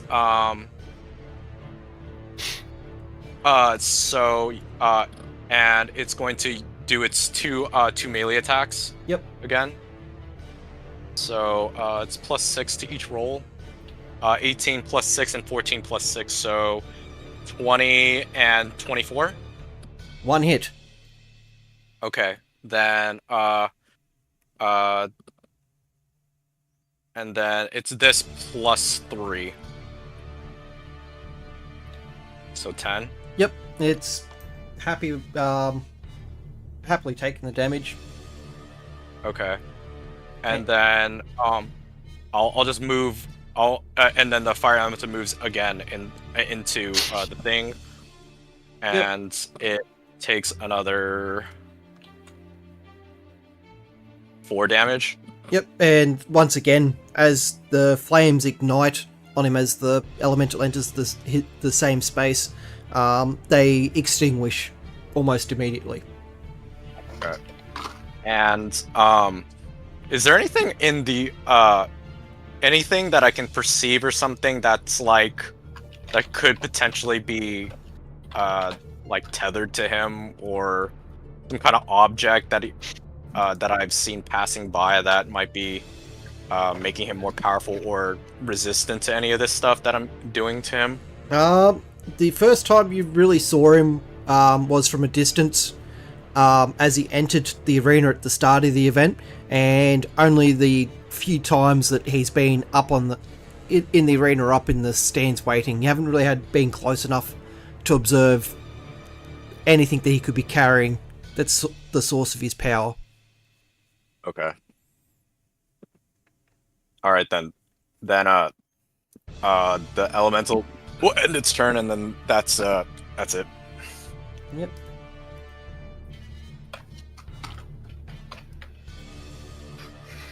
Crybaby, the useless brigand. Oh, is that a dead one? That's the dead one. Gundon and Lady Aranine have now made their appearance at the gates. They've used all their movement speed to get to here.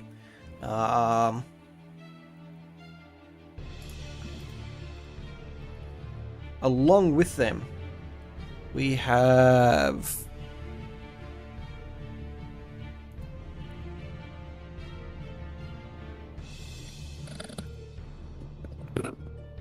three more guards.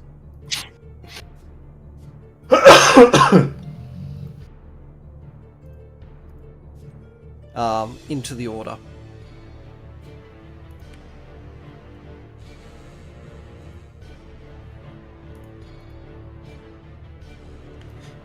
The elf grabs your other sword and just slowly starts walking out onto the out into the arena, and digs the sword into the ground, so it's standing at it's balancing in the point into the dirt, and then continues walking up to the orc. Like he's not running out, but he's coming out at a decent pace. And he takes 4 swings at this with his closed at the orc with his closed fist. Bloody hell.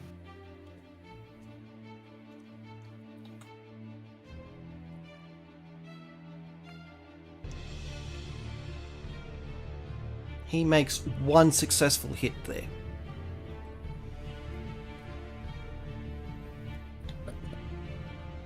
And that is a 6 damage.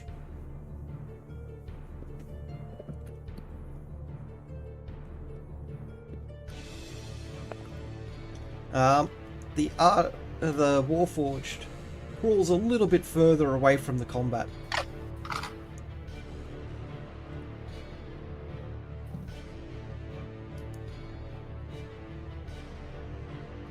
Human soldiers have all used their movement, so they can't actually participate in this round. Back to the large orc. Mucky, had you stepped forward yet, or? Nope, I have not. He steps into close range. God. Damn, he wants me. Okay. Tiana, he steps outside your 5-foot radius. Opportunity attack. Okay. Get him. Get him good. Get him, paw. Also, Okay. Corgi, roll the fire damage for the start of his turn. Oh, okay, right. Oh my god. What 7. the hell is with rolls?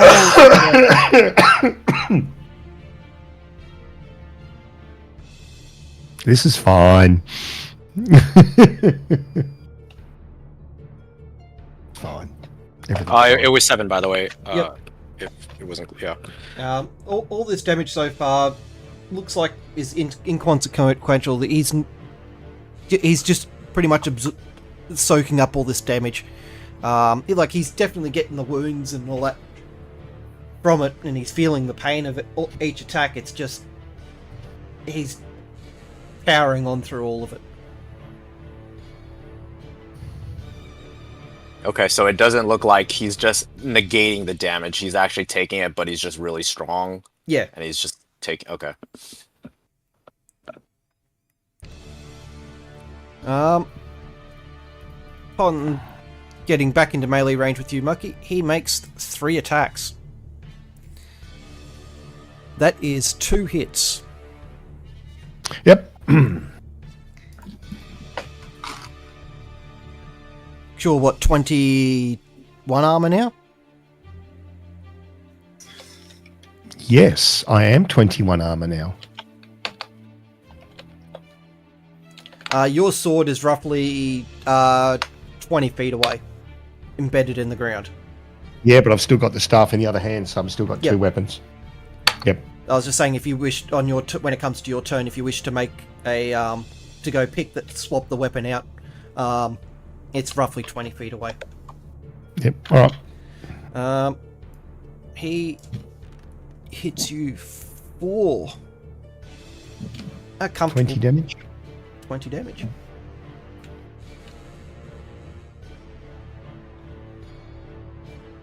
All right.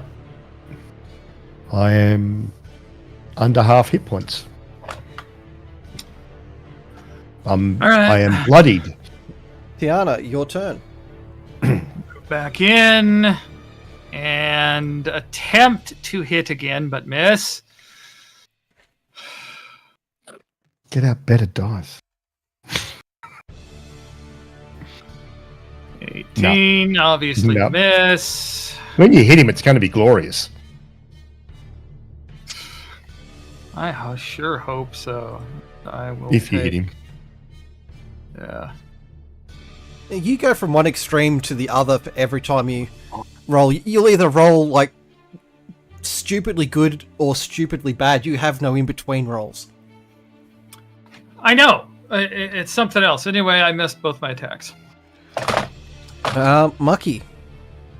All right. Well, let's do attack the first.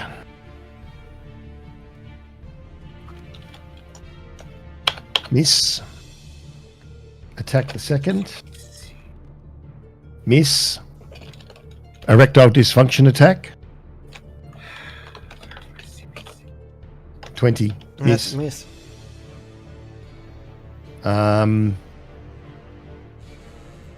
And that is the end of my turn.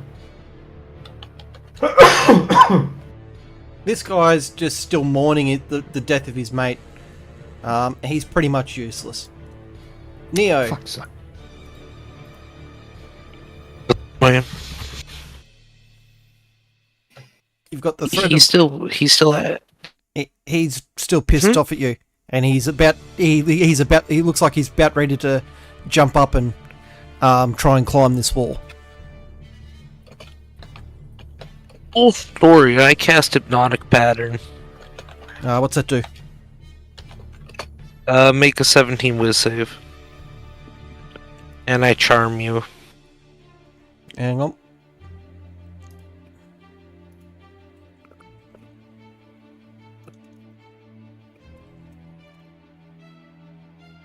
It's page 252 of the PHP. not after that one.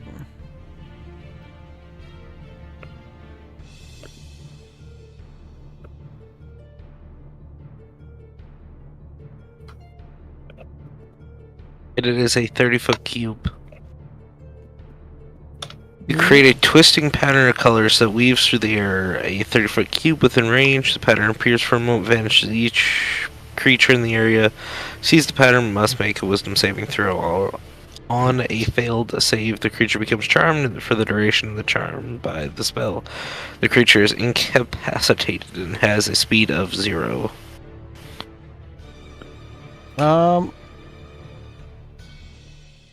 It ends if a creature takes damage. That's fine. I'm not a thingo about the effects. I'm more worried about what the werebear can do for it. Well, hopefully, he can do nothing.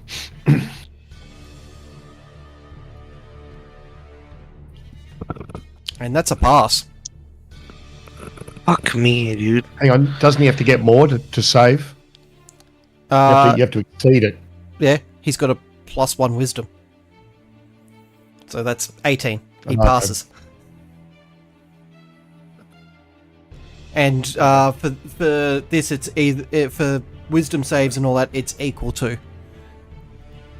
I was doing a different. I was doing a flavor text for your one earlier, Mucky. Okay.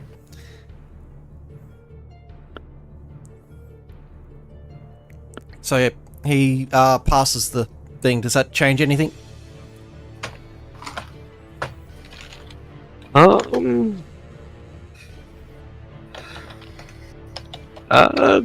on a second. I gotta fucking refine the spell real quick. What's the name of the ability?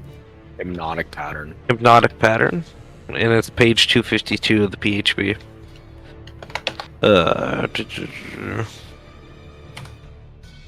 Now the save is just a whiz 17.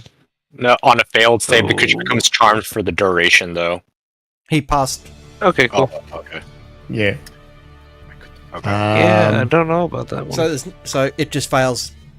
Yeah, Yeah, it it just fails. fails. It should just fail. Yeah, pretty much. Cool. I'm gonna grab a vial for the bonus action of oil, and I'm just gonna throw it at it. Yep. Roll to. This isn't to hit, but just how accurate you are. You land just in front of him with your shot, but it does cover part of him. Okay. Smash. Okay, he is going to Oh, I could have moved. Fuck. make your movement.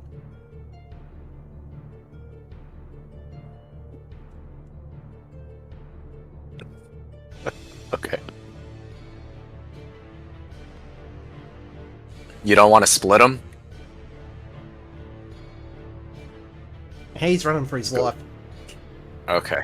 Yeah, I'm self-preserving here. Okay. I'm better the longer I can live. Someone roll a d4 for me. I can roll a d4. Oh, Neo's got it. Oh, Neo's rolled it. Cool. My bad, sorry. No. It just wanted anyone to do it. That's good, mate. Okay. Okay. You're in luck. He now rolls at disadvantage on this next part because you rolled Oh, thank God. thing. So your oil did help out there. That's what it was. Whether Oh. the oil affected the this roll. So- I'm glad you rolled. So this is for him leaping up over the spikes and grabbing onto the wall. Oh, please fail. Land on the spikes. Spike up the jacksie. He lands inside the spikes and partially impales himself on one of the spikes. Yes. Is that considered difficult terrain, too? It is. Yes. Okay. He uses the last of his movement to pull himself away from the spikes and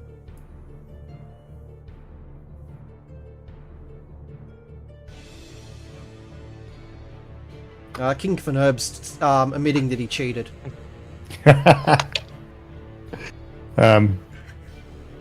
Just so, just for later on there, Mucky.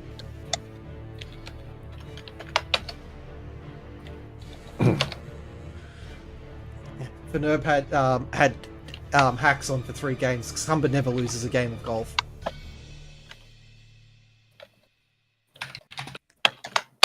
Corgi, your turn. My turn. Okay. So once again, the werebear seems to only be fixated on Neo, and the orc is fixated on Mucky, right? So Yep.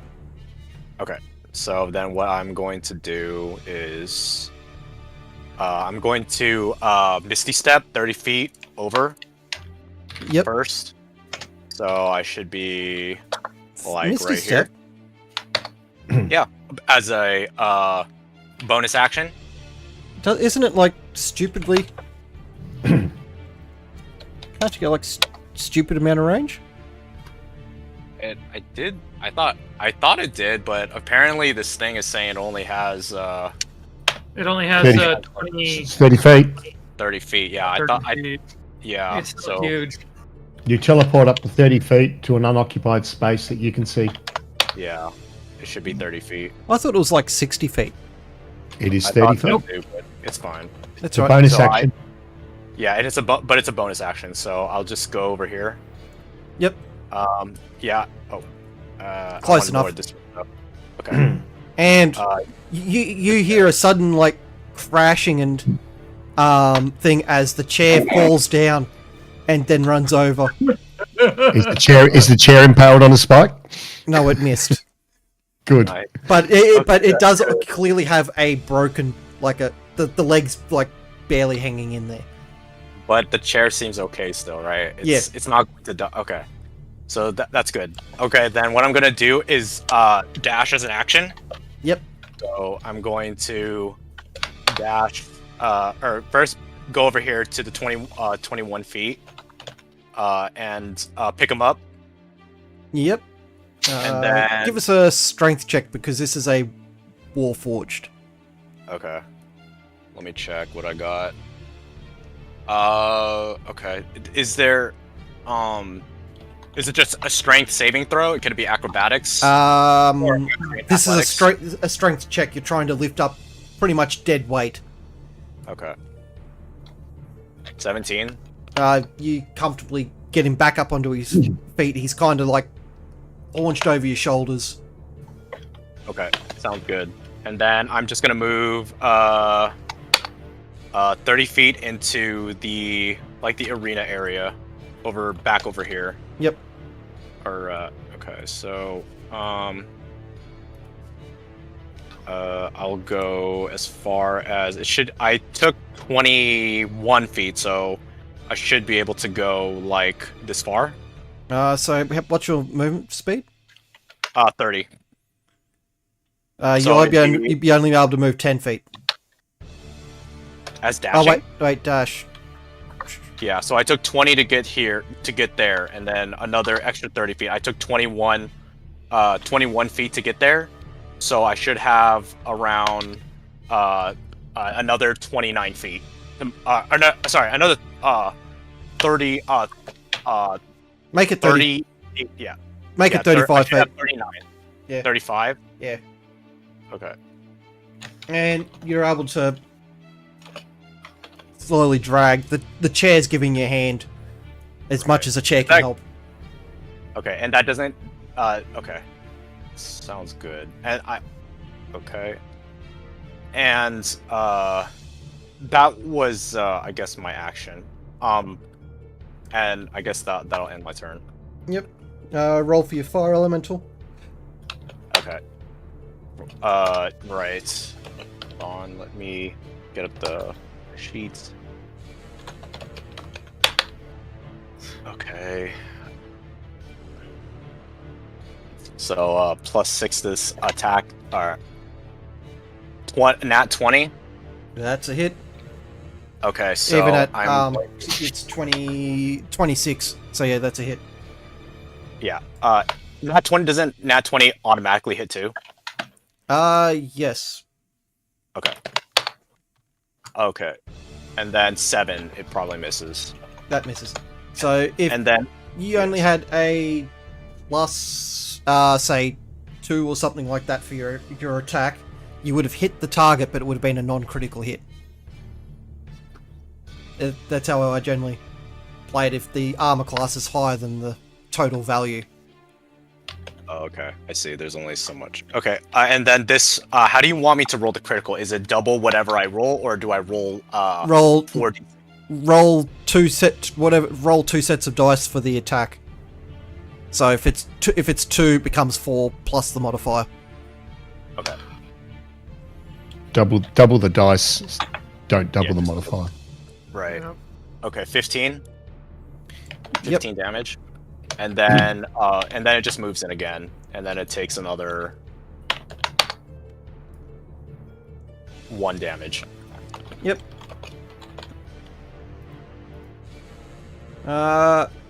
Gundon runs over and cures this, so he's healthy-ish, but not great. And it's D6 for his aura, isn't it? Or D8. 8, I think. D8, I think. Everyone gets 4 temporary hit points. Oh, I need them. And then he re-rolls that every round, doesn't he? And then you take whatever's Whatever the higher. whatever They the don't better one is. stack. Yep. Come on, Clinks a lot. Yeah. Lady Aranine just runs straight in. Clank, clank, Using clank, up all clank, her move, sprints and uses or dashes and uses up all her action. She still has 1 attack. Yep.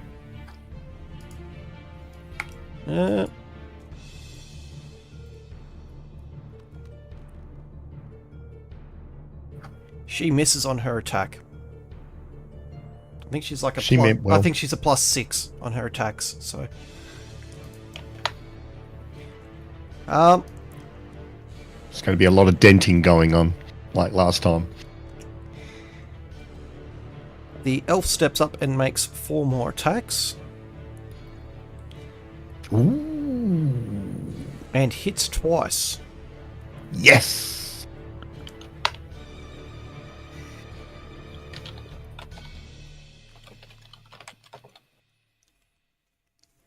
For 14 damage.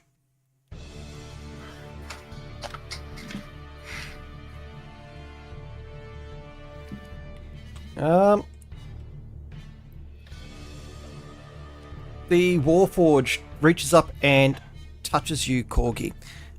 You feel slightly invigorated. You add for the next 3 turns, you add a +1 to any attack spell. So to the attack rolls, right? Yep. Or okay, sounds good.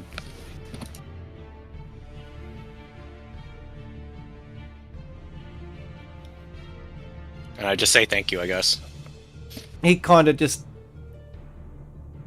rocks his head at you and just like slumps up against the wall. Mm-hmm. Okay, this soldier runs his dashes over there, uses his turn. Same with this guy.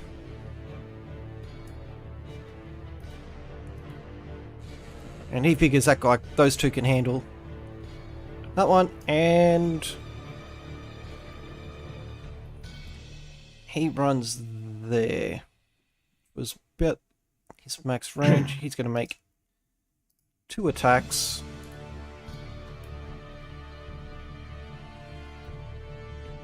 And misses on both.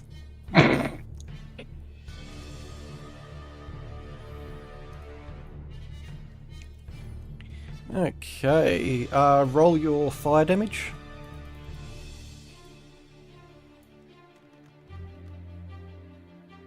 5. Yep. My armor class is 21. That's 2 hits. No, 1 hit. Shit! 1 hit. 1 hit. Yeah.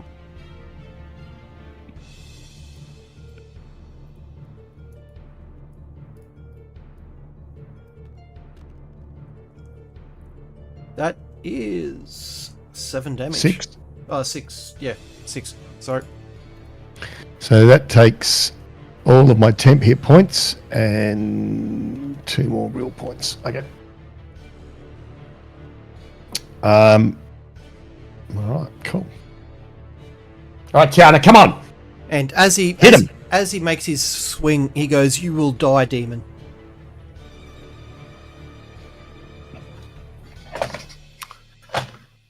My turn. All right, time to miss again.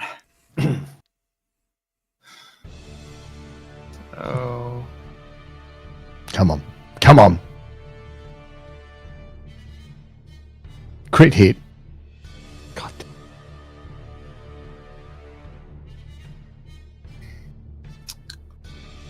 and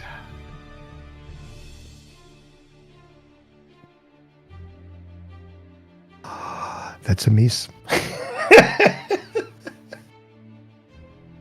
You rolled Yeah. well, but missed.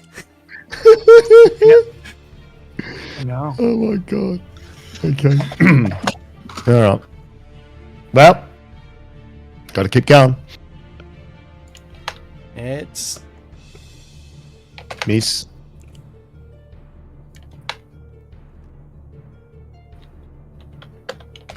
$23. that's a miss. Thought it would be. Thought it would be just a miss. And then erectile power activate. Hang on. Yeah, miss. I think we need 24 to hit, correct? That's correct. Yeah, okay. And I'm going to yell out, "He's too strong! Can we weaken his armor?"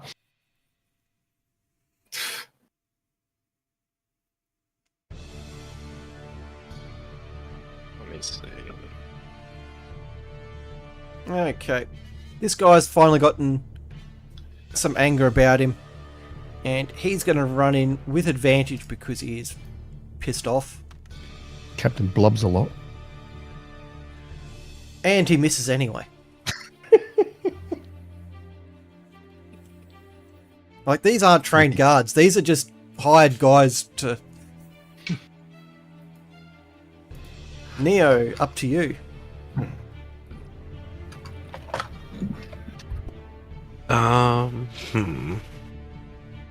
Is the fluffy one still alive and attacking me, or trying to get at me? As far as you're aware, he's still trying to get at you. He's got a big hole in his foot, though.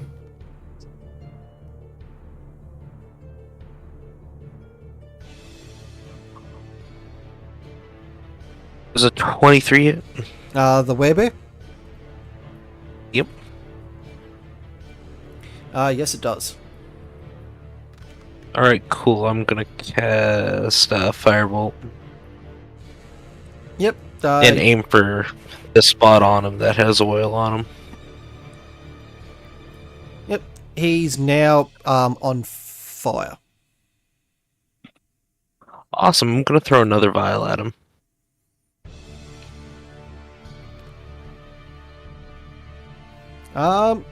You managed to hit the The guards. werebear, but the splash also hit the guards, and because there's already fire on them, the guards are now on fire. Knew that was going to happen. Oh no.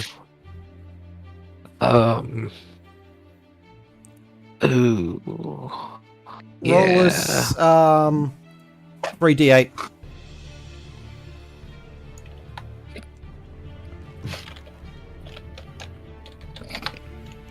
All three of them gain. 16 years. All three of them take prison. 16 damage. Oh no. The werebear is going to take...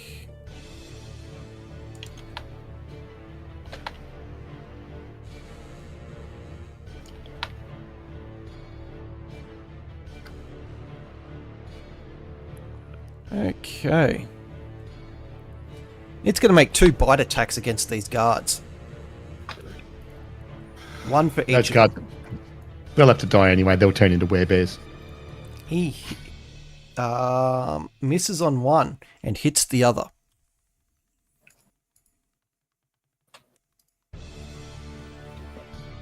Neo, And you're purifying their souls, mate, with fire.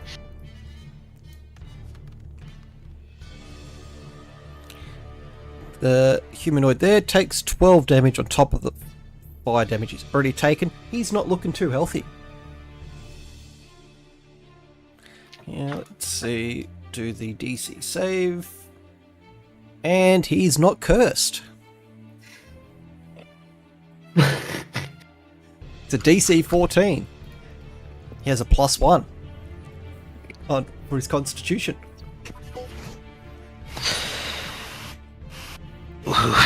Corgus, you're up. All right. So, am I in a place where the Warforge is like considered safe, or should I go farther? Like, where would it be considered safe? He's far enough away from the combat that he's not going to be hit by any type of splash damage. Okay, but is that He's Okay. he's in a safe enough area. okay? Sounds good then. Okay, I see the guards are getting kinds of Neo, how much damage did you do on the werebear? 16? 16. Yeah. Then can I provoke the werebear to try to come attack me instead of the guards? You can definitely try.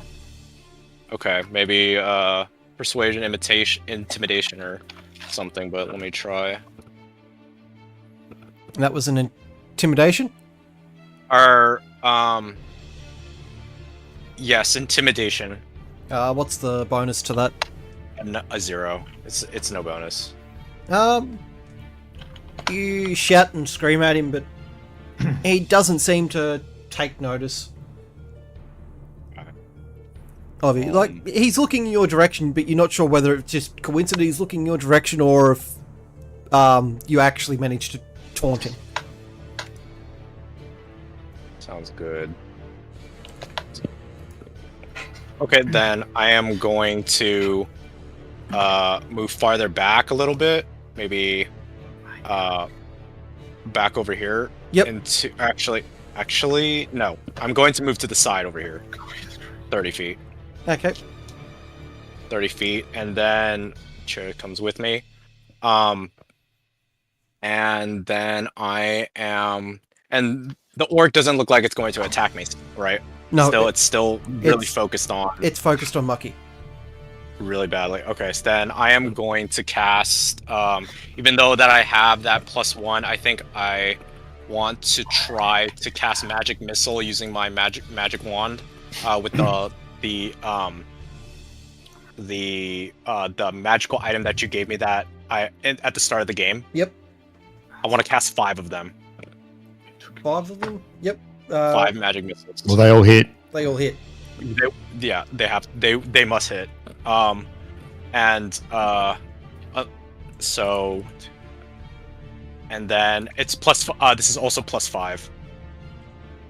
So, 17. Is it +5 on each of them, or is it only +5?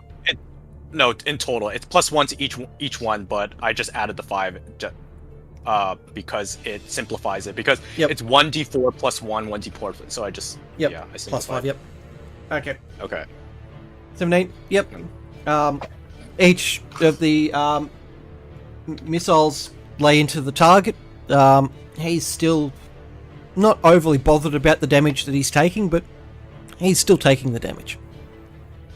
Okay, sounds good. Then I will just stand here and just try to get the werebear's attention if I can. Yep. In my turn. By the way, Corgamus, you're the only one doing damage, or you're predominantly the main one doing damage to this thing. It seems like it, but yeah, he does seem pretty scary. Yeah, he's already taken like 50-40, but not phased at all, or maybe 30-40-ish. Yeah, it's kind of scary. But yeah, I think what's stuffing up the most of these guys that he's a high armor class. yeah, it's his AC that's killing us. Yeah, And not killing him. We just need to weaken his armor. yeah, I don't think I have anything that can do that though. Acid's the only thing that I'm aware of that will break AC. I do not have Acid Splash. Okay then. Your fire elementals. Right. So so the first thing, it's gonna move out of the space and do attack again. Yep. It's Mucky. It's the guard. There we go. Yeah. So nat 20 on one and a miss on the other one, probably 5. Yep. So that's 1 crit. I will do 4, like you said, and then plus 3 to this. So 15. Yep. He takes that damage, and then roll your d10 as he steps back in. Okay, sounds good. 10. And once again, he's engulfed in flames as the elemental enters the space, but quickly doused out. Okay. Gundon is going to roll his thing. Everyone gets 4. I think he's a +3 Constitution. Temporary hit points. Unless you had the previous amount was higher, then you don't get a bonus. I definitely need that. He walks over and heals you, Mucky. I think it's 2d8 for his spell. 14 health points. Oh, nice. Thank you. And I think he has 2 actions, possibly. He has 2 actions for this turn, for this combat, and that's a miss for him. Lady Aranine, how much health are you missing? Who, me? Yeah. I've got 4 temporary hit points and 44 out of 76. Okay. Also, gamers, I also forgot that Wand of Magic Missile, the first time I cast it, it's 3 casts, so I forgot 3 extra magic missiles on the damage, by the way. Roll them now. Okay, sorry about that. That's alright. And then 3, and then it's plus 3 to this, so it's Another 8 damage. it's 8. Another 8 damage, yeah. Lady Aranine successfully hits. Oh my god! Once. It doesn't matter. It's still. For 4 damage. Everything adds up. Still, Everything adds up. better than any of us.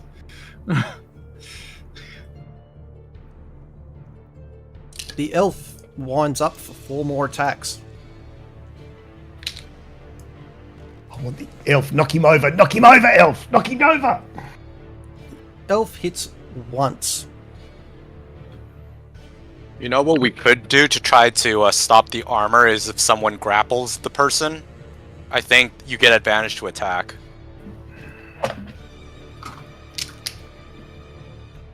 For 5 damage.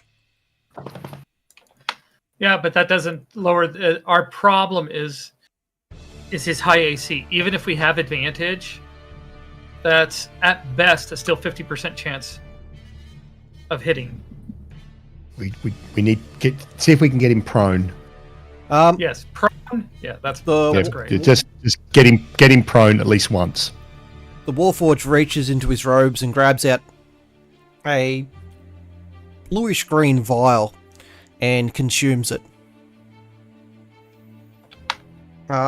Once he's consumed the vial, he stands back up and moves back into essentially the combat arena. While he is moving, is it possible to tell them you did go down once? Let's not try that again. As you go to try and say this, you notice there's something different about the Warforged.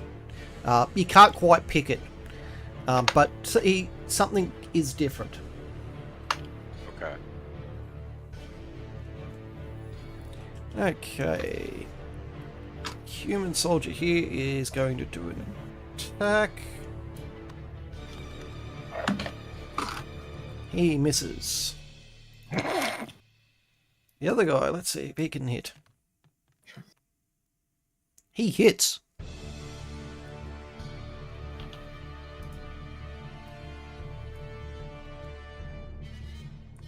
For 3 damage.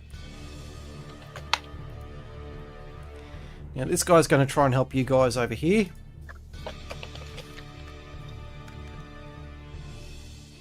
He misses.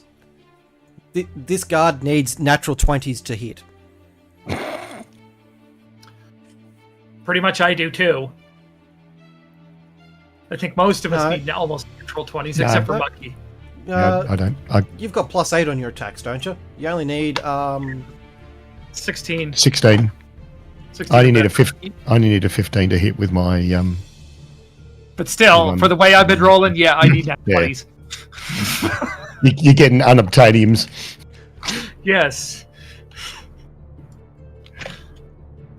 the orc's sick of the elemental, so he's moving out. So everyone, Opportunity attack. Infinity, you won't get an opportunity attack. Mucky, you won't actually get an opportunity attack 'cause he's still within 5 feet of you. Oh, damn it. That would be Does the elemental get attacked? no, because he's not outside the 5-foot movement. Outside the Okay. 5-foot And then- range. I Since it's scream 7 out, knock him down. Yeah, you only get an opportunity attack if they move out of melee range. Yeah, 5 feet. I didn't see it. But he also takes 2 damage because it's the beginning of his turn. Yep. So this is 5 opportunity attacks. I scream out again, knock him down. Okay. Going from left to right. That guard there is a miss. That's a hit from the elf. 8 damage. Miss. Miss. And miss. Hang on.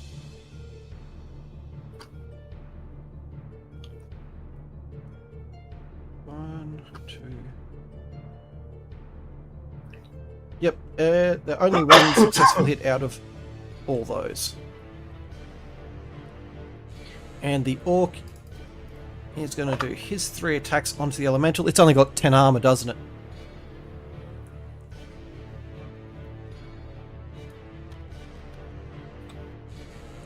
The armor class of the The elemental, sorry, yeah. Yeah. It's 13. 13. And he's resistant to probably his damage as well. That's 3 hits.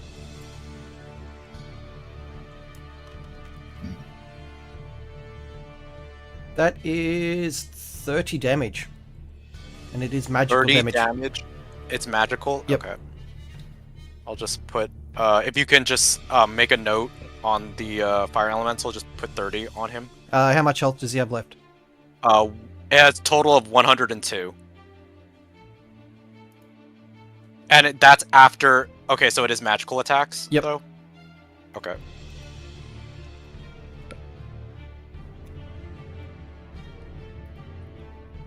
Yep.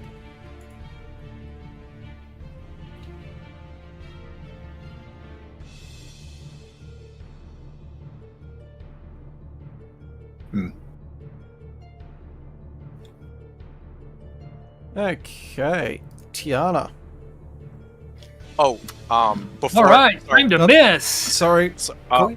oh yeah. Before that, is the it's the weapon that's hitting them that's magical, or is it just what is the thing that's magical that's attacking it? The weapon he's wielding, is magical, even though Okay.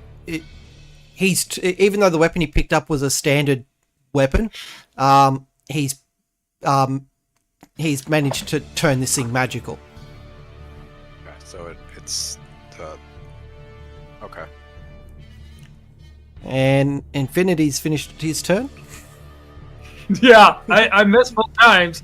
I don't even know why I roll. Okay, where is the elf in terms of the order of attack? He is from you. 1, 2, 3, 4, 5, 6. He's still 8 turns away. Okay, what I want to do, can I hold my actions until after the elf has attacked? Yes. Right. What I'm going to do is I'm going to bellow at the elf, knock him to the ground. And then I'm going to hold my actions. Yep. Right? The minute he's knocked to the ground, I will do something. I'm holding my action. Okay.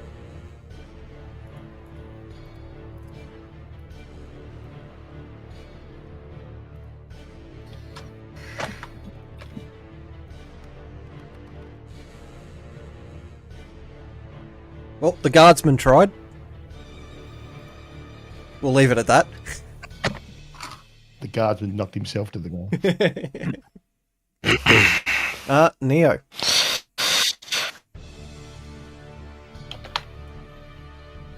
Can I mend my gun back to working? You need to spend a long time reassembling it. And the barrel of the gun is on the inside the arena. Okay, I thought I'd try real quick. It was worth it. How far away? Oh, I can for sure hit that. He's moved to further back now. He's there. Oh, how far? He's still Oh, under he's 60 right there. feet. Okay. Still in the 60-foot range. Ooh. Make a dex 17 save real quick. That's pass. Fuck.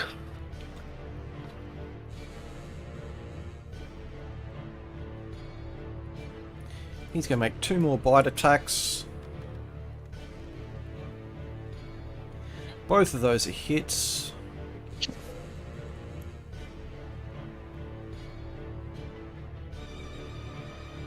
I just realised something.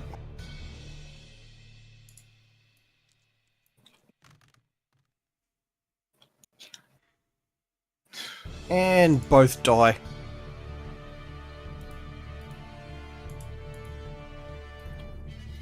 I don't have any of my stuff or packs with me, do I, gamer? Nope. Okay. I can't do what I was going to do. Alright, you can let me jump in whenever I'm allowed to. I can't do what I'm no longer need to hold the action. It's moving 48 feet. He is full out dash. Dash, you already attacked. There we go. Can he dash? He's done his attack, so that should have taken up his action. Yeah. So he can't That's dash. just regular move. Yeah, that's just his regular move. It should only be 30 or whatever. 40. Base Yeah. movement. 40 feet. Yep. Okay. Gamer, I'll do my actions now whenever I can, because I realised I can't do what I was going to do. Unless if the elf does knock him, at least I get advantage on the hits. So or the attack. Did you want to wait until the elf's turn to? Yeah, I'll wait for the elf to do his turn to see if he knocks him to the ground. Yep. Porgy, you're up. Okay, so is the werebear? What does the werebear look like it's going for? He's running this way. Okay, so maybe to the Warforge. Like his current path is this direction. Okay. Then if I carry the chair and Misty Step up to the stands, will the chair come with me? Yes. Okay. Then I think one sec, let me see. This is one. But then also you got the because of the way the chair works, it will bull rush its way around the stadium to get to you. Oh no, I meant I carry the chair and I Misty Step up so it comes Yeah. with me. Yeah, I was gonna say if you're worried about it, get to it'll eventually get to you, but it'll bull rush through anything and everything to get up to where you are. Right. Okay. Then what I think I'm gonna do is carry the chair and get up to hopefully right here actually, like 30 feet in this direction. That kind of has over there, yeah. And then let me see how far this is.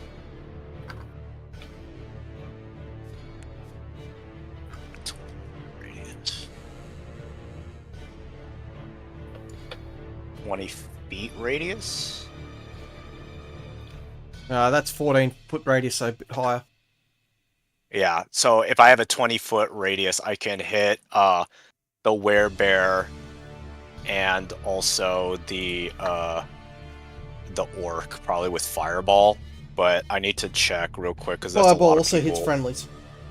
Yeah, I know, but I have sculpt spell that won't hit a certain amount of people. Spells level. Okay, so I'd cast it at 4. So this fire elemental doesn't take damage. It'd be something like, yeah, I'd angle it towards where it would just hit the werebear and maybe Gundin, Fick, and the orc commander. So The orc. If you're gonna hit the orc commander, you're gonna be hitting everyone. Everyone. what? No, I mean I don't have to hit the fireball exactly at that spot, right? I can hit it like right here, on the center where I'm putting at. You know what I mean? Yep. So yeah, that'll hit. No, that would hit how many? Hold on. How far can you cast the Very fireball? far. 120 feet. So I'm fine. So You're right. Yeah, he's right.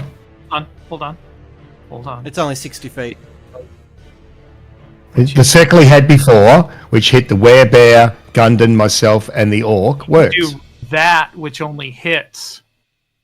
But he's hitting also the Nope. aiming for the werebear. No, he wants Don't the worry, werebear you as well, won't and get hit don't worry because- about it. He's No, okay. I Let him go. don't care if I'm hit. I'm just saying It's not there's going a to hit way us. to hit. Okay. No, he's going to get the werebear and the orc without hitting anyone else. Okay, that's fine. I wasn't taking into account the werebear. Excuse me. Yeah. So Okay. is it okay if because my evocation allows me to do +1 to the spell level. The spell level I'm gonna cast is 4, so that means I can save 5 people. So it would just hit it. It would hit like I can obviously just move this even farther back, right? And then it would target like these like the werebear and also the orc like this or something. Is that okay? Yeah, so it's Mucky, So this would be- Gundam, a guard, and Lady Aranine hit by fireball and the fire elemental, but it's immune to Fire fire. elemental is nothing. Yeah, so it'd be 1, 2, 3. Yeah, that's enough because I 3, can 4. save 5 people, and the elemental I don't even need to save. So is that okay? Is there anyone else that's gonna get hit? I can obviously move this, the circle like this. If you were to, I'm assuming that's going to be a bit further. Savior, hang on. I'll move it. yeah, you can actually like edit it and then move it accordingly to like a perfectly angled to just hit. Yeah, that would just hit So that's not Those going to hit guys. Tiana or Elf or. It's going to hit Yeah. these 4 here, so that if you can spell shape to nullify Yeah, their I being hit, that'll be fine. Yeah, I can. Okay, then can they make a can the werebear and the orc make a dexterity saving throw? DC 16. Werebear takes full damage, and the orc saves that Okay. by a lot. Got it. Let me just see how much damage I have to do. It's 9d6. So Ooh, ouch.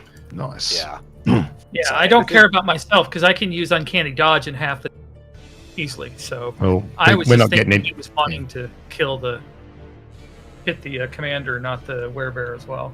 No, Yeah. he'd mentioned the shape.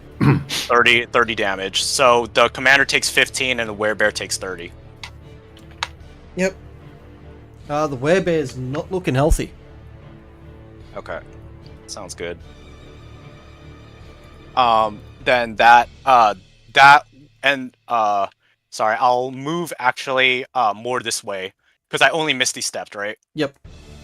So I'm gonna go this way to like right here with the chair with me. So the werebear, no one can like throw things at me and stuff. Okay, and then that'll end my turn. Yep. And then the fire elemental's turn. Before going in, okay, since the werebear's not looking healthy, then I guess he'll just keep attacking the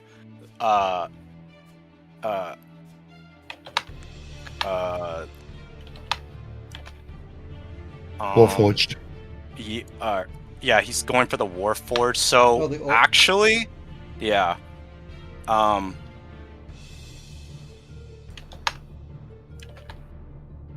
Okay. But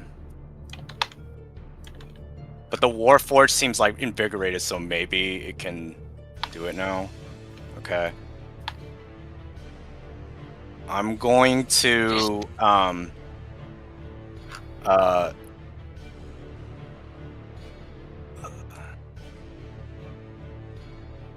I'm going to just keep attacking the orc then. So the melee attacks, the 2 hits again. Yep. So 20 and 19. Both No, miss. you need Right. 24. Right. And then the fire elemental will just go back into the orc, and then yeah, and then takes another 9 damage. Nice. Yeah, it's really good. It's really, really good. Yeah. Okay, and then that'll end the fire elemental's turn. Yep. Gundon's gonna run around the back here. And he's gonna make his 2 attacks. And both miss. Lady Aranine is gonna run, squeeze up beside there, and make her 2 attacks. And misses. The elf is going to run around here. Okay.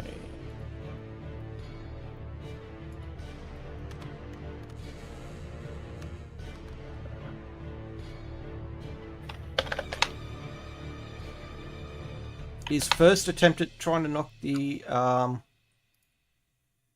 orc down failed.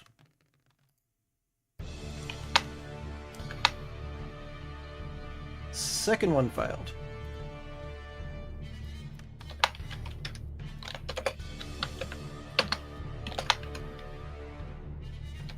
He knocks the orc down on his third attempt. He rolled with advantage on his 4th attack, and that is a hit.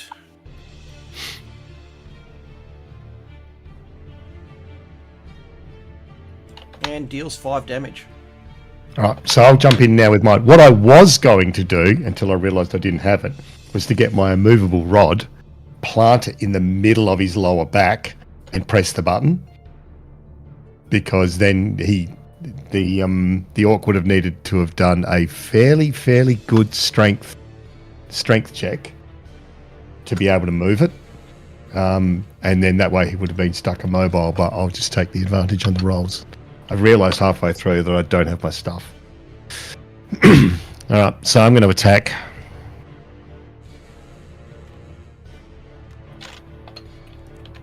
Oh, you're kidding. One of those was a bloody 18 and it rolled back to a 1.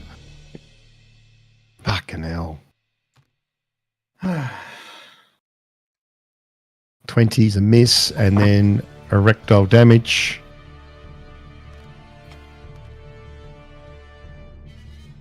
No. In turn.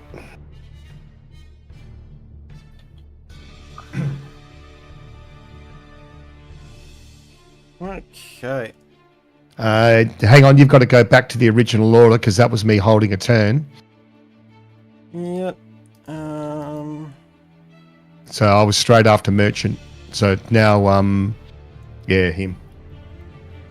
This guy turns and runs at him, makes 2 attacks. Makes 2 hits. And the werebear's not looking too healthy at the moment.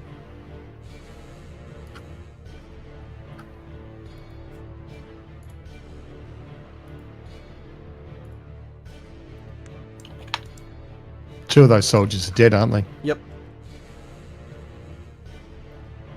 This guy's decided to turn and attack here.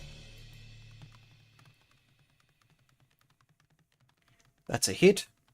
The guards are actually being useful. For 4 damage. And it's not the werebear's barely holding on there. The command, the orc stands up. Roll your fire damage. Right. 5. Yep.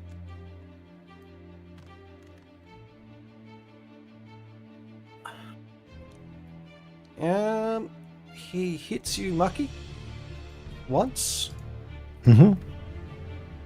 for 7 damage. Well, that gets rid of the temp hit points.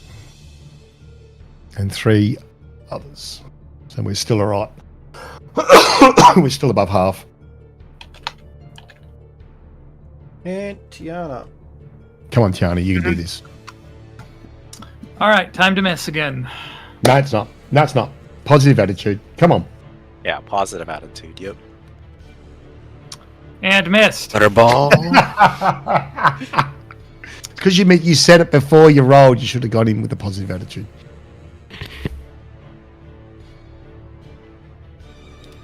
And holy Yes! shit! Yes!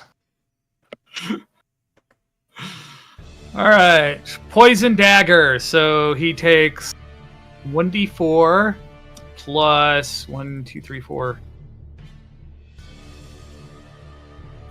No, it was 4 plus that. So this is standard damage. 17, and then how much more poison does he take? So it'd just be standard poison damage. Which is 1d6. 1d6, so another 1d6. Come on, roll 6. Could be 4, but I think this is a slightly better So poison dagger. total There of you 1 damage. That's good, mate. You're on the board. You're on the board. Finally on the board. Jesus Christ. All right. I am going to do my attacks.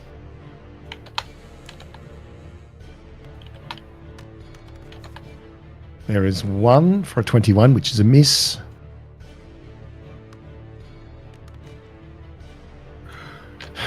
Fuck me.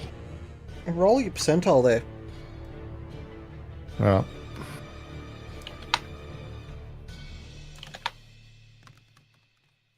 $71. 1 second. Well, this is going to be interesting. Oh no, don't do it. You no longer have control of yourself. Oh no.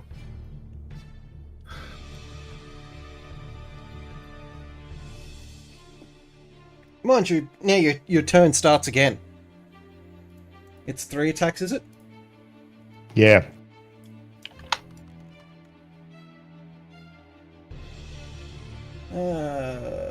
Plus Plus a million. all 3 attacks hit.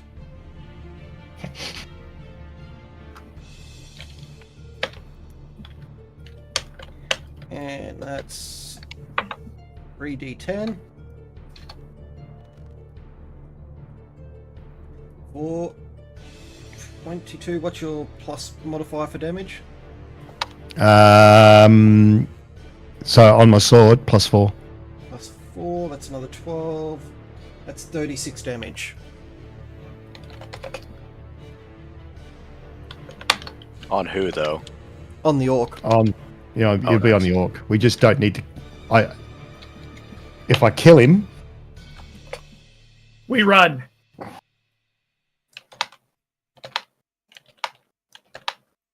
Yeah, you don't want Mucky to get the killing blow in this form.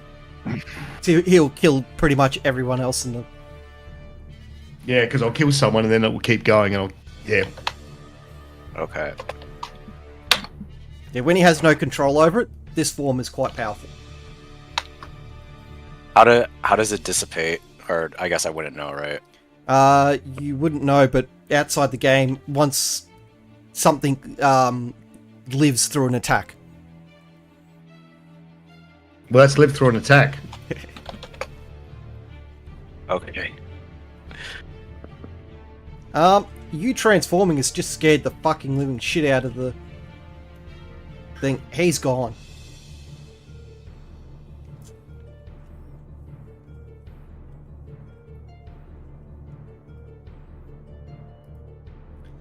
Neo.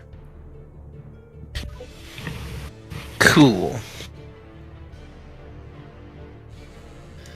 I notice he's transformed, and I'm like, And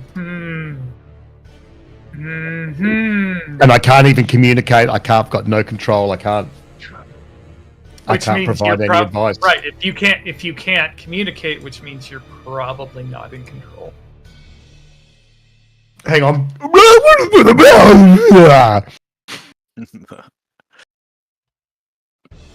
Now, if anyone understands Infernal, you would have understood exactly what he said. I did. I do understand as well. He pretty much says, all shall die, puny mortals. That's right, He's I've got not no control. We run. Well, that's not a bad If warning. he kills him, we run. That's not a bad warning. Plus 6, I'm just gonna say, 6, 12, be careful. 22. I'm just gonna yell out to be careful.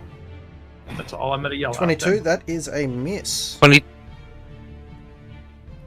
need 24 to hit this thing. Yeah. Oh. If you're aiming at this one, that's a hit. Yeah, no, I was aiming at the Fire Infernal. I miss. Yep.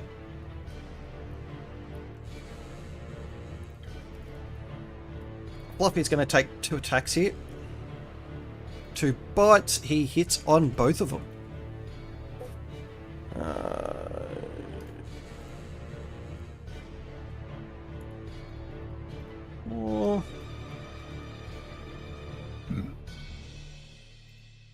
That guard's dead.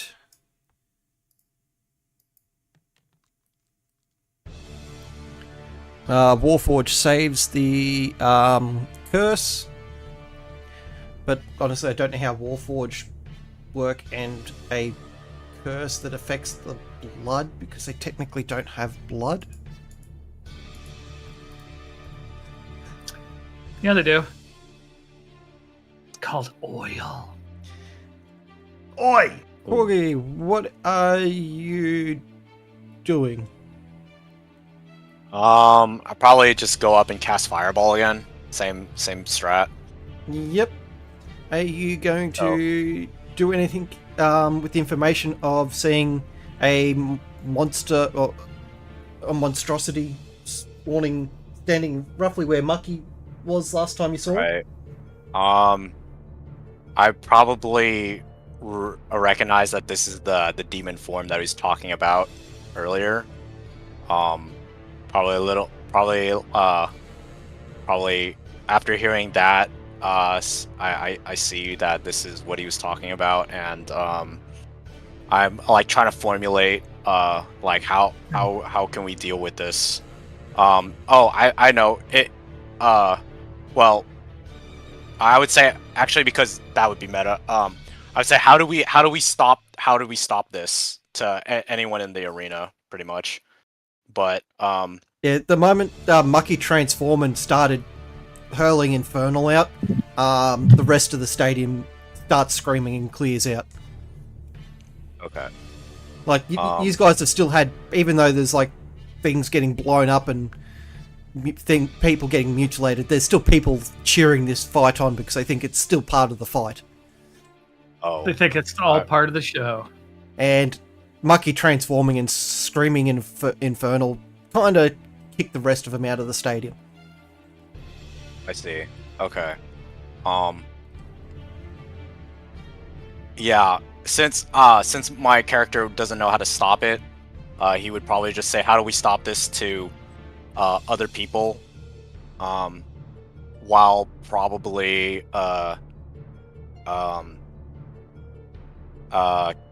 casting or actually yeah, probably just casting Fireball again.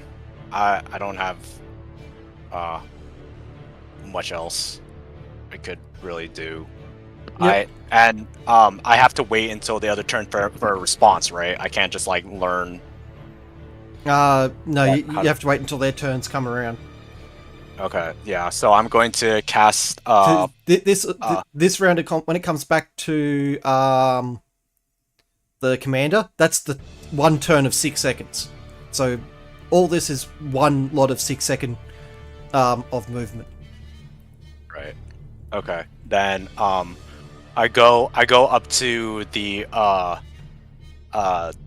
railing and just cast Fireball the same way on the Werebear and also on the Orc Commander. Yep, he has moved he has moved slightly, but the effects would still only you're channeling not to affect the same people. Yeah, and this time it's only 4, right? Because one of the guards went down. One of the guards shit himself and ran away. Yeah. Oh yeah, that's good. Oh, that's good. Okay, at least he didn't die. Okay. Hang on. So Let me. yeah. If you want to position it in a way that will hit.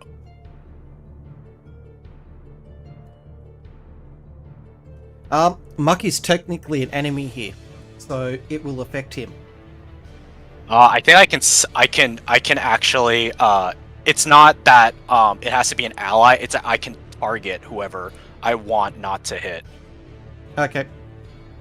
So I will not hit Mucky. Yeah, for all intensive purposes at this stage, Mucky, for anything that says friend or foe, friendly or targets enemy or foe, Mucky is technically a foe at this stage. Right. This one just says that you can choose a number of that affects other creatures you can see. You can choose a number of them equal to number 1 of spells level.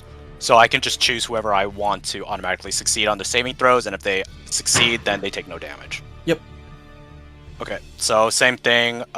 It is. It is. Seconds.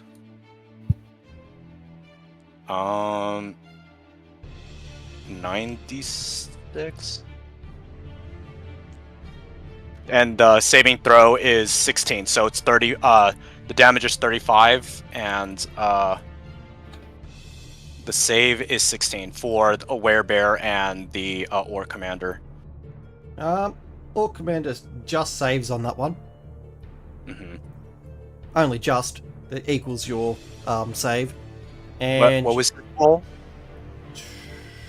what was the thing? He is plus 16, wasn't it?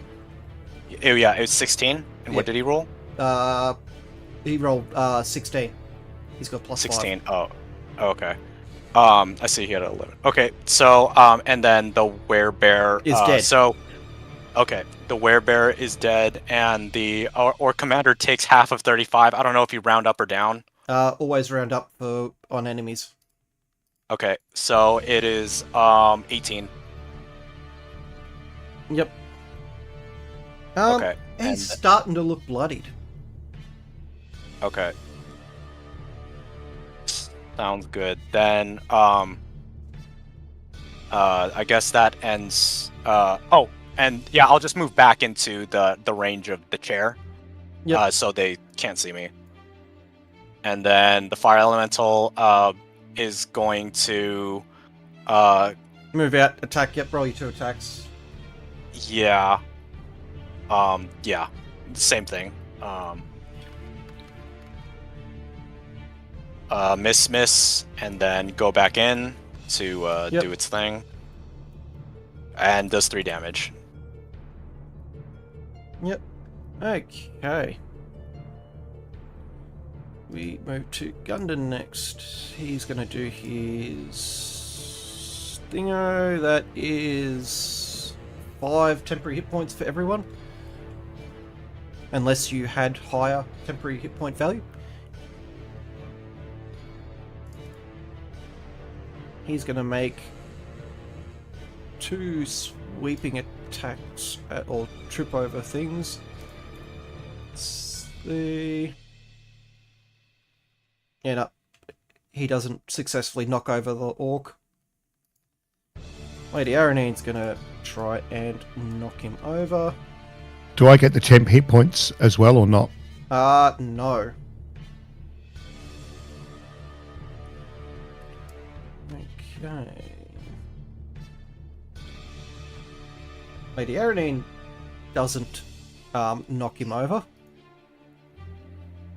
Let's see, we'll go with the elf, because he has a higher modifier. Elf knocks him down. Attack 1. Attack 2. Attack 3.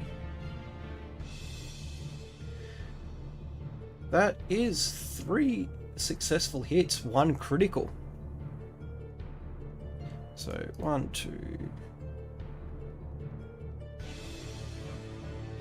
3, 4. That's right, yeah. 4. Yep.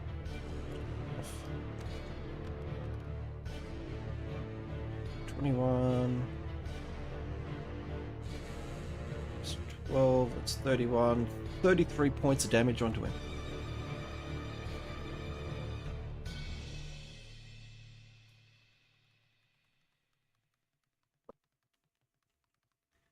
He's gonna come over here.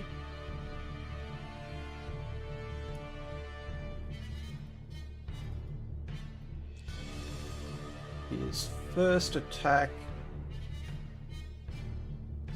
even though it's a high roll, misses, and his second attack misses. That human soldier is dead. And we are back to the top of the order. Roll your fire damage.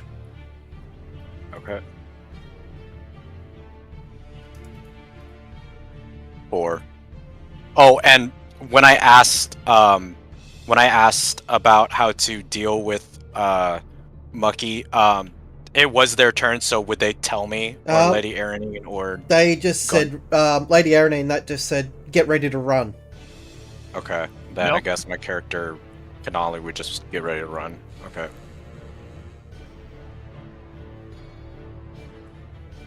Okay.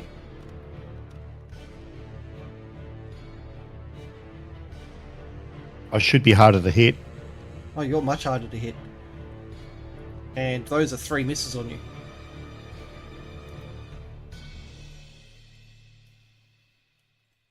Tiana. Let me know when I have control of myself again. Ah, good. Time to miss again. Okay. So let's see here. Doop doop there.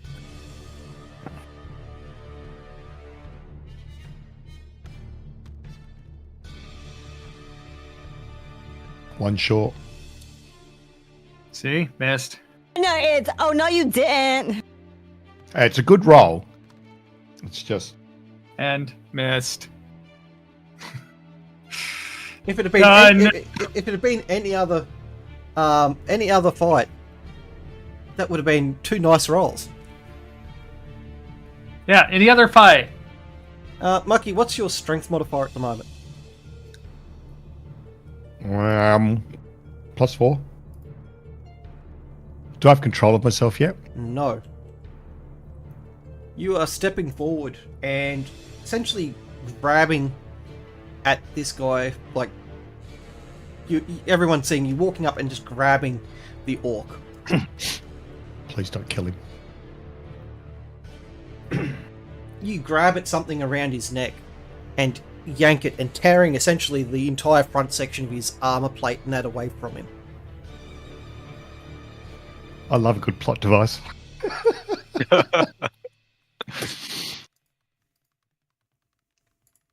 Let me know when I have control back, please. Give me control back. I'm being good. You like it just kind of it gets stuck on like knots or some thicker parts of the armor. And your last strength check. You've just completely like ripped the front of his armor open, and in your hand is a pendant of some sort. Ooh! I wouldn't recognize it. I can't say anything. No, you've just got a pendant in hand. Yeah. You still do not have control of your character. Oh, damn it!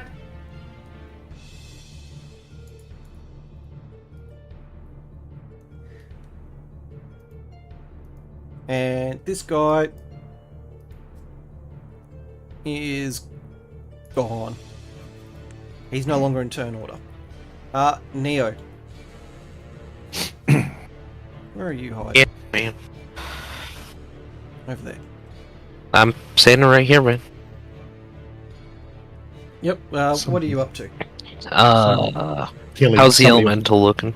The elemental's friendly. Wait, what? The elemental's friendly. I assumed you were hitting the orc. I definitely was in the orc full time Either way, because I knew you lost- that was in it. your last shot, Apparently. your last hit still technically hit against the orc's armor anyway. Mm-hmm. What's your plus bonus? 17. That's a miss. 7. Yep.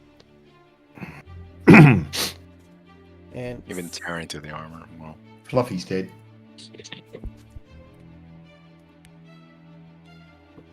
Boogie, your turn. okay.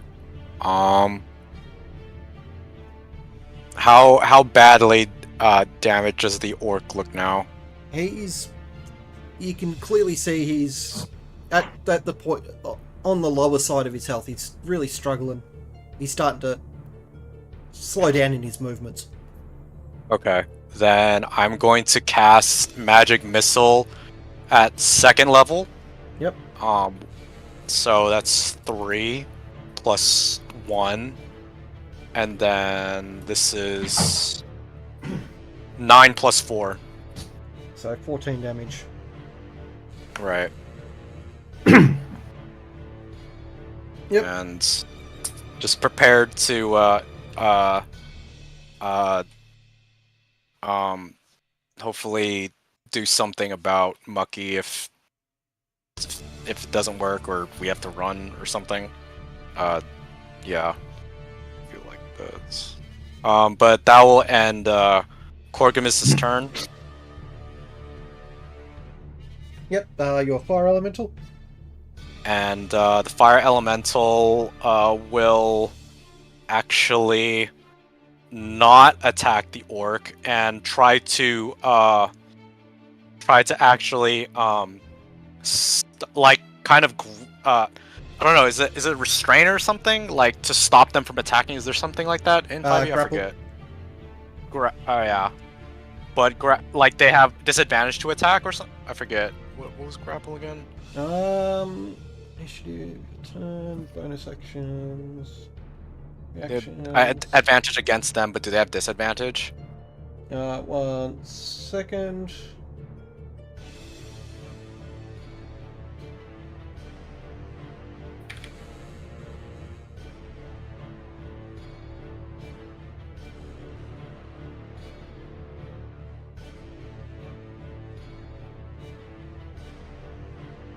When grappling a creature or wrestle with it, you use an attack action to make a special melee attack a grapple. You are able to make multiple. If you're able to make multiple attacks with the attack action, this attack replaces one of them. One size larger within your reach. There's no advantage or disadvantage. All that happens is you stop it moving. Its movement goes to 0. That's it. Yeah. Okay. Then. And if you have a free hand, you still get attacks, and you can also drag it around at half speed. But that's it. Right. Yeah. But the orc is gonna attack you, so it doesn't matter if I move you.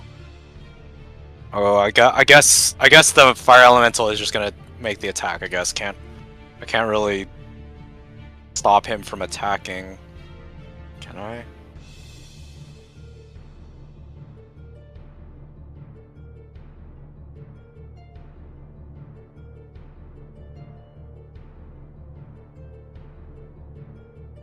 Yeah, because the Orc Commander is still on Mucky, right?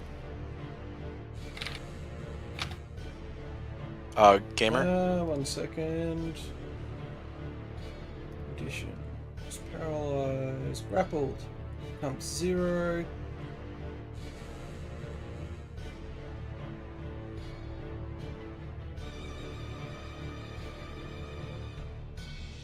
Yeah, he can still attack as per normal.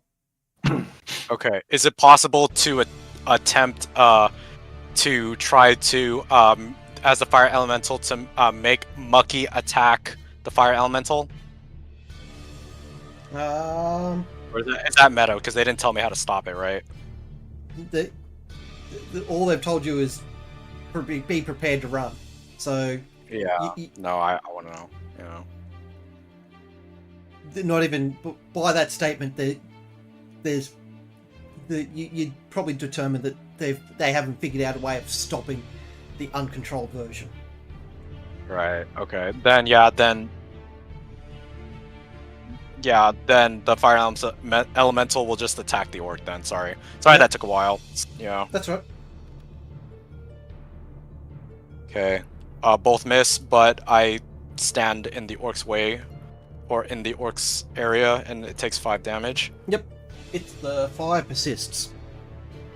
Okay. And now it's okay, so it was the amulet. So it is on fire, so I don't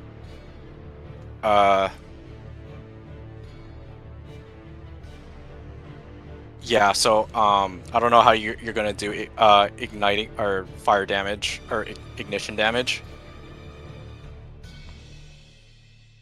but yeah, and then that'll end the fire elemental's turn. That's it for me.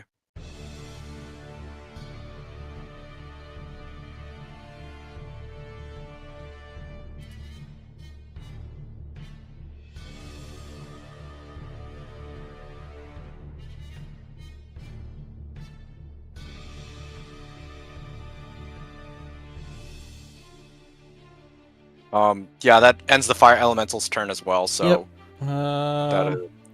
I think it's just a continuous d6 damage every turn until it spends the time to put it out. Okay. Okay. Got Gundam there. He's going to make 2 attacks to try and trip. So... the second one definitely going to... yeah, this thing's pinned. Or downed. Lady Aranine is going to make 2 attacks.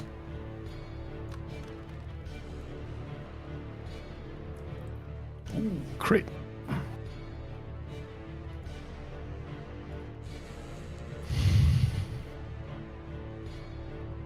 For 6 damage. One.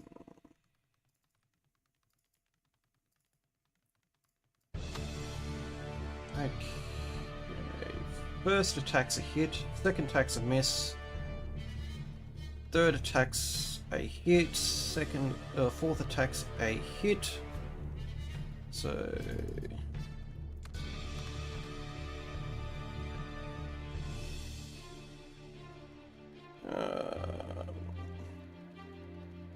21 damage to the orc.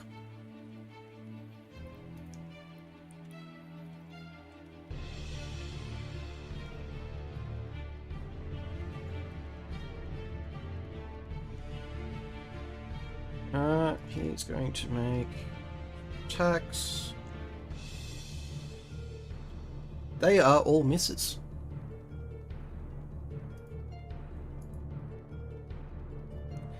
The orc stands up and he starts channeling from the corpses around him.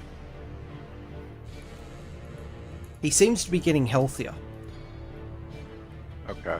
But he also takes this damage, and then the fire damage as well. By the way.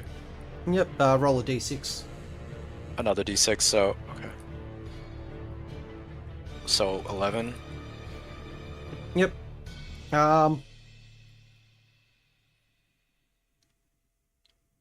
And his clothes seem to be repairing themselves as well. Looking around at your feet as this happens, the bodies seem to decay. Tiana. Woohoo! Time to miss again. Remember the AC's lower. Probably. It's lower this time? Well, they've had a chunk of armor pulled off. Holy and shit. it's a crit. That's going to be... that's going to be 7. We don't know. We do not know. Unfortunately, remember I'm cursed.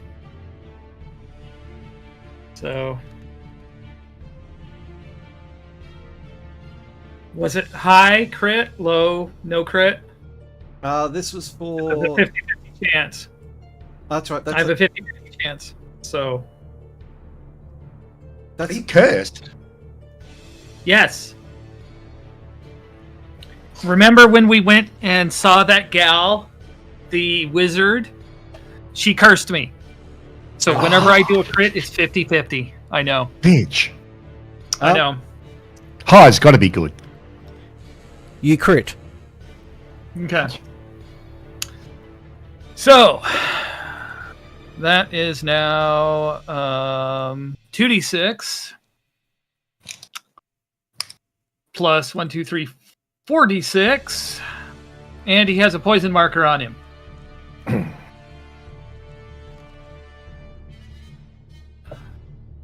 27 damage. Yep. Your next attack? No,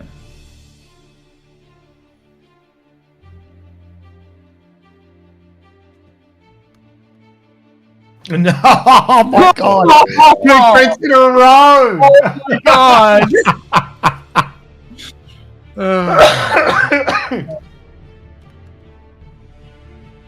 But that is not a crit. That Would have been is not a funnier if it crit. was 49. Would have been funny. Okay, so that is 1d4 plus 1d6 poison. Well, So- Mucky, technically it's it would have been 50 would have been the funny number because 51's the yeah. the rollover. That's right. Yeah. Yep. Another yep. 6 point of damage. Don't you get sneak attack because? Only No, on one only attack. one. Only on one attack. Oh, okay. I don't get it for both, just once. And that's it for me. Okay.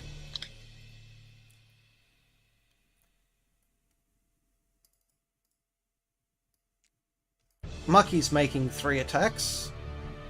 I'm still not in control. They're all hits. One's a crit. And that's 1, 2, 3, 4. 1. So it's 2d10 for your sword, isn't it? It's 2d8 plus 4. 2d8. 4.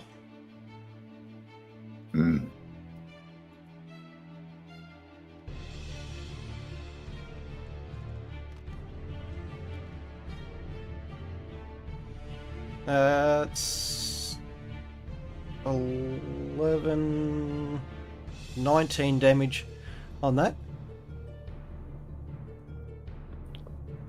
And with that, you sunder off one of his arms. Like, completely clean off, remove it.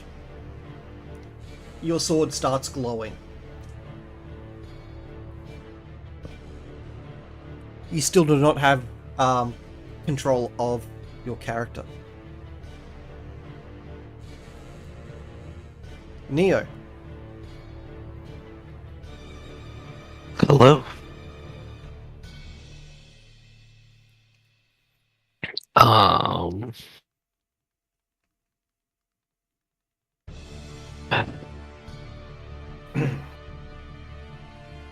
Also, as he removes the arm of the orc, the siphoning effect of the bodies around him stops. That's a hit. 22. Yep, that's a hit. Alright, cool. Plus 3. 11. Yep. He takes still quite. He's bloodied, but definitely still healthy enough to keep fighting. Mm-hmm.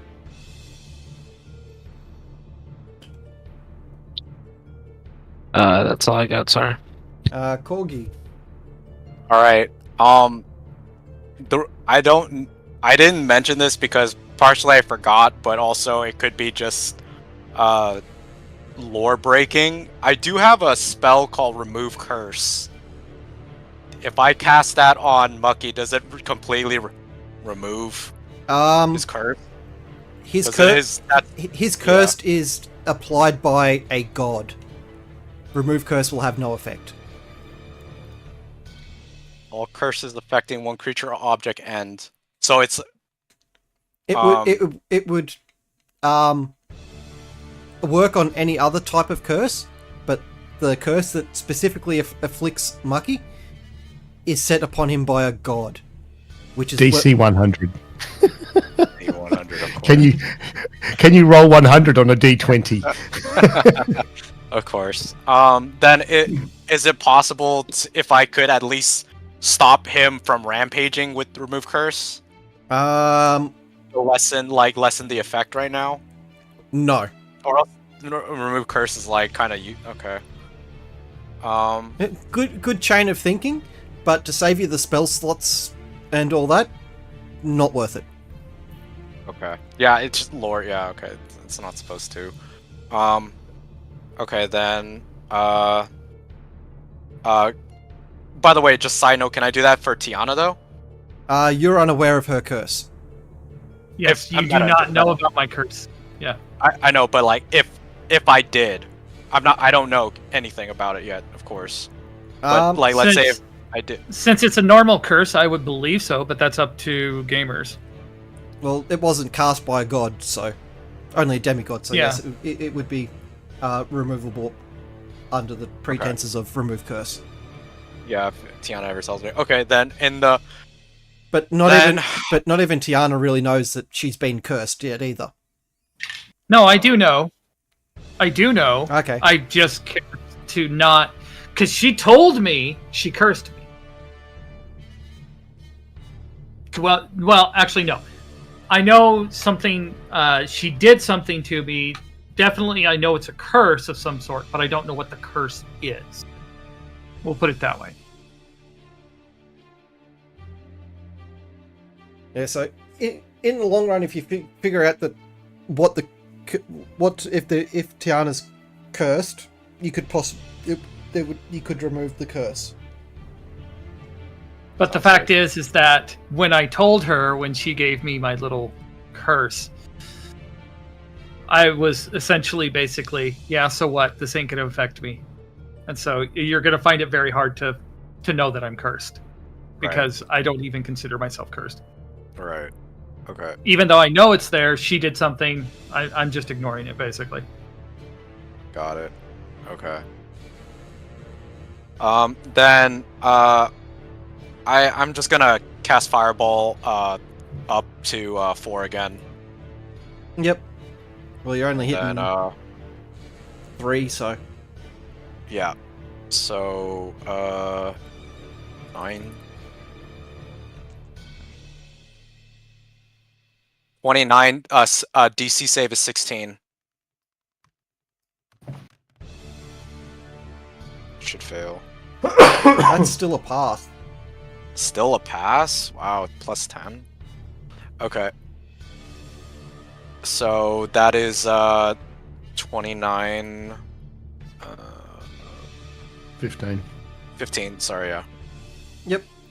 He's definitely looking much weaker. Okay. And then that'll end Corgamis's turn. Your elemental. Do your Same thing. attack. Right. Yeah. The fire damage 7, and then the 2 attacks both miss, and then situate in the same place again. Yep. Gundon's going to make 2 trip attacks.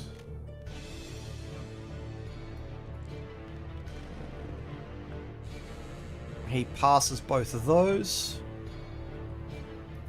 Lady Arane's going to try the same thing. Ooh, the second one might have a chance. Nope, it's a just pass on that case.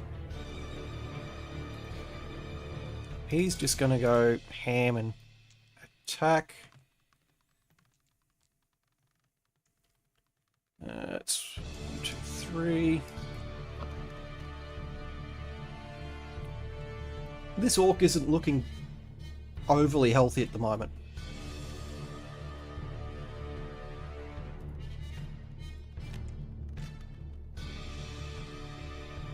And that's 2 misses there.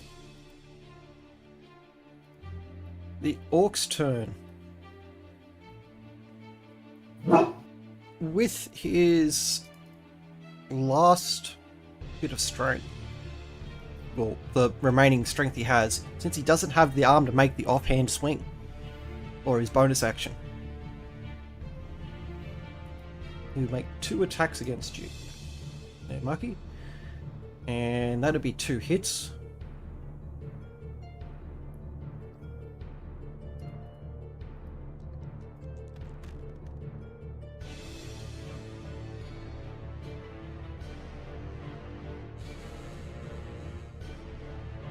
And that's 12 points of damage for you, Mucky.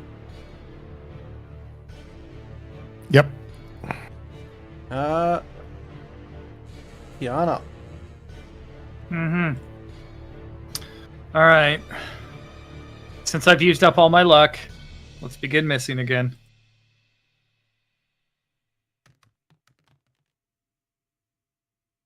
That's a hit.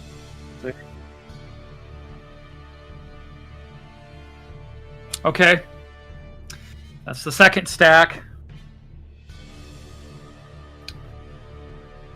So, 4. Okay, so add 4 to this damage then. 21. Yeah. Definitely whittling down on his health here. He's been hit twice by the poison short sword. Yep. I can't remember what it did exactly after. 3 times. Oh, 3 times and he gets. also, gamer. Yep. The Orc Commander had to take the D6 and the D10 for the burning and the fire elemental. 20. Does that hit? Ah, no, that's a miss. Okay. Yep, just roll the damage there for that. Just a d6 and d10 together. Yeah. Please 9. kill him. Please kill him. He is still holding on here. Not much though, but holding on. That's fucked. That's so fucked. Mucky, Constitution save at disadvantage.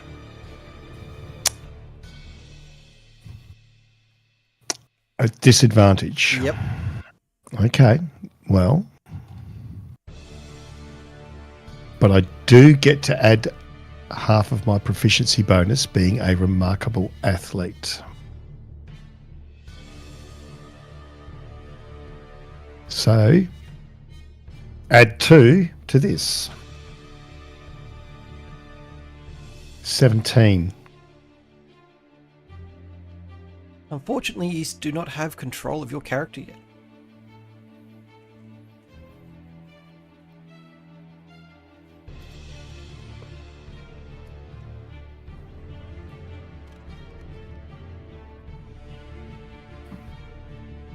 That's a critical hit.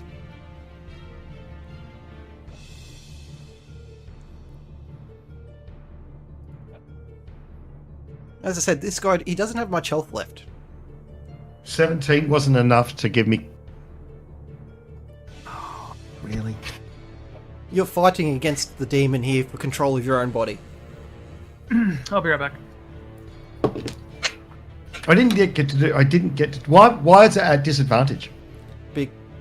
Because the demon's enraged by this thing.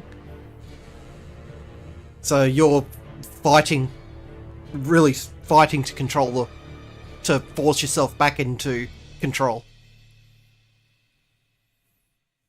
So 20 is considered already like a 20 roll is considered like basically impossible. Like 30 is like godly.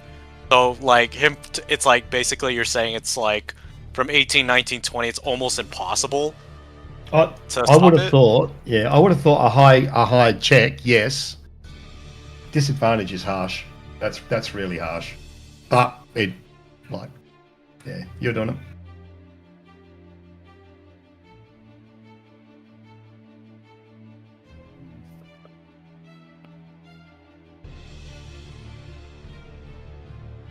So even at 21, you still failed the test anyway. 21's a fail. Yep. You're fight.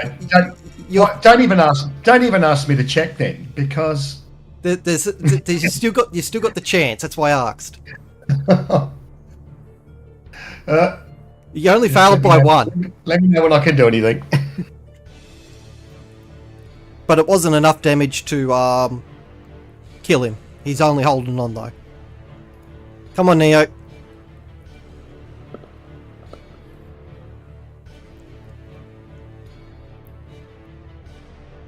All of this because of one bloody crit fail. Fuck's sake, people, kill him! If I kill him, you're fucked. That's a miss. Yep. I'm trying, man. I'm trying. Don't worry, I haven't. You didn't say it for when you do inevitably hit him to death. I did it forever ago, and I'm just waiting for you to hit him to death, and then you'll get. Oh no, you didn't. Oh, Fuck. It's 44 Or poison your turn. damage after 5 consecutive turns of hits in a row. So we've Okay. got 2 consecutive. Corgi. thought it was better than that, but still. Right.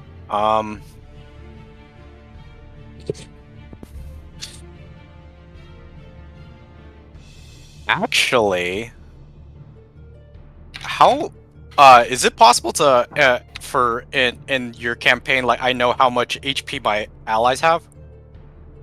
No, Okay. unless they ask for healing. There's no way of knowing exactly their health.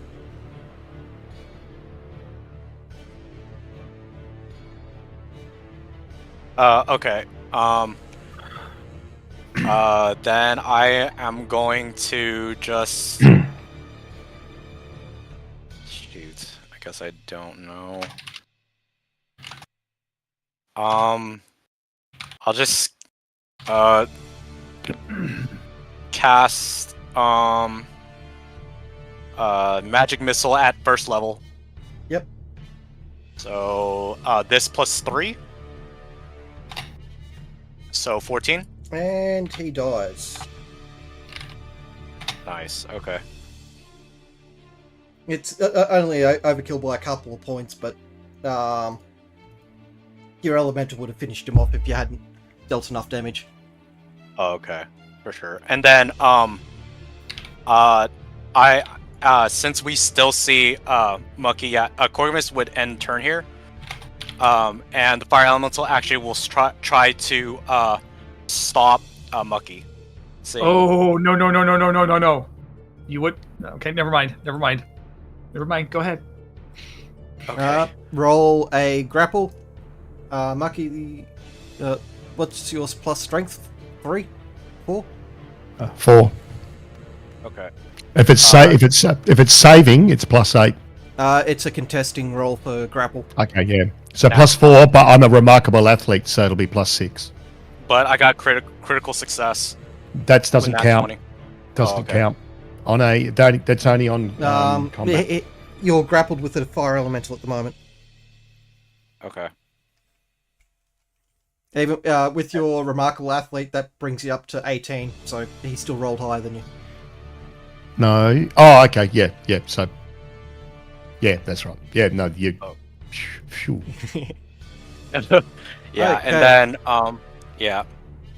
As the orc dies, Mucky, you give us a Constitution save. At disadvantage or Just a Could it be Constitution save. Oh, okay.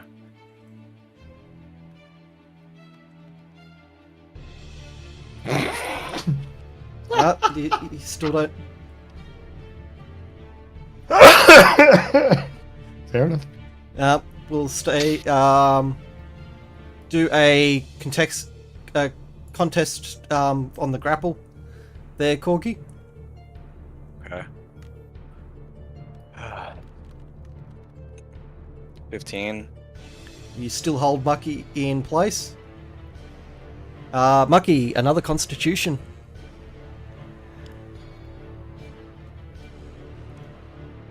$23. You come back around. Transform. Now, did I know that I transformed? No. All right. I'm gonna I'm gonna try and push towards the orc. And then essentially go, what the happened? fuck? You've just kind of blacked out. Then you've come back, and you've kind of come back around. So Yep. this is all kind of in your mind. He was standing. Now he's dead for some unknown reason. Yep. And we are out of turn order. What's happened? What happened? Anyone want to? And do I notice the amulet? Yeah. In your hand still's remnants of the orc's clothing and the amulet in your hand. So I'm looking at the clothing. I'm shaking my head. I'm looking at an amulet. I didn't have an amulet or clothing in my hand. I've now got it. I turn to Tiana, what happened? I just smile. Ah, you're back. You weren't you for a while. Oh, And then I kicked the orc. Which kind of helped a little bit. I'm just gonna wander off over here a bit and sulk. I'm gonna wander over here, and I'm gonna sit back, and I'm gonna lean against this pillar, and just think about things. Just kind of let it sink in what happened. Yeah, and I'll throw the clothing, the armor away, and I'll just look at both sides of the amulet and not really taking it in yet, but just looking at it and being distracted. The amulet has it's a small red gem that glows faintly as you look at it. It feels quite warm to the touch. When you finally sit down and look at it, it is a amulet of fire resistance. So you are now, whilst wearing it, you'll be resistant to fire damage. Yeah, but I've already got my amulet that allows me to control the demon form, so I can't have two amulets on. Can I? You can. It doesn't need to necessarily be worn around the neck. You can. It's only a little pendant that sits on a string, so you can modify what the pendant's attached to. Alright.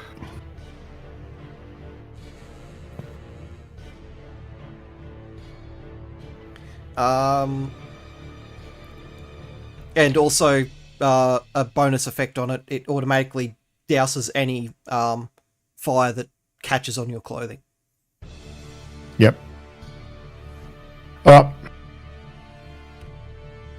Yeah, I'm going to sit down. I'm going to be out of it a bit. So swords are sheathed.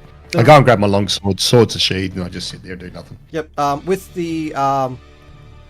When the reason why you didn't have, I didn't ask you to roll for the first couple of times because there was no chance of you gaining control of your character, and once you actually had some a resemblance of a chance of gaining back, that's when I asked you to do it. But it was still on the higher side. On the tough side. On the tough side. That's why it was a disadvantage.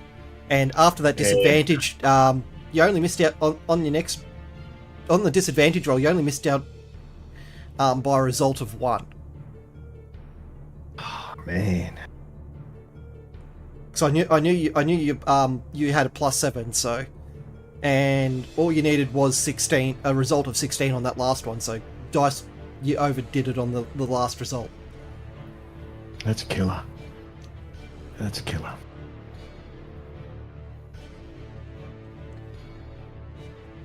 Oh, because of a crit fail.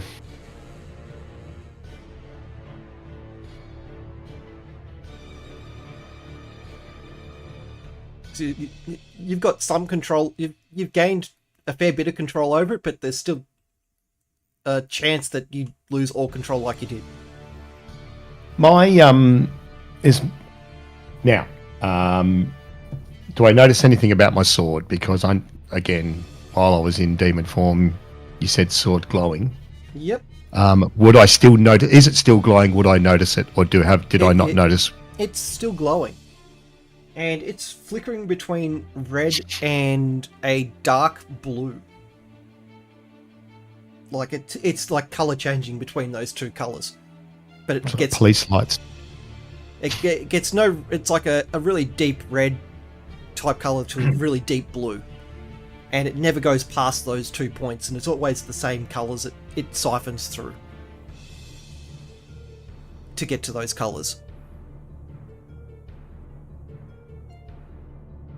All right, I'm going to sheath all my swords. I don't want any weapons in my hands or anything like that. And what's the elf doing? The elf has started walking away. This guy's kind of just walked over to a pillar and slumped down, trying to make sense of what just happened.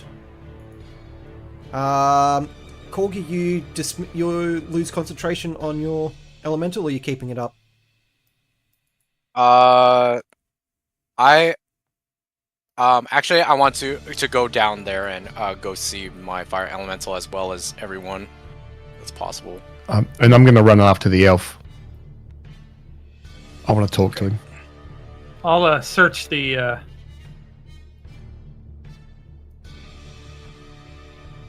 whatever this orc Yep. guy is. So the weapon, looking upon it, is just a reinforced two-handed mace. It's got like Yeah. so any magical damage it was dealing must have come from the orc itself. On the in amongst the orc's pockets and that you find more of the red gems that look similar to what the pendant was, faintly glowing, all individually sitting with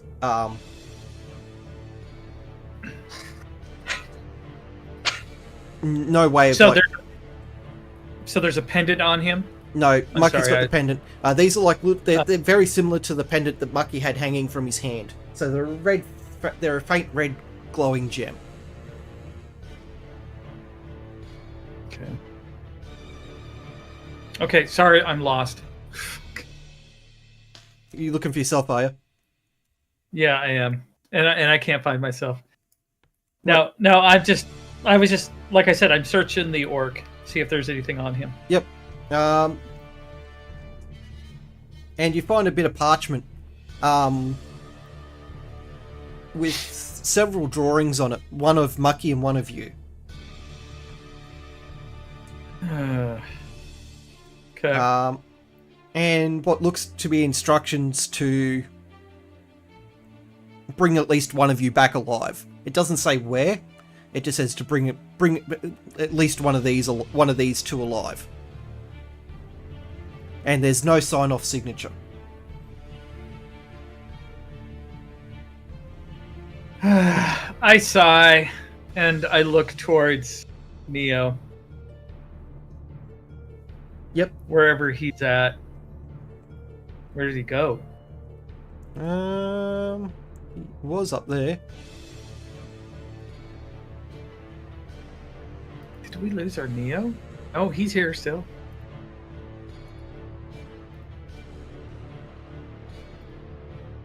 Yep, he's over there. Neo's Okay. yes, Neo, you've picked up your barrel for your weapon. For your gun. So I will walk over to him, say, "Can you speak with Dead?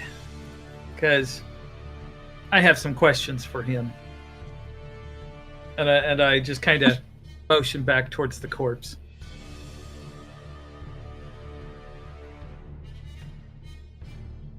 Neo? Yeah, what's up? Tiana wants to speak with Dead. Yeah. Alright, I Like, kick show him me on the the- boot the- and... The papers. I have some questions for you. Alright, I kick his foot, go. So you can't speak with Dead. Okay, then that's fine. No, I can't. I just kicked his boot and said talk to him. He's alive. The body reanimates, and he runs off what sounds to be some insults in Orcish. Okay. I turn to Fick real quick. Fick, come here. Talk to this guy. Ask him, where was he to take us?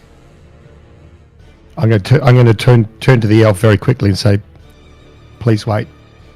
I have something to ask." And then I'll, without waiting to see if he waits or not, I'll turn and I'll go back, and I'll ask the question: Where was he to take? Where was he to take someone? 'Cause it was probably going to be Tiana, not me, given that he was trying to kill me.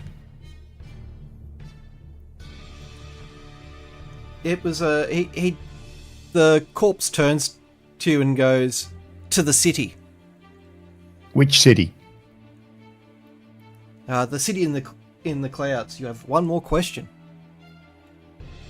Ask him who requested this.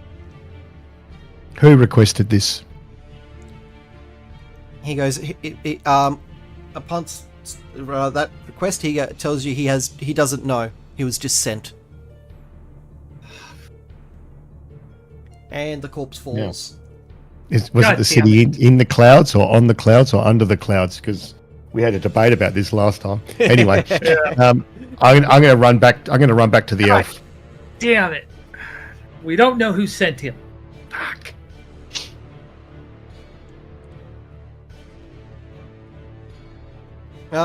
You catch the elf as he's walking like in and around the corner. He doesn't just disappear. 1 second, Monkey. Just stand back a sec. Yep. I'm just going to do a magical select and get rid of all these corpses. Yep, wrong one.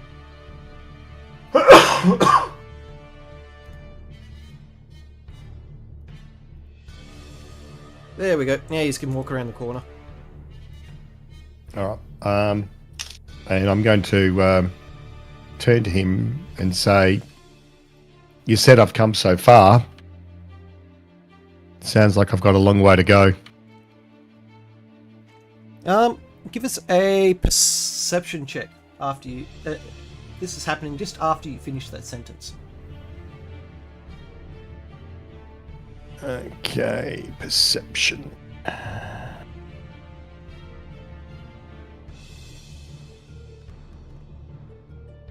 $23. You notice, that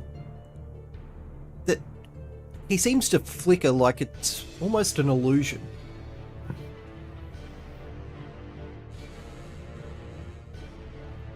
He goes, "There's still a lot for you," he turns to you, smiles and goes, "There's still a lot for you to learn, young one.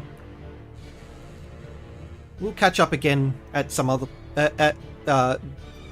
sometime soon." And he starts to walk and kind of starts fading out of existence. Does it remind me of when we were in that magic shop in Baldur's Gate, of the way that the people in there would flicker in and out of existence or location? Or It looked kind of similar, but you have a feeling that they were essentially teleporting one spot to another. This looks more like it's like it was an illusion or something cast over the body. all right. All right. With that, I'm going to go back out and join everyone else. For everyone else, after what seems to be a couple of hours, Mucky returns. Hours? Hours? God damn it. I'll roll up the papers and keep them. Does the handwriting, is it just pictures of Mucky and I? There's the pictures of used two, and it looks more refined type of writing compared to what an orc would most likely be capable of doing. Even if it had been one that had grown up in nobility or grown up in a town or something like that, it'd be, you guys knowing hierarchy, the chance of an orc being that well educated for how neat and tidy this writing is, it looks like it was written by another race of some sort. Someone who's well educated, knows how to write. Okay. So I'll just keep the papers for now. It's like you're not outright ruling out that it could have been an orc that had written this, but the chances of an orc having this type of handwriting is very slim, considering the hatred towards pure bloodlines. Considering the recent events that have happened.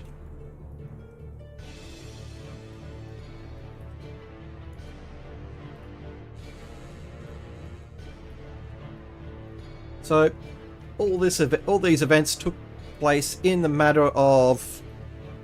It's coming up late afternoon now that the fight's over and you guys have rested up. The little halflings come back to find out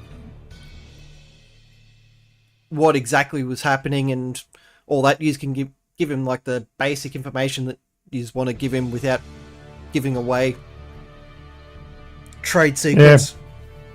Yeah. We can tell him that the orc was using magic and it cheated and then it was going to be threatening. Well, it was going to the threat was to the town. I'm going to go up to the Warforged and ask if he's okay. Does he need any healing? Did I hurt him? He goes. You didn't hurt him, but he's quite. He's still recovering from some of the injuries. I'll offer him a healing potion. I've got a 2d6 healing potion. He, as you hand it over to him, he thanks you for the gesture and consumes it, but he still looks definitely worn out from the fight. Is the little halfling around? The halfling's gone off, and he's up the top there, like commanding people to help clean the arena up after the fight. How badly damaged is the arena? Overall, the arena's not too damaged. It's just more upturned benches as people rushed out. A couple of scorch marks from the fireballs that were thrown around. All right, I want to head up to the halfling. Yep. And I want to suggest that the crowd got pretty good value for money out of today's fight. It'll probably be something that's remembered for quite a while. It'll be a bit of a first. Would you agree? Let's see what he says. He kind of looks up and goes, "Yes, that's quite the excitement we've had today." He doesn't think that that they'll ever see that type of excitement in the arena again, and it may be some time before that they're allowed to run another event here at the arena. Well, I will say to him, how would he like to make it even more unique and pronounce dual champions? And I say myself, and I point down to the Warforged. No, it's probably never been done before. He goes, he goes, to make splitting the prize, handing out the prize, difficult, but considering the circumstances, it seems fitting. And I'll just, I'll thank him, I'll nod, and I'll walk back down. Yeah, as you leave, well, this is for a bit, as you're leaving, you find out there was a couple of the fans killed in the stampede outwards, some severe injuries and all that, but all in all, there was no, other than the casualties from the actual combat, there was no civilian injuries. All right. I want to walk back down and find the Warforged and just say, congratulations, champion, co-champion. He kind of looks at you weirdly, not understanding what you've said. I said, you'll find out. That evening, it's now fairly, it's coming up into the evenings. Yous have been told to all meet down at the tavern, where they'll hand out the awards and whatnot. and yous are both called up. There's a bit of... There's still excitement about the fight, but there's a lot of still wariness and all that of all the events. So you still get a decent ovation from the crowd. And the halfling turns around and says, "We're still trying to figure out how exactly to work the prize, but and he just kind of hands off this little bit of paper, listing the rewards. I think what was it, a month's worth of accommodation at the tavern and a couple of $100 gold, wasn't it? Yeah, and then there was the statue.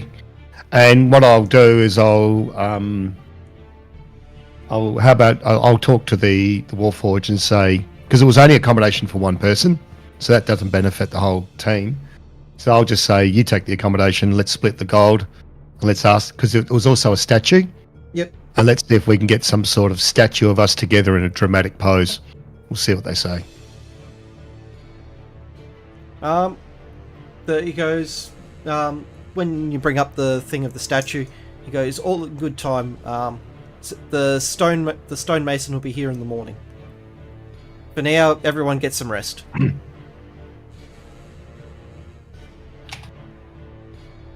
So you get 250 gold. Mm-hmm. And the halfling, the Warforged, thanks you and heads inside to the tavern to get some rest. And the halfling hands you a tankard and says, "Time to celebrate." And I quaff it. I quaff it hard. I quaff it good.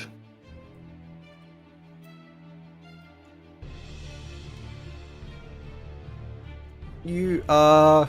the bartender walks up and goes, "We've possibly got a challenge that you can't beat, since you beat it last time." No. I've had enough challenges for today, thanks. I just retired. I was going to say, looking inside, you see a what looks to be a massive ox or something like that that had been slow cooked, sitting on a table, and 2 barrels of alcohol and a little sign sitting on the table. Finish this and get free drinks for life. Uh-oh. I'll just ask for a fresh tankard, a plate of food, and I'm going to go and sit at a table, and I'll just look at the ox and the two kegs, but that's it. I'll join Mucky at the table.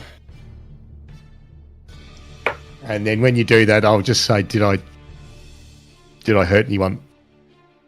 Apart from making them shit themselves. No. Not this time.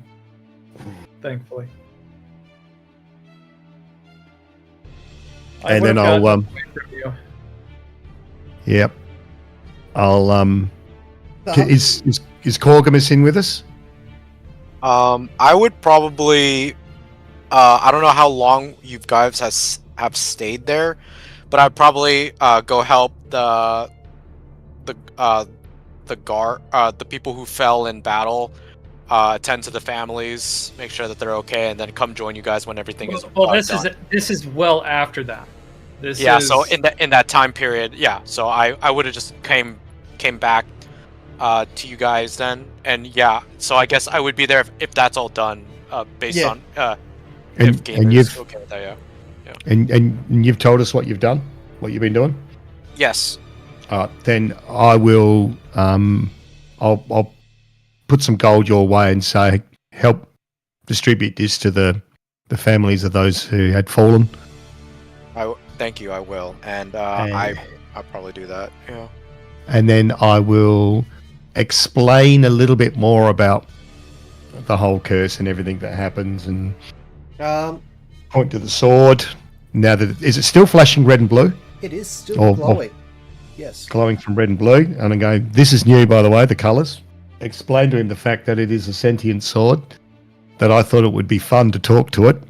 Now it wants to talk to me, and I'll explain about the demon curse. I think we'd spoken a bit about the world-ending event and all that.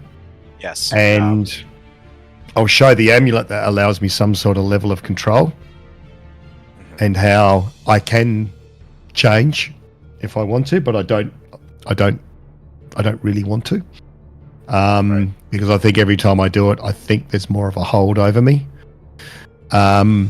I explain that I think there are times when I lose control, and if I kill something that I'm attacking, at the moment, I will attack the next closest thing. I have no choice about that. I think at some point I actually do get some control, but I said at the moment, if I kill it, I just go straight off to the next one. Whereas I think, and I don't know, if somebody else kills it, if I don't get the kill, I think I've then got a chance to wrest control back. So, I see. and I go, it's a lot to take in. Have you got any questions? Yes, of course. I will take that into consideration. So I finally get to see it as well. So that's the form you're talking about. Yeah. So what does this infernal creature or demonic creature tell you? Well, this time that it happened, when I don't have control, I don't know. It's not like we talk to each other. I see. Interesting. When I do have control, I can sense it, and I know it wants to get out, and I know it wants to assume control. It's constantly nagging at him to just let him free and let him take control. Right. Gamers, lore wise, we're in like the 5e lore, so this thing is probably like from Avernus or something like that, right? It is the demon of Avernus, the main demon of Avernus. Okay, so I can't remember which one of the demon lords I selected, but it's one of them. Interesting. I say, okay, if that's the case, then in the game, because of my background, I've dealt with a lot of people who are very, very desperate in times, and of course they contact these demons, and it made me wary of the contracts that they make. It made me have to. One of the reasons why I became a wizard was to be more sharp, help those in need that may fall prey to these contracts. And I kind of look over to Neo, kind of like understanding that like some people who became warlocks are also under like these kind of contracts, and they kind of get screwed over. So if possible, maybe we can find someone, maybe back at Baldur's Gate or something, that we could potentially contact one of the devils or something like that and see if, I don't know if that's okay with you gamers, but like well, they've got to find a way into Avernus, because the only way to save Mucky is killing the demon that's trying to take control, and also to save the world. Like, okay. Is there? It's not just about me. That's just kind of the little side bonus. You save the world at the same time. Yeah. So, is it possible to contact any of the demons or the devils to get more information about this sword, though? Aren't the devils and the demons at war? There is an up. You got told by the good sorcerer that you're speaking to that there is a conflict between the demon lords at the moment. So getting access, but you still need to find find one of them that has minions that have access to the current plane of existence. one that's in favor of seeing this particular demon die. Yeah. Would be preferable Hopefully, in your... yeah. Hopefully, if it's possible, gamers like lore-wise, Corgamus would like know people who would know that back at Baldur's Gate. Yep. Like, but finding someone, you may know people that deal within the Avernus areas, but finding one that's favourable to your cause is going to be the hard part. Okay. I see. Then I guess another question I have is how did you come by the sword? We found it. They It literally was. We found it. I Yeah. see. They picked it up off one of the first big bad guy they killed. Okay. Can you explain more about this big bad guy? Yeah, so there's the history of the heroes. And So I'm not sure if I've explained it all, but Yeah. the heroes from the previous campaign, in a fight to save the world, disappeared into a dimensional portal, never to be seen again. The current party that started the group, so the remnants of Lady Aranine, Fick, and Tiana, they were scavengers that followed that particular hero party along, selling all the magical items and all that they left, the hero party left behind, and also did trades with the hero party in areas where they couldn't get resources and whatnot. Got it. So specifically like we were hero support basically. Oh, I remember that, but I'm saying how did like in terms of the monster do you remember what the monster looked like? What like any characteristics? Was it demonic of origin or something? no, nope. it looked like me. Hmm, Similar-ish. see, interesting. the big bad guy was one of that come in, or that they got the sword from, was one of the original party members that took a very similar look and appearance to Fick, Yep. and wielding weapons and whatnot that he had picked up from his main adventures. And one of the swords he was doing he was a 2-weapon fighter like Mucky is, and one of the swords he was wielding was this particular sword. I see. And they looked alike? Resemblance? They looked almost Interesting. identical, yes. Okay, interesting. Then I guess I could say I could try to look more into the sword. Maybe if I contact the meat. Oh yeah. They know exactly who produced the sword and all that. There is and they've been told by demigods that the curse is permanent. And Yeah, we got all of that We information. have to go into Avernus Yes. to go and get rid of this. Yeah, we have to go into Avernus. We have to go to the city of So what happens? City in the Clouds to get to Avernus. So we what happens know our path. is that we head to Avernus. The demon separates from me. I actually keep some of the cool stats that the demon's got. We kill the demon. The curse ends, and then I go back to regular stat Fick. I don't know. I'll probably be a bit more deformed. And then at some other point, we need to defeat the sorceress who told us the information. But the sorceress isn't quite like the other so-called heroes. If we get all the other heroes, the sorceress, who's one of the heroes, gets to go free. But until we do that, she's going to be throwing shit at us all the time. So she's sort of trapped in a bit of a curse like the other, in a bit of a curse herself.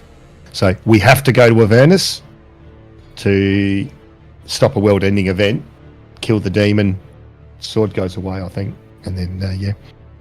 So Okay. there we are. We need to get to Avernus What is it? and be ready for a big fight. While Yeah, you- I'll try to simplify it meta-wise. Just simplify it.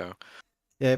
while you're reading this, you notice the gnome walk up to the bartender and tell him he'll take on the challenge, or the halfling, like The halfling from the the announcer. Oh yeah, yep. All right, cool. Like he's consuming more food than he has in actual weight. He's a halfling. Yeah, they turn into little beach balls, don't you know? The bartender kind of laughs at this, but the halfling is adamant that he'll consume all this food. Like you can see the table straining under the weight of the cooked carcass on the table. And he sends out after protesting from the halfling, the innkeeper gives up and sends out one of the cooks and tells him to start carving the meat up for the pipsqueak so he can attempt this. So the cooks come out and start cutting this up into more manageable sizes for him, or for the person. It would have happened no matter who sat down for the challenge. And this halfling, first up, before even consuming any of the food, downs half a barrel of one of the kegs, or downs half of one of the kegs, and then starts in onto the food. And it's going to turn out how you expect it. He's going to throw all this up, but he gets a good chunk away through this thing. He consumes about half the the ox carcass, and there's only a tiny bit of fluid left in the bottom of the second barrel. And he essentially passes out and falls face first into a pile of vomit. But he did consume half the ox, and everyone's cheering him along. And a couple of drunk fighters that survived the fight come over, pick him up, and like prop him up, wake him up, and start feeding him more alcohol.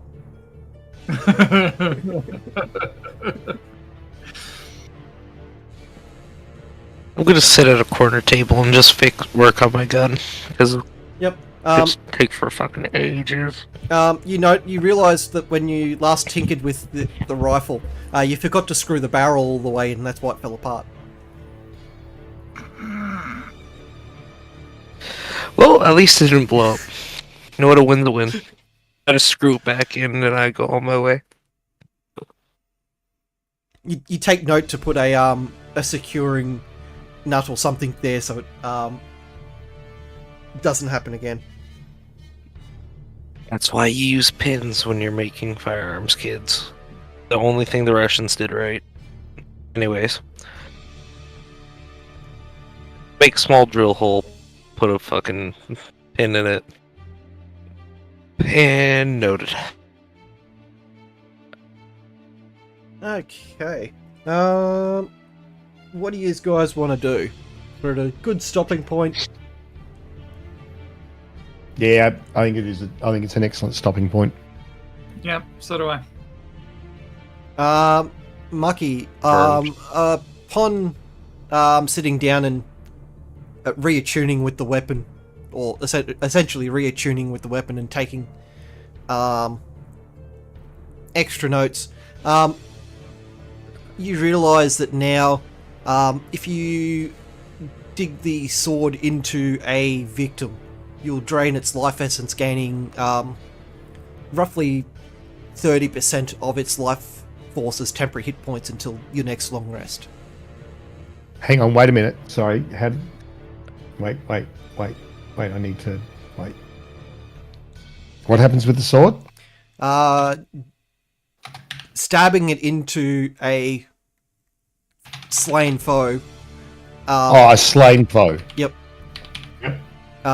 You gain roughly 30% of its temporary hit point of its health pool as temporary hit points, and can only be done once per long rest.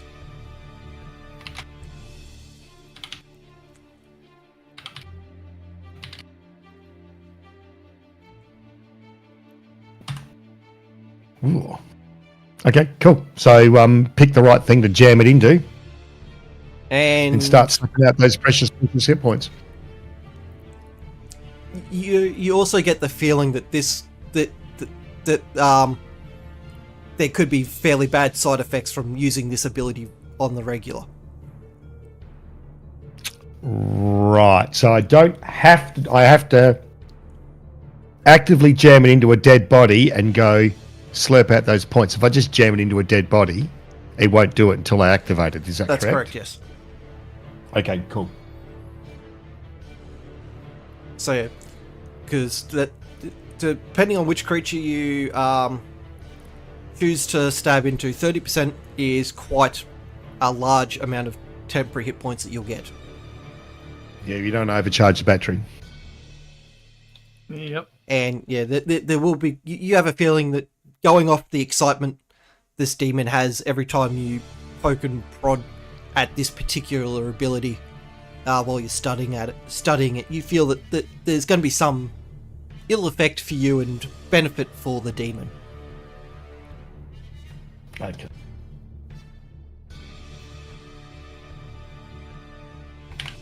All right, another thing not to activate. Good. Yep. It's one of those. If you get into a really hard spot and you've got low health, but there's something beside you that you can. Yeah.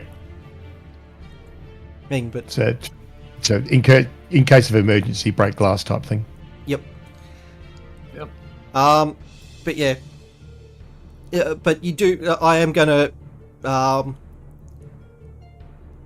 put some, like, whatever the word is. It's not all the bonuses that you'll get from the generation there. The demon is getting equivalent or better in some cases effects. Yep. What those are, you will not find out until you encounter the demon. Till boss fight. Yep. All right. Cool.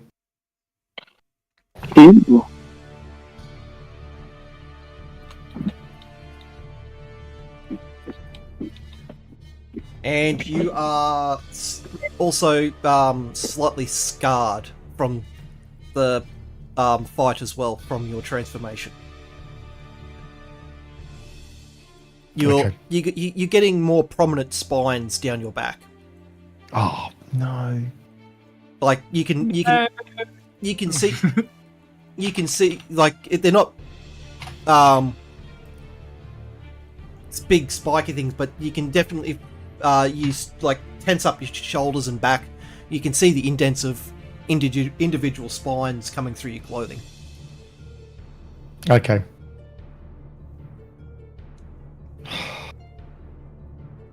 So it's a deformation of your body that you can still hide.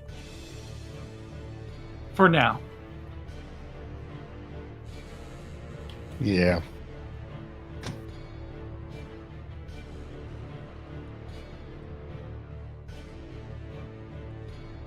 So sorry, it took a little bit to get everyone back into the game today, but it seems like everyone had a bit of fun. Yeah. Yeah, great times. And you got unlucky on that critical hit Oh man. early on there. Although it did enable, a reduction in armor class and I guess the fire resistance, but it was the reduction in armor class that helped a lot.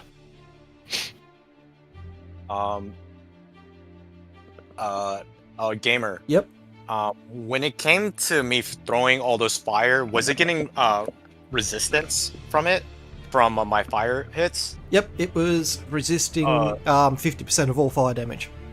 Oh, because actually, I have an ability called Elemental Adept, and if you are just resistant, it actually ignores that. So it should have actually took twice as much damage every time if you were reducing it by half. But it's okay. Just keep it in mind for next time. Yeah. But yeah. They give you enough rope to hang yourself with. Just how it be. Good on you, gamers. Yeah, yeah. Good mind. Once again, sorry that you've kind of got gypped out of the rest of the arena fight there, but that 20 was a bit unexpected.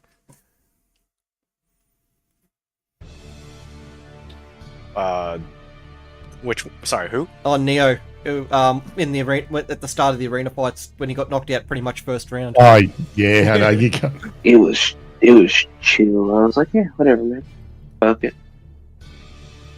Honestly, I turned on my Xbox and started playing COD, listening for most of it. So it was... That's alright. There wasn't much more you could do while the rest of the combat was going on. Yeah. But yeah. Any questions, queries? No. No. Mucky, what are we doing tonight? Is it still the Factorio multiplayer?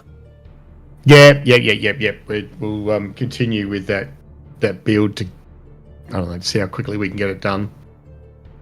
Launch a rocket, and then It seems like you're doing everything wrong to go as slow as possible there. No, we're not doing everything wrong.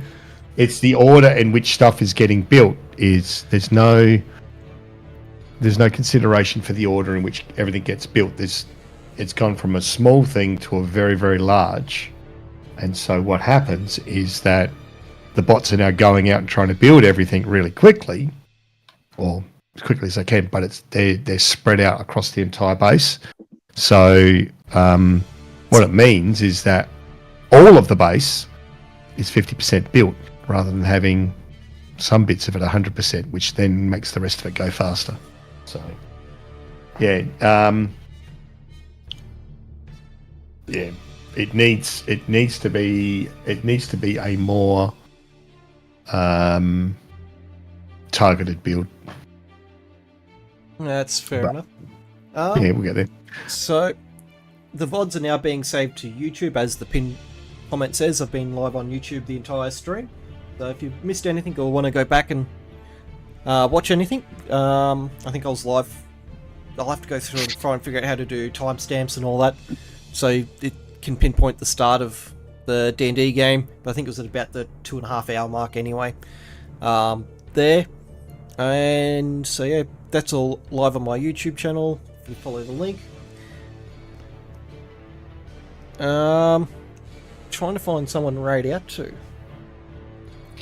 I'm going to have to get going, mate. I've got to go and kick a few things off for dinner and stuff like that. But thank you so much, everyone. And yeah, thank you for your patience in getting everyone back into the combat.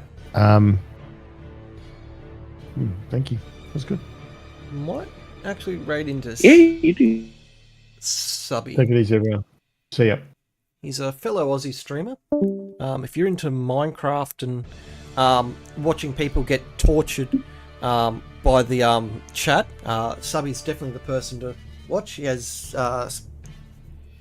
Twitch integration on his normal Minecraft streams, where for every sub, bit donation, money value donation, and subs or gifted subs and all that, raids, summon Minecraft mobs in onto his world, which chase him down and kill him repeatedly.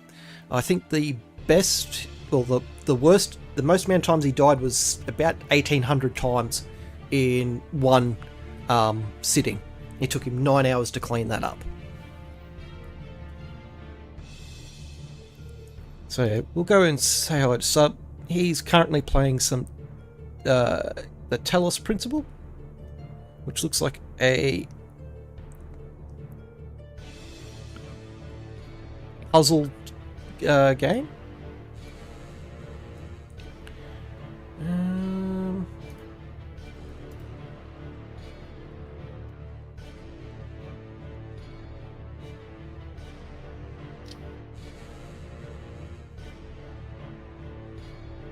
Show him some love. He is a PG streamer, so just keep that in mind when chatting in his chat.